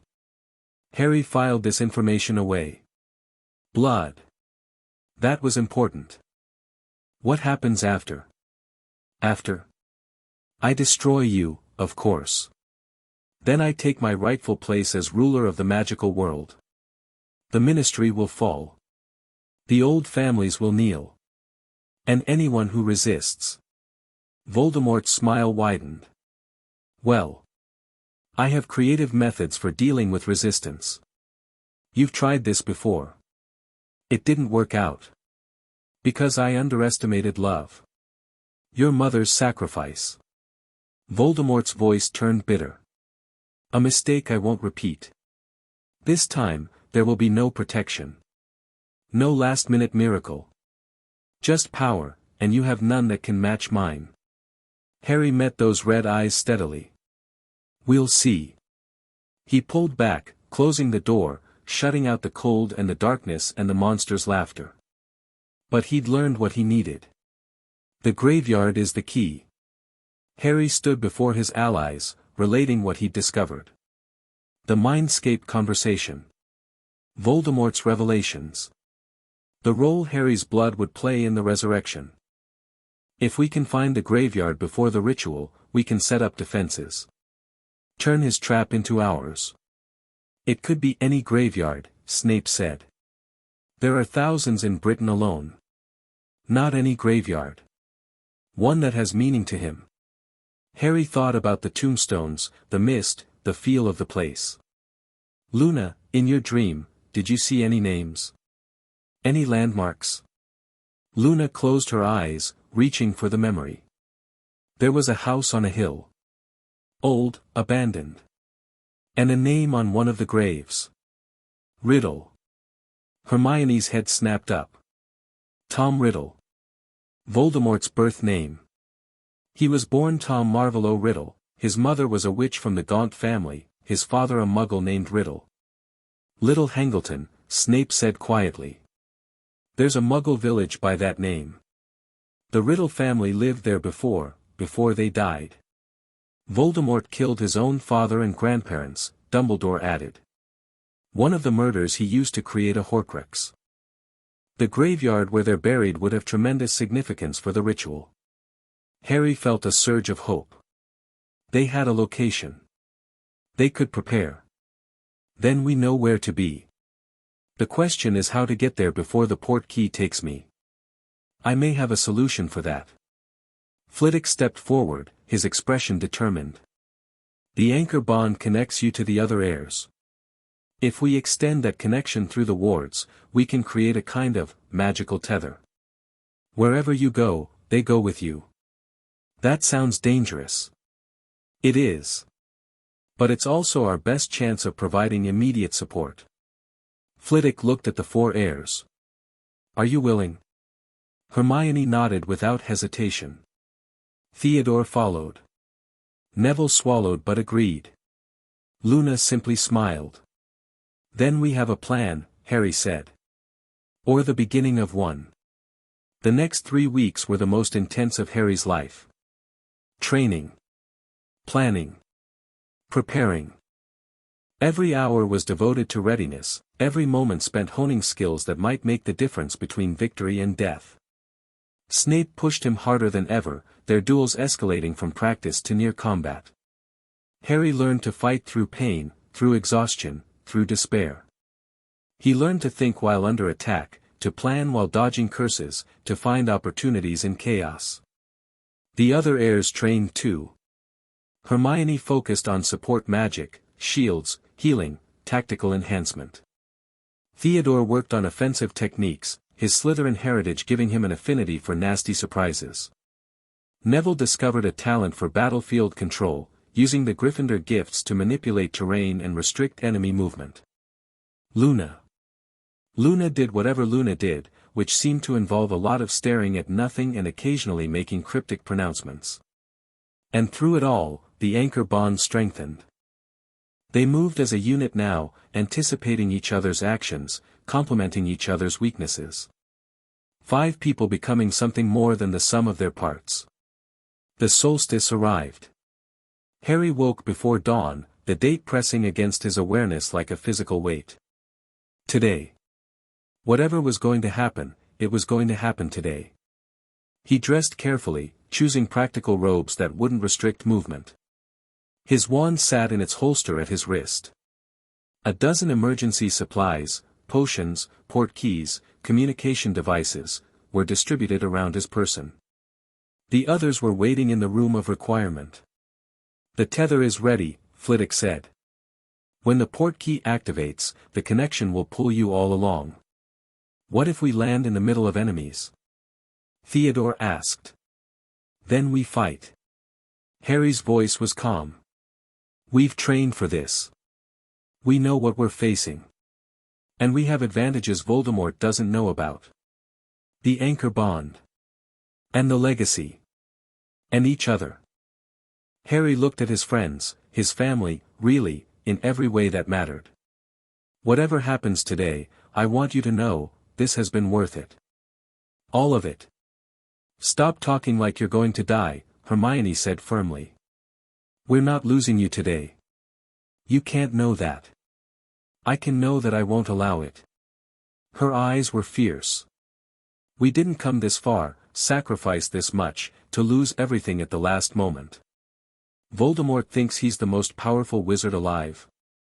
He's never faced us. Harry felt the bond pulse with her conviction, and with the echoes from the others. Determination. Loyalty. Love. Maybe that would be enough. Maybe it would have to be. The day passed in tense anticipation. Harry attended his final classes of the term, maintaining the appearance of normalcy. But his senses were on high alert, tracking every object he touched, every person he passed. The port key could be anything. Anyone. Afternoon came. The final feast. Harry sat at the Ravenclaw table, barely tasting the food, waiting. The Great Hall was full of celebration, students excited for summer, teachers relieved to have survived another year. No one seemed to notice the tension radiating from the small group of first-years at the Ravenclaw table. Then, just as dessert appeared, Harry felt it. A pull. A hook behind his navel, yanking him sideways through space and time and reality itself. He grabbed for the bond instinctively, felt the others grab back, and then everything dissolved into swirling color and deafening sound. They landed in darkness. Harry's feet hit soft earth, and he stumbled, catching himself against a tombstone. The others materialized around him, Hermione gasping, Theodore cursing, Neville almost falling, Luna landing gracefully as if she'd done this 1,000 times. The graveyard from his vision. The graveyard from Luna's dream. And in the center, illuminated by flickering torchlight, stood a massive cauldron surrounded by robed figures. Welcome, Harry Potter. Voldemort's voice echoed across the graves. I'm so glad you could join us. Harry straightened, wand in hand, and faced his destiny. Wouldn't miss it for the world. Chapter 4 End. Chapter 5, The Greater Good. The graveyard was exactly as Harry had seen it in the mindscape, rows of weathered tombstones stretching into darkness, a great yew tree spreading skeletal branches overhead, and the Riddle family grave standing like a monument at the center of it all. The summer night air was warm, but the magic radiating from the ritual site made Harry's skin prickle with cold. 12 Death Eaters formed a circle around the cauldron, their silver masks glinting in the torchlight. Harry recognized none of them individually, but he could feel their power. Experienced wizards, veterans of the First War, gathered for their master's return. And before the cauldron, holding a bundle of robes that moved and whimpered, stood a small, hunched figure. Wormtail, Hermione breathed, and Harry felt her recognition through the bond. Peter Pettigrew, his parents' friend, their betrayer, the man who'd sold them to Voldemort. Harry. Theodore's voice was tight. There are more in the trees. I count at least 8. 20 Death Eaters. Maybe more. Against 5 first years, however enhanced by the founder's legacy. The odds were not good. Spread out, Harry murmured through the bond. Hermione, shields on my mark. Theodore, disruption spells, target the cauldron if you can. Neville, Luna, keep them off us. Acknowledgements rippled back through the connection. You brought friends. Voldemort's voice came from the bundle in Wormtail's arms, weak, rasping, but unmistakably him. How touching. They can watch you die. I've heard that before. Harry stepped forward, putting himself between his friends and the ritual circle. Usually from people who ended up regretting it. A ripple of anger passed through the Death Eaters. One of them raised a wand. No. Voldemort's command stopped him cold. The boy is mine. But the others, deal with them. The Death Eaters moved. Now. Harry shouted. The battle erupted across the graveyard like a storm breaking. Hermione's shield sprang up around the group, golden barriers that deflected the first volley of curses. Theodore's counterattack followed immediately, a cascade of disruptive magic aimed at the cauldron, trying to interrupt the ritual before it could complete. But the Death Eaters were ready. A secondary shield surrounded the ritual site, absorbing Theodore's spells without faltering. Whatever preparations Voldemort had made, they were thorough. Harry didn't waste time on the cauldron. He knew, with terrible certainty, that the ritual would proceed, the prophecy demanded it, and fate had a way of getting what it wanted. Instead, he focused on survival. The first Death Eater to reach him was fast, experienced, throwing curses with practiced efficiency. Harry deflected, dodged, returned fire. The Ravenclaw legacy hummed in his blood, showing him patterns in the enemy's attacks, gaps in their defenses. He exploited one ruthlessly. The Death Eater went down with a stunner to the face, and Harry was already moving, putting a tombstone between himself and the next attacker. Spells flew past him, carving chunks from ancient stone, setting the dry grass alight. Through the bond, he felt his friends fighting their own battles. Neville was a revelation. Gryffindor's gifts had awakened something in him, a courage and ferocity that made him seem like a different person. He fought 2 Death Eaters at once, driving them back with a barrage of spells that would have done a 7th year proud. Theodore was cool precision, picking his shots, using the terrain. His Slytherin cunning turned every tombstone into cover, every shadow into an ambush point. He'd already dropped 1 Death Eater and was working on a second. Luna danced through the chaos like it was choreographed specifically for her, curses missing her by inches while her return fire found targets with uncanny accuracy. Whatever the Hufflepuff legacy had given her, it seemed to include an almost precognitive sense of danger. And Hermione was the anchor, her shields flexing and adapting, her support magic boosting everyone's performance. She couldn't match the others in direct combat, but she was the reason they were all still standing. We're holding, Harry thought through the bond. We're actually holding. Then the ritual completed. The cauldron erupted. A column of fire and shadow shot skyward, illuminating the graveyard with hellish light. Harry felt the magic in his scar scream, and for a moment he couldn't see, couldn't think, couldn't do anything but endure the overwhelming pressure of a dark god being born. When his vision cleared, Lord Voldemort stood before the cauldron. He was no longer the twisted fragment from Harry's mindscape vision. This was the Dark Lord in his full, terrible glory, tall and gaunt, with skin pale as marble and eyes that burned like red stars. Power radiated from him like heat from a forge, pressing against Harry's magical senses with almost physical force. Yes. The word was a hiss of pure satisfaction. Finally. Finally. Voldemort raised his hands, examining them with apparent wonder. Then his gaze found Harry, and his lipless mouth curved into something that might have been a smile. Your blood, Harry. Your essence, running through my veins. He took a step forward. The protection your mother gave you, it's mine now too. Nothing stands between us anymore. Harry raised his wand. Then let's finish this. The duel that followed would become the stuff of legend. Years later, those who witnessed it would struggle to describe what they'd seen. Magic of a kind that hadn't been wielded in centuries, spells that seemed to bend reality itself, two figures at the center of a storm of power that made the very air crack and shimmer. Harry fought with everything he had, every technique Snape had taught him, every gift the legacy provided, every ounce of will he possessed. The anchor bond fed him strength from his friends, their determination becoming his determination, their love becoming his armor. But Voldemort was simply more. Faster, stronger, more experienced. Every spell Harry threw was deflected or absorbed. Every defense he raised was tested and found wanting. The Dark Lord wasn't just fighting, he was playing, demonstrating his superiority with casual, devastating efficiency.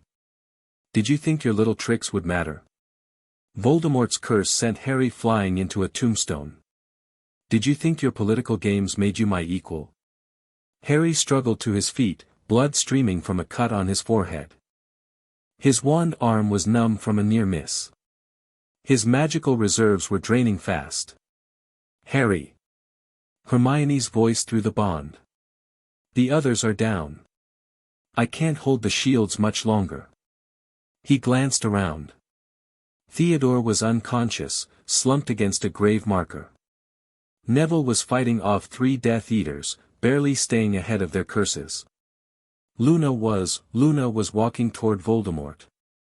What? Harry started. The snake requires sacrifice, Luna said, her voice dreamy and distant. But not the sacrifice he expects. She raised her wand. Avada Kedavra. The killing curse flew true. Not at Voldemort, at Harry. Time seemed to slow. Harry watched the green light approach, felt the magic of death reaching for him, understood in that frozen instant what Luna had seen. The prophecy required one to die at the other's hand. But the Horcrux in Harry's scar had complicated that requirement. As long as the soul fragment remained, neither could truly kill the other, they were bound too closely, their fates too intertwined. Luna had found the loophole. A third party's killing curse, aimed at the Horcrux. Not at Harry, at the piece of Voldemort lodged in his soul. The curse struck. Harry died. He was aware of it, a strange, detached awareness, as if he was watching from outside his own body. He felt the Horcrux within him shriek as the killing curse tore it loose, felt the bond between himself and Voldemort sever with a snap that echoed through the magical world. He saw Voldemort stagger, clutching his chest, confusion and rage warring on his serpentine features. He saw his friends screaming, reaching for him, the anchor bond blazing with their desperate love. And then everything went white. He was in a place that wasn't a place. Vast and empty and impossibly bright, like standing inside a star. Harry looked at his hands and found them translucent, glowing with soft light.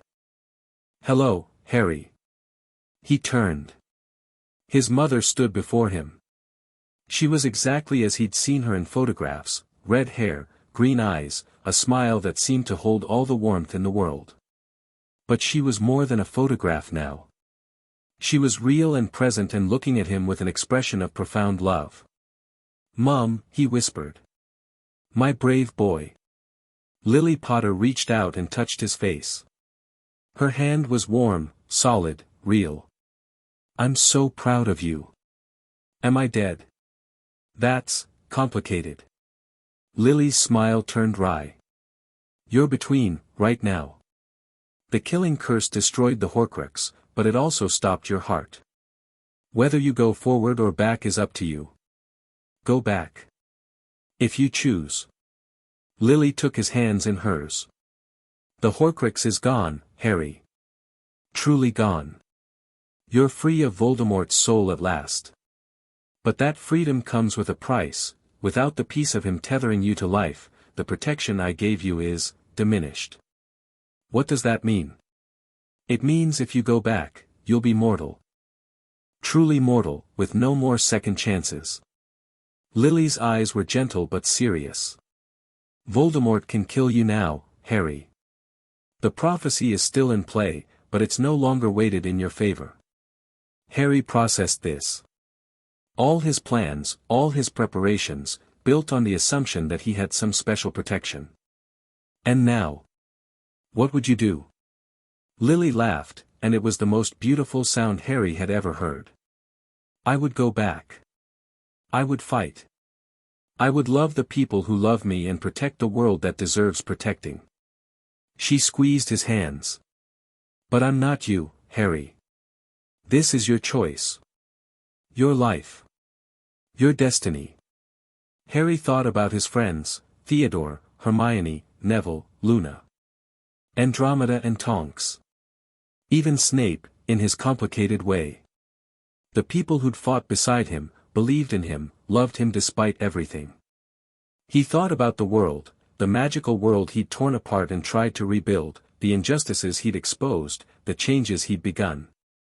He thought about Voldemort, newly risen, full of power and rage, ready to unleash terror on everything Harry cared about. I'm going back. Lily's smile was brilliant. That's my boy. She pulled him into an embrace, and Harry felt, for the first and perhaps only time in his life, completely, unconditionally loved. Your father wanted to come, Lily whispered. But this moment, it was always meant to be ours. Mother and son. I wish I could stay. I know. But they need you, Harry. The living need you more than the dead. She pulled back, her hands still holding his face. Remember what I said about love being the power Voldemort knows not. It wasn't poetry. It was truth. I don't understand. You will. She kissed his forehead, right over where his scar had been. Now go. Save the world. And when you're done, when you've lived a long, full life, we'll be here. All of us. Waiting. The white light intensified, and Harry felt himself being pulled away. I love you, Mum. I love you too, Harry. Always. And then he was falling back toward life. Harry's eyes snapped open. He was lying in the graveyard, surrounded by chaos. The battle was still raging, or had it only been seconds since the curse struck? Time seemed to have lost all meaning. But something had changed. The Death Eaters were in disarray. Several had fled outright, sensing the shift in the magical balance. Those who remained fought desperately, but the tide had turned. And Voldemort. Voldemort was on his knees. The Dark Lord clutched his chest, his face twisted in something Harry had never expected to see there, fear. The connection between them was gone, truly gone, and Voldemort could feel it. For the first time in his life, he was mortal again. What did you do?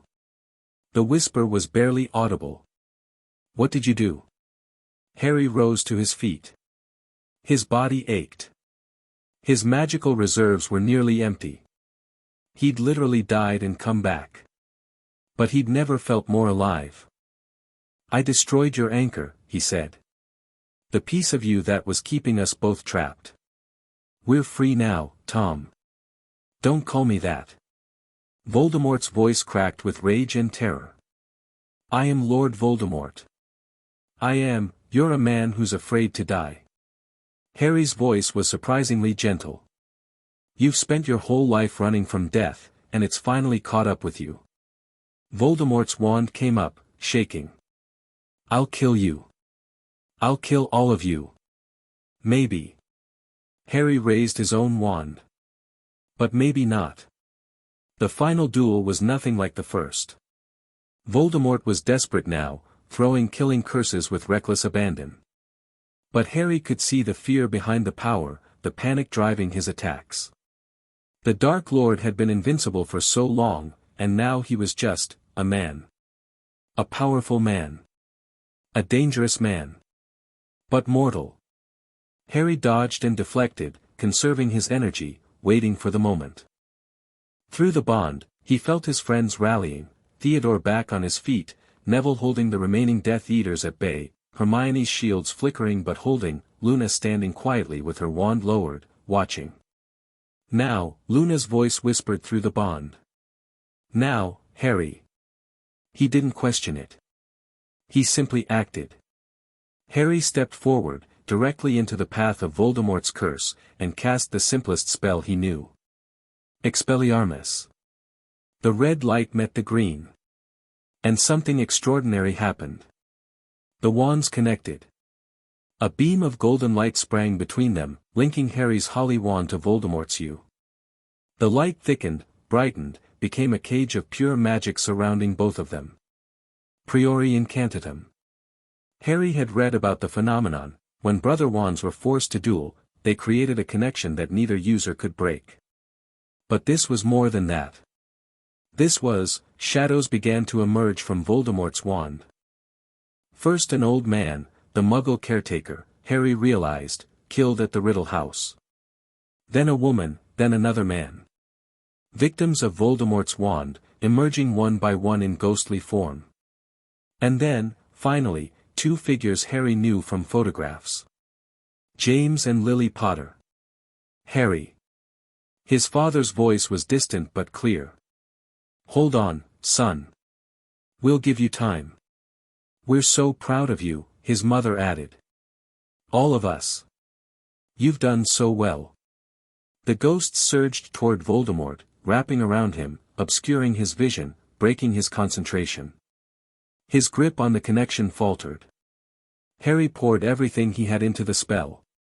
The golden light blazed white, blinding, all-consuming.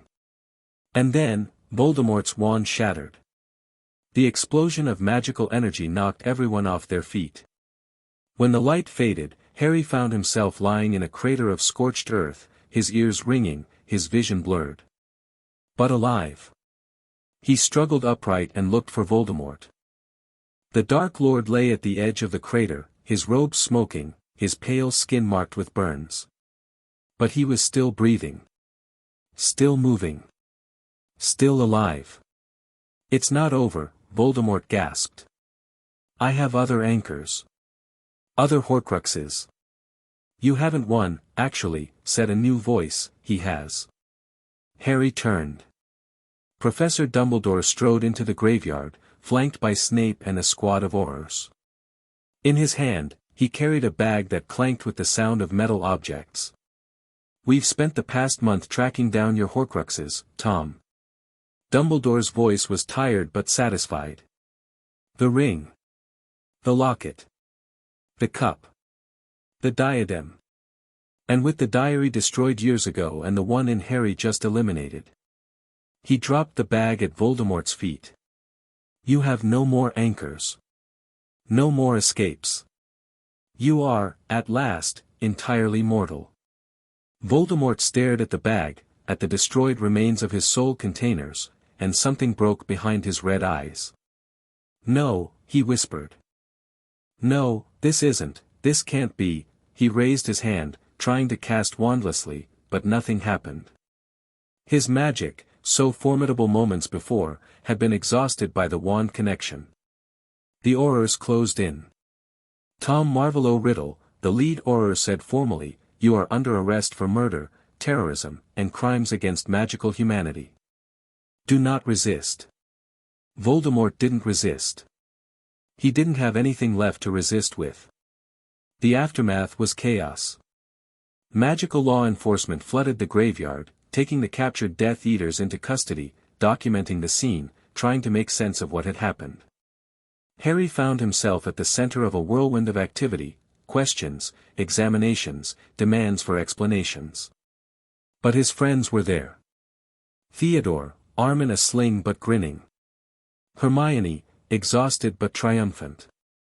Neville, still not quite believing what he'd done. And Luna, serene as always, as if she'd known all along how things would turn out. Maybe she had. You died, Hermione said quietly, when they finally had a moment alone. I felt it through the bond. Your heart stopped. I know. And you came back. I had help. Harry thought of his mother, of the white place between life and death. And reasons. The Horcrux. Gone. Really gone. He touched his forehead, where the scar still existed but no longer hurt. I'm just me now. Nothing extra. I think that's enough. Hermione took his hand. I think you're enough. The sun was rising over the graveyard when Dumbledore found Harry sitting alone on a fallen tombstone. May I join you? Harry nodded. The old wizard settled beside him, looking older and more tired than Harry had ever seen. But there was something else in his eyes now, something that might have been peace. I owe you an apology, Dumbledore said. Many apologies, actually. For the childhood I let you suffer. For the secrets I kept. For the games I played with your life. Yes. You do. I know. Dumbledore sighed. I told myself it was necessary. That the greater good required sacrifice. Your sacrifice, specifically. He shook his head. I was wrong. Not about the prophecy, that was real. But about the method. About treating you as a weapon instead of a person. Why are you telling me this now? Because it's over. Dumbledore looked toward the horizon, where the first rays of sun were painting the sky pink and gold. Voldemort is captured. The Horcruxes are destroyed. The prophecy is fulfilled. And you did it your way, Harry, not mine. You built alliances, exposed corruption, earned loyalty instead of demanding it.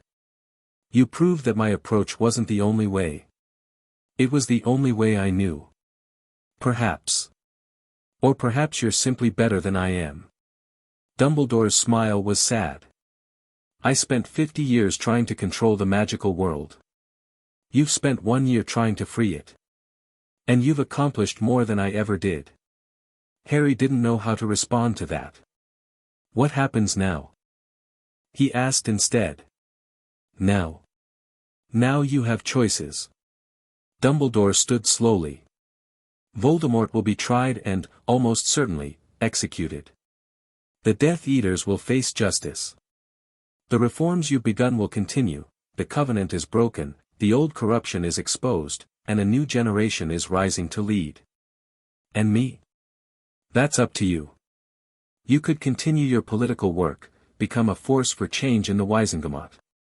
You could focus on your education, you have considerable magical talent that deserves cultivation.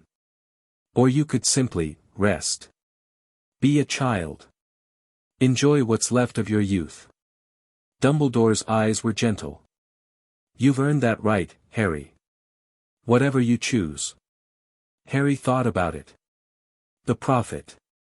The legacy. The friends he'd made and the enemies he'd defeated. He thought about his mother's words, live a long, full life. I think, he said slowly, I'd like to try just being Harry for a while. Without the campaigns and the conspiracies and the battles.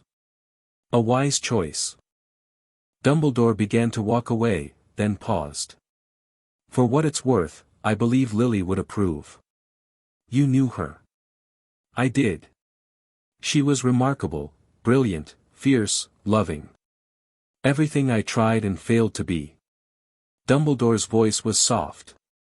You're very like her, Harry. In all the ways that matter. He walked away, leaving Harry alone with the sunrise. They returned to Hogwarts by Port Key, a proper, authorized one this time. The castle felt different now. Harry could still sense the wards, still feel the legacy humming in his blood, but the urgency was gone. No more threats pressing at the boundaries. No more battles to prepare for. Just a school. A home. A place where magic was taught and friendships were formed and life went on. Harry's fellow students greeted him with a mixture of awe and relief. The story had already spread, exaggerated, distorted, but with enough truth to convey what had happened. The boy who lived had faced Lord Voldemort and won. Really won, this time. Forever. You're a hero, Ron Weasley said awkwardly, approaching Harry at breakfast. They'd barely spoken all year. Ron had been suspicious of Harry's Ravenclaw sorting, his political activities, his friendship with Slytherins. But now. I did what I had to do. Yeah, well. Ron shuffled his feet. I was wrong about you. About a lot of things. I thought you were just showing off. Making trouble. I didn't understand. Not many people did. I'm sorry. The word seemed to cost Ron something. If you ever want to. I don't know. Play chess or something. I'm pretty good at chess. Harry studied the red-haired boy. Stubborn. Loyal once he committed. More depth than he showed. I'd like that. The end-of-year feast was a celebration unlike any Hogwarts had seen. Not just for Voldemort's defeat, for everything. The exposure of the Covenant. The reform of the Ministry. The dawning of what people were already calling a new age. Dumbledore gave a speech, acknowledging the students who'd fought, the sacrifices that had been made. He awarded special recognition to Harry, Hermione, Theodore, Neville, and Luna, Order of Merlin, first class, unprecedented for students so young. Harry accepted the honor quietly. It didn't mean much to him, he'd never fought for recognition or rewards. He'd fought because it was right. But he appreciated the acknowledgement. It meant something to others, even if it didn't mean much to him. After the feast, he found himself on the astronomy tower, looking out at the grounds one last time before summer. Plotting again. He turned to find all four of his fellow heirs climbing the stairs behind him. Just thinking. Dangerous habit. Theodore leaned against the railing beside him. So. What now? Now we go home for the summer. Come back next year. Keep learning. That's it. After everything we've done. Theodore's voice was skeptical. You're just going to be a student. For a while. Harry smiled. I've got 5 more years of school. Plenty of time to decide what comes next. The prophet still needs direction, Hermione pointed out. And the reforms are barely started. The ministry needs oversight, the Wisengamot needs new blood, the whole system needs time. Harry turned to face them. We broke something this year. Something old and corrupt and dangerous. But we can't rebuild it overnight. That's going to take years. Decades, maybe. And you're okay with that? The slow approach? I'm okay with being part of it instead of driving all of it. Harry looked at each of them in turn. We're not alone anymore. There are people we can trust, Andromeda, Tonks, Flitwick, even Snape in his way. We don't have to do everything ourselves. Luna nodded serenely. The stars agree. The time for war is over. Now comes the time for growing. See? Luna gets it. Luna gets a lot of things, Neville said fondly. Even if we don't always understand what. They stood together as the sun set, 5 first years who'd survived things that would have broken most adults. The anchor bond hummed between them, warm and steady and full of promise. Same time next year? Theodore asked. Same time next year, Harry agreed. The train ride home was quiet. Harry sat with his friends, watching the Scottish countryside roll past, feeling a strange mix of exhaustion and peace. A year ago, he'd been in a cupboard under the stairs, knowing nothing of magic or prophecy or the world that awaited him. Now he was the heir of Hogwarts. A member of the Order of Merlin. The defeater of Lord Voldemort. But more than that, he was part of something. A group. A family. You're thinking too hard again, Hermione said. Occupational hazard. You should try turning it off sometimes. I'll practice over the summer. The train pulled into King's Cross, and they disembarked into the chaos of platform 9 3/4. Parents reuniting with children. Families celebrating. The normal end to an abnormal year. Andromeda was waiting for him, with Tonks beside her. Harry. Andromeda pulled him into a fierce hug. You impossible, wonderful boy. I try. You succeed. She pulled back, her eyes wet. Come on. Let's go home. Home. Harry had never really had one before. The Dursleys' house had been a prison. Hogwarts had been a sanctuary, but it wasn't quite the same thing. The Tonks cottage, though, that might be different. Yeah, he said. Let's go home. The summer stretched out before him, full of possibility. There would be work to do, of course. The prophet still needed his guidance. The reforms still needed his support. And somewhere in the back of his mind, he knew there would be new challenges, new enemies, new battles, new tests of everything he'd built. But for now, there was peace. Harry sat in the garden of the Tonks cottage, watching the sun set, and allowed himself to simply be. Not the boy who lived. Not the heir of Hogwarts. Not the destroyer of Dark Lords. Just Harry. It was enough. It was more than enough. 2 weeks into summer, a letter arrived. Harry recognized the elegant handwriting immediately, Dumbledore. He opened it with mixed feelings, not sure what to expect. Harry, I hope this finds you well and rested. The summer has been eventful on my end, trials, testimonies, endless bureaucratic complications. But I wanted to share some news that I thought might interest you. Voldemort was executed yesterday. The Wizengamot voted unanimously, and the sentence was carried out at dawn. He did not go quietly, but he went. The prophecy is truly complete. Additionally, I've decided to resign as headmaster of Hogwarts at the end of the next school year. The castle needs new leadership that isn't tainted by my past mistakes. Professor McGonagall has agreed to take over. I believe she'll do well. I will remain available as a consultant and teacher, if desired. But my time as a figure of authority is over. It's time for me to step back and let others shape the future. Take care of yourself, Harry. And take care of Hogwarts. It's in good hands with you. Yours, Albus Dumbledore. Harry read the letter twice. Voldemort was dead. Really, truly dead. It was over. He set the letter aside and looked out at the garden, where Tonks was attempting to teach a garden gnome to dance. The sun was shining. The air was warm. The people he loved were safe. For the first time in as long as he could remember, Harry Potter had no battles to fight. And it felt wonderful. Chapter 5 End. Chapter 6, The Fall of Gods 5 years later. The Great Hall of Hogwarts blazed with light and celebration, packed to the rafters with students, faculty, and distinguished guests. Banners in all 4 house colors draped the ancient walls, and enchanted candles floated overhead in intricate patterns that spelled out words of congratulation.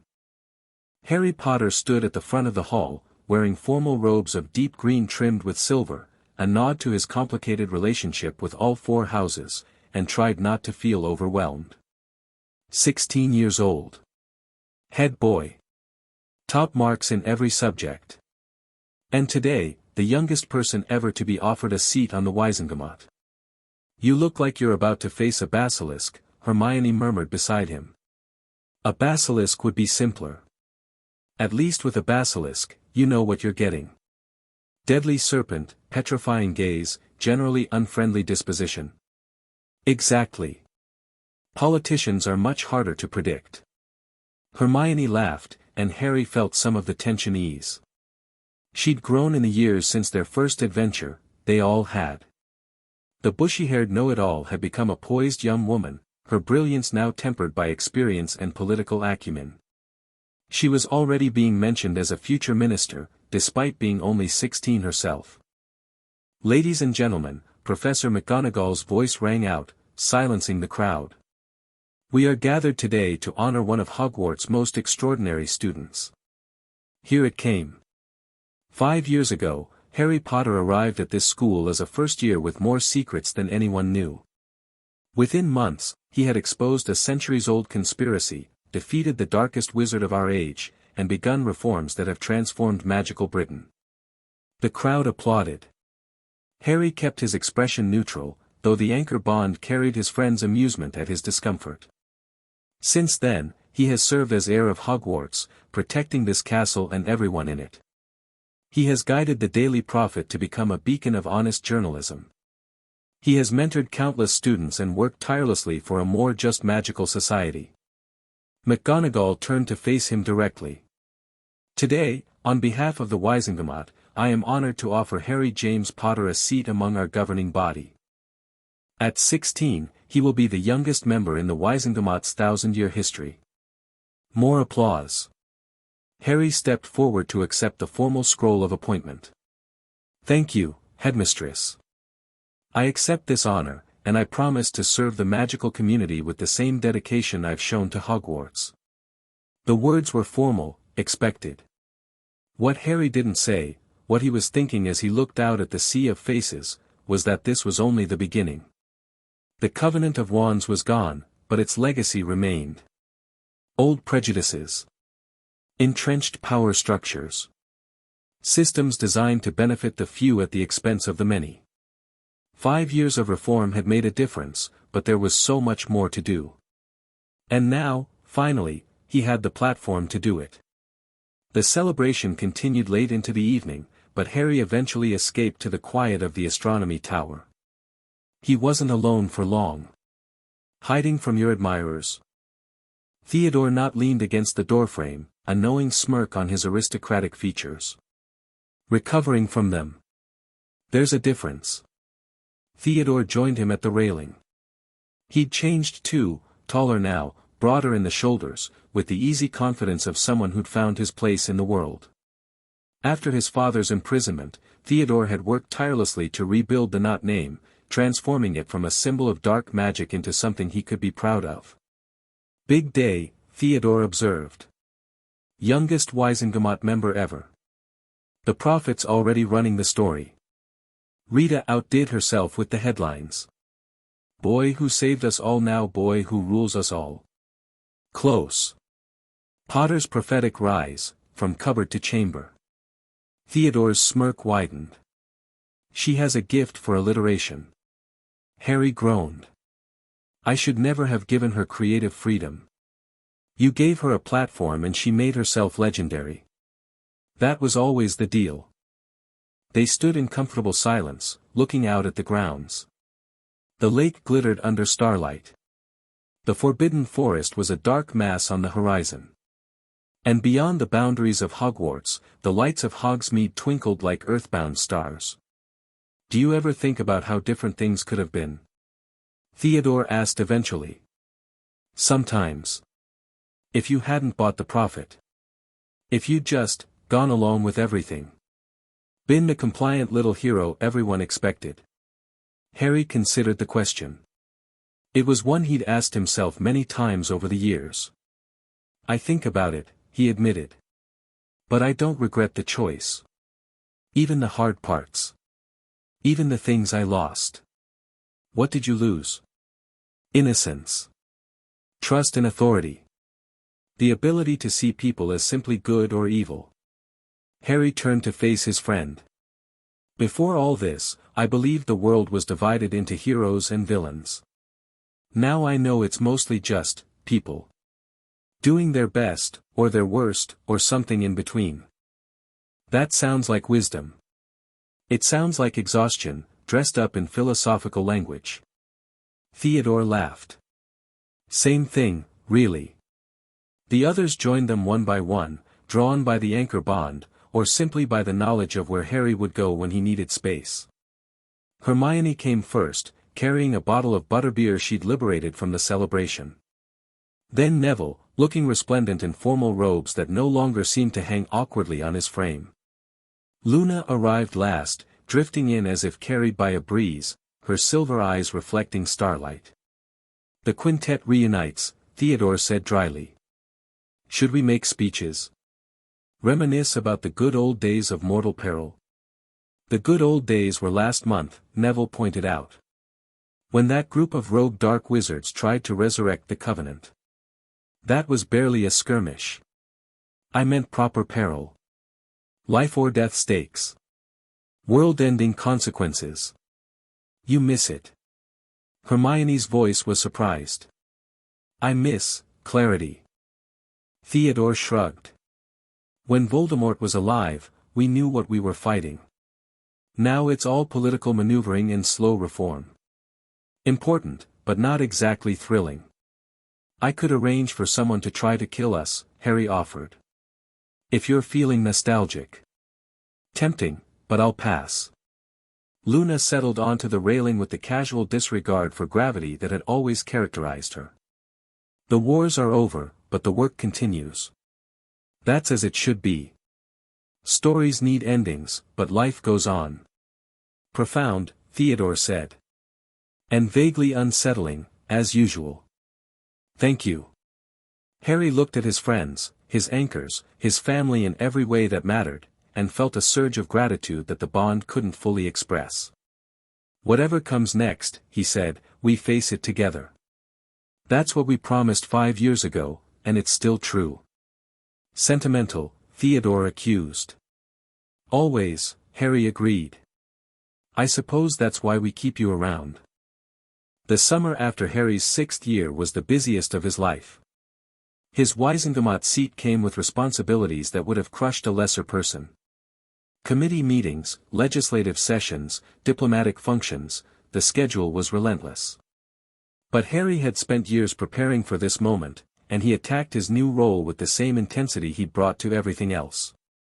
His first major initiative was the Magical Creatures Rights Act.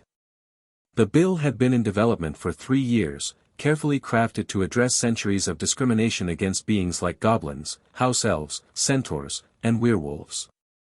It wasn't perfect, no legislation ever was, but it represented the most significant expansion of magical rights since the founding of the ministry. You're asking us to fundamentally restructure our society, Lord Parkinson said during the floor debate.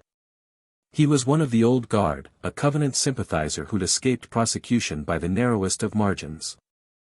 To treat creatures as equals when they've been servants for generations.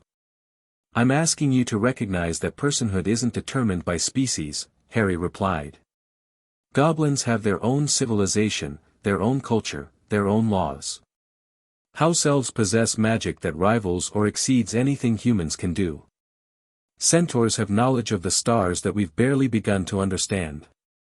They're not human. Neither was Voldemort, in the end. But we treated him as a person who could be held accountable for his crimes. Harry's voice hardened. If we can hold creatures responsible for evil, we must also grant them the rights that come with personhood. Anything else is hypocrisy. The debate continued for hours, but Harry had done his groundwork. Alliances built over years of patient cultivation. Favors called in at precisely the right moments. Public opinion, shaped by years of prophet coverage highlighting the contributions and humanity of magical creatures. The vote was close, but the bill passed. Griphook, watching from the gallery, allowed himself a rare smile. That autumn brought a different kind of challenge. Harry was in his 7th and final year at Hogwarts, juggling NEWT preparation with Wizengamot duties and the ongoing management of his various enterprises.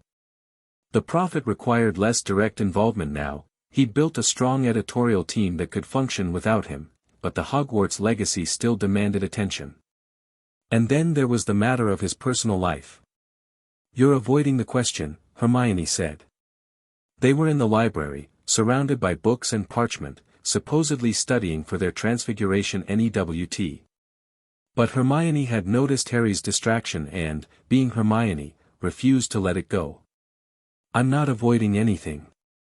You've been staring at the same page for 20 minutes. Either the text is fascinating or something's on your mind. Harry sighed and closed the book. Ginny asked me to the end of your ball. Hermione's eyebrows rose. Ginny Weasley? Ron's sister? The same. And this is a problem because I don't know if I want to go with her. Or with anyone. Harry ran a hand through his hair, a nervous habit he'd never managed to break. Because every relationship I might have comes with complications. Political implications. Public scrutiny. That's true. But it's been true since you were 11. Hermione's voice was gentle. You can't put your life on hold forever, Harry. You've earned the right to have normal things. Dates. Relationships. The whole messy human experience. When did you become an expert on my love life? When I started having one of my own. Hermione's cheeks pinked slightly. Theodore asked me to the ball last week. Harry stared at her. And I said yes. She met his eyes defiantly. I know what people will say. Gryffindor know-it-all and Slytherin pureblood. But I don't care. He makes me laugh, he challenges me intellectually, and he's proven himself 100 times over. Harry considered this. He'd noticed the growing closeness between his two friends, but he'd assumed it was just the anchor bond deepening their connection. Apparently not. I'm happy for you, he said, and meant it. Then be happy for yourself too. Say yes to Ginny. Or no, if that's what you want. But make a choice because it's what you want, not because you're afraid of what it might mean politically. Sound advice. Harry wasn't sure he could follow it, but he appreciated the intent. In the end, he said yes. The ball was everything such events usually were: music, dancing, fancy robes, awkward conversations with people he didn't particularly want to talk to. But Ginny was surprisingly good company. Funny, sharp-tongued, refreshingly unimpressed by his fame. You're not what I expected, she admitted, as they danced. What did you expect? Someone more heroic?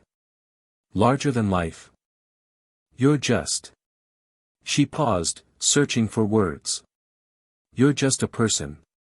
A really tired person who looks like he'd rather be anywhere else. Harry laughed. Is that a complaint? It's an observation. I like it, actually. The boy who lived thing always seemed exhausting. Ginny's eyes sparkled with mischief. My brother used to be obsessed with you, you know. Had all these ideas about how you'd be his best friend, have adventures together. He was very disappointed when you went to Ravenclaw. I remember. We've gotten past it since then. Ron gets past most things eventually. He's slow, but he gets there. They danced in comfortable silence for a while. Harry found himself relaxing, enjoying the simple pleasure of movement and music. This is nice, he said eventually. Don't sound so surprised. Ginny grinned. I told you, just give it a chance. Not everything has to be complicated. The months that followed were some of the best of Harry's life. He and Ginny developed an easy relationship, built on mutual respect and shared humor rather than the intense connection he had with his fellow anchors. She didn't try to understand everything about him, the legacy, the prophecy, the weight of his history, and he found that refreshing. With Ginny, he could just be Harry. Not the hero. Not the politician. Just a teenage boy with too much on his plate and not enough hours in the day. His final year at Hogwarts passed quickly. NEWTS came and went, outstanding in everything, to no one's surprise. The prophet celebrated his academic achievements with characteristically breathless coverage. And then, on a warm June evening, Harry stood at the Hogwarts gates for the last time as a student.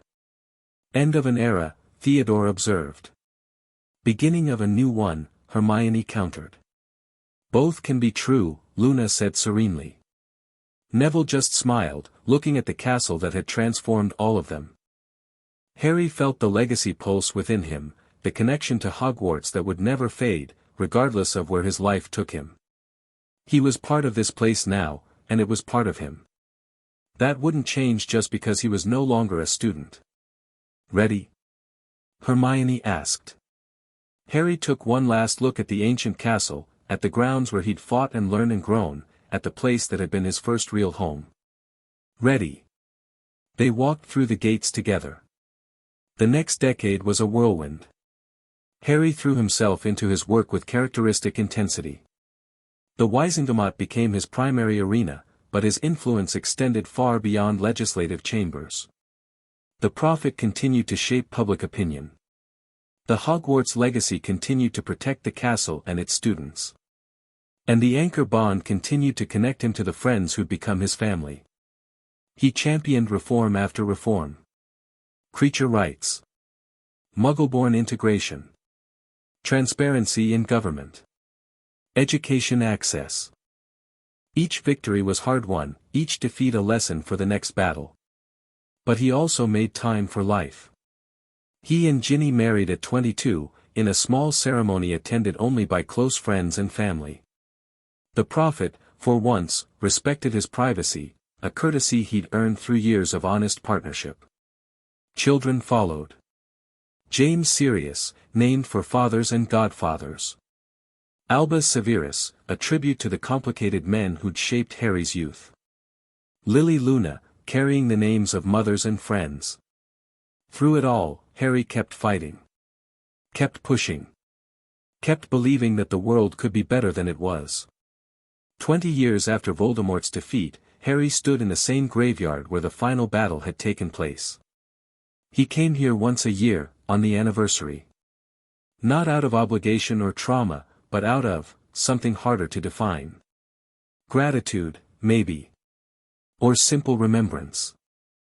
The Riddle family grave had been demolished years ago, replaced by a memorial to those who died fighting Voldemort's forces. Harry had contributed to its design, a simple stone pillar inscribed with names, surrounded by flowers that bloomed year-round through magical encouragement. He traced his fingers over the familiar names. His parents. Cedric Diggory, killed in the ritual that had brought Voldemort back. Others who'd fallen in the wars that followed. I tried, he said quietly. I'm still trying. I hope it's been enough. No answer came, but Harry hadn't expected one. The dead were silent, and the living carried on. Footsteps behind him. Harry didn't turn, he already knew who it was. The children are getting restless, Ginny said, sliding her hand into his. James is threatening to teach Albus how to fly without supervision. He gets that from your side of the family. He gets it from both sides, and you know it. Harry smiled and let her lead him away from the memorial. Life went on. That was the lesson, wasn't it? The dead passed, the living continued, and the world kept turning regardless of individual triumphs or tragedies. His parents had died so he could live. He intended to make that sacrifice worth something. 30 years after the fall of Voldemort, Harry Potter was elected Minister for Magic. It wasn't something he'd sought. In fact, he'd resisted for years, believing his skills were better suited to the Wizengamot than to executive leadership. But the magical community had other ideas. You can't refuse, Hermione told him, herself now Chief Warlock, the first woman to hold the position in 2 centuries. The vote wasn't even close. And frankly, we need you. We have competent people who look to you for leadership. That's been true since we were 11 years old. Her expression softened. Harry, you've spent 3 decades building toward this moment. Fighting for reforms, shaping institutions, earning trust. Now it's time to actually lead. I'm tired, Hermione. I know. We all are. She took his hand. But the work isn't finished. And there's no one better suited to guide us through what comes next. Harry thought about everything he'd done. Everything he'd lost. Everything he'd gained. He thought about his children, grown now and making their own way in the world.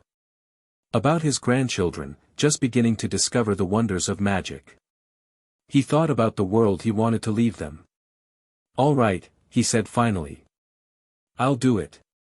His term as minister was marked by the same principles that had guided his entire career: transparency, justice, and the belief that every magical being deserved dignity and opportunity.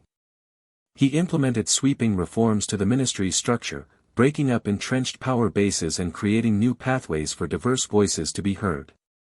He strengthened international cooperation, building bridges with magical communities around the world. He invested in education, research, and the arts, believing that a society's greatness was measured by what it created, not what it conquered.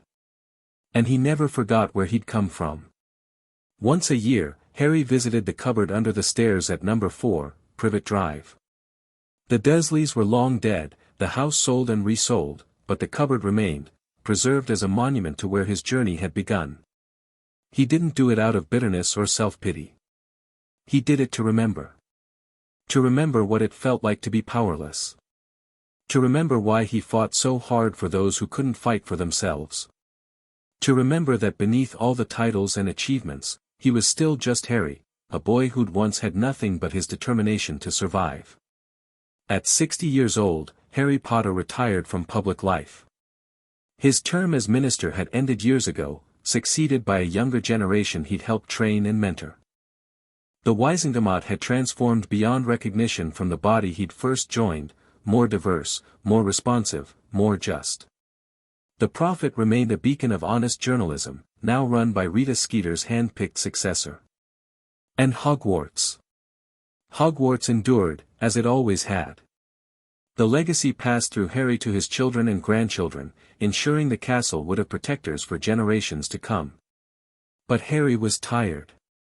Not the exhaustion of battle or political struggle, those days were behind him. This was the weariness of age, the simple truth that bodies wore down and minds grew slow. He spent his final years at the Tonks cottage, Andromeda's old home, long since expanded to accommodate his growing family. Ginny was there, silver-haired but still sharp as ever.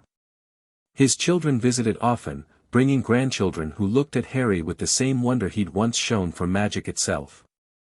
And his friends remained. The anchor bond had faded over the years, a natural process, Helena had assured them, as the Founder's magic adapted to new circumstances. But the connection between them remained, deeper than any spell could create.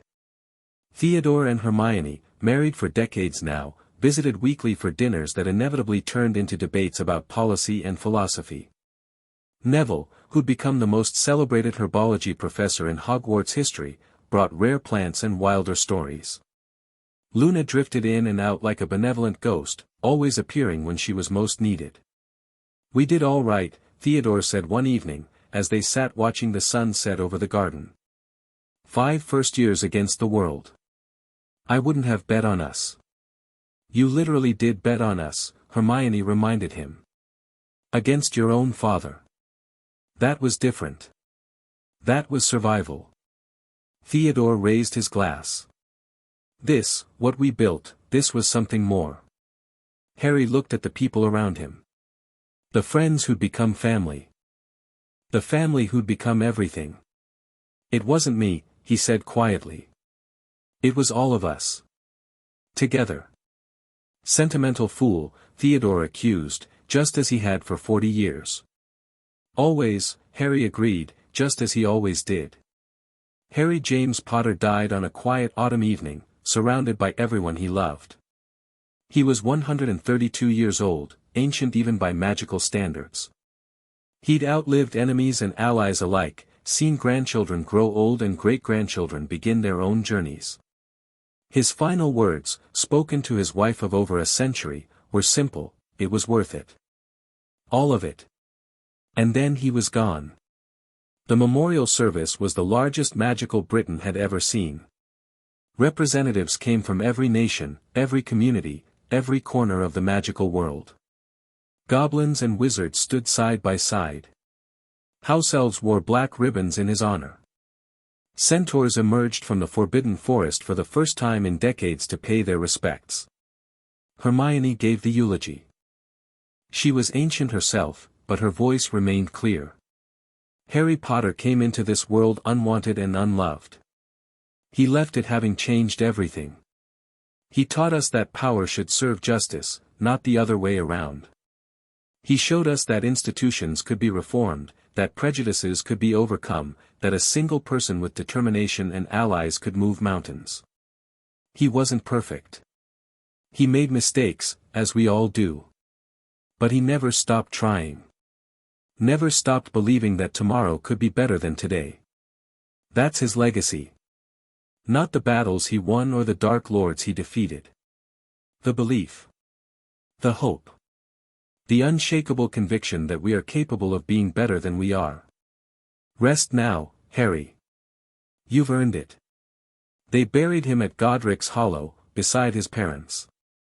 The headstone was simple, just his name, his dates, and a single line that he'd chosen himself, years before: the last enemy that shall be destroyed is death. But death hadn't destroyed Harry Potter. It had simply welcomed him home. In the place between worlds, in the white light that waited beyond, two figures stood ready to greet him. "Hello, Harry," Lily said. "Hello, son," James added. Harry looked at his parents, young, whole, glowing with joy, and felt the peace he'd been seeking his entire life. "I'm ready," he said. They took his hands and led him into the light. Behind him, the world he'd saved kept turning. And in that world, children were born who would never know the fear of dark lords or corrupt conspiracies. Students went to Hogwarts and learned magic without wondering if shadowy organizations would control their futures. Creatures of all kinds lived with dignity and rights. It wasn't perfect. It never would be. But it was better than it had been. And that, in the end, was enough. In the years that followed Harry Potter's death, magical historians would debate his legacy endlessly. Some called him the greatest wizard who ever lived. Others argued he was merely lucky, that circumstances had favored him, that anyone could have done what he did. But the people who'd known him, who'd fought beside him, learned from him, loved him, knew the truth. Harry Potter wasn't great because of prophecy or destiny or magical power. He was great because he chose to be. When faced with injustice, he chose to fight. When surrounded by corruption, he chose to expose it. When given power, he chose to share it. When offered easy answers, he chose the harder right. That was his magic. That was his legacy. And it would outlive him forever. The End Chapter 6 End. Epilogue from the Daily Prophet, Memorial Edition. Harry Potter, 1980-2112. The Chosen One. The Boy Who Lived. The Heir of Hogwarts. The Reformer. The Minister.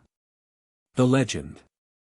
By Rita Skeeter II, granddaughter of Rita Skeeter, original Prophet correspondent. He was born in darkness and died in light. Between those 2 points, Harry James Potter transformed our world. The facts of his life are well known. The orphan child who survived the killing curse. The 11-year-old who bought a newspaper and brought down a conspiracy. The teenager who destroyed Voldemort and revolutionized our society. The statesman who served with distinction for over a century. But facts alone cannot capture the man. I had the privilege of knowing Harry Potter in his final years. My grandmother introduced us when I was young, and he became something between a mentor and a grandfather to me. He was surprisingly ordinary in person. Soft-spoken. Self-deprecating. More interested in asking questions than answering them. When I told him I wanted to follow my grandmother into journalism, he didn't offer advice or connections. He simply asked, why? I gave him some answer about truth and justice and public service. He listened, nodded, and said, "That's a good reason. But make sure it stays your reason, not someone else's." That was Harry Potter. Not grand statements or dramatic gestures. Quiet wisdom, offered without expectation or judgment. He changed everything. But he never forgot he was just a person, one person among many, doing his best in an imperfect world. That's the legacy he leaves us. Not the battles or the politics or the reforms. The reminder that any of us can choose to be better. That any of us can change the world. We just have to decide it's worth fighting for. Rest in peace, Harry Potter. The Daily Prophet will continue the work you started. We promise.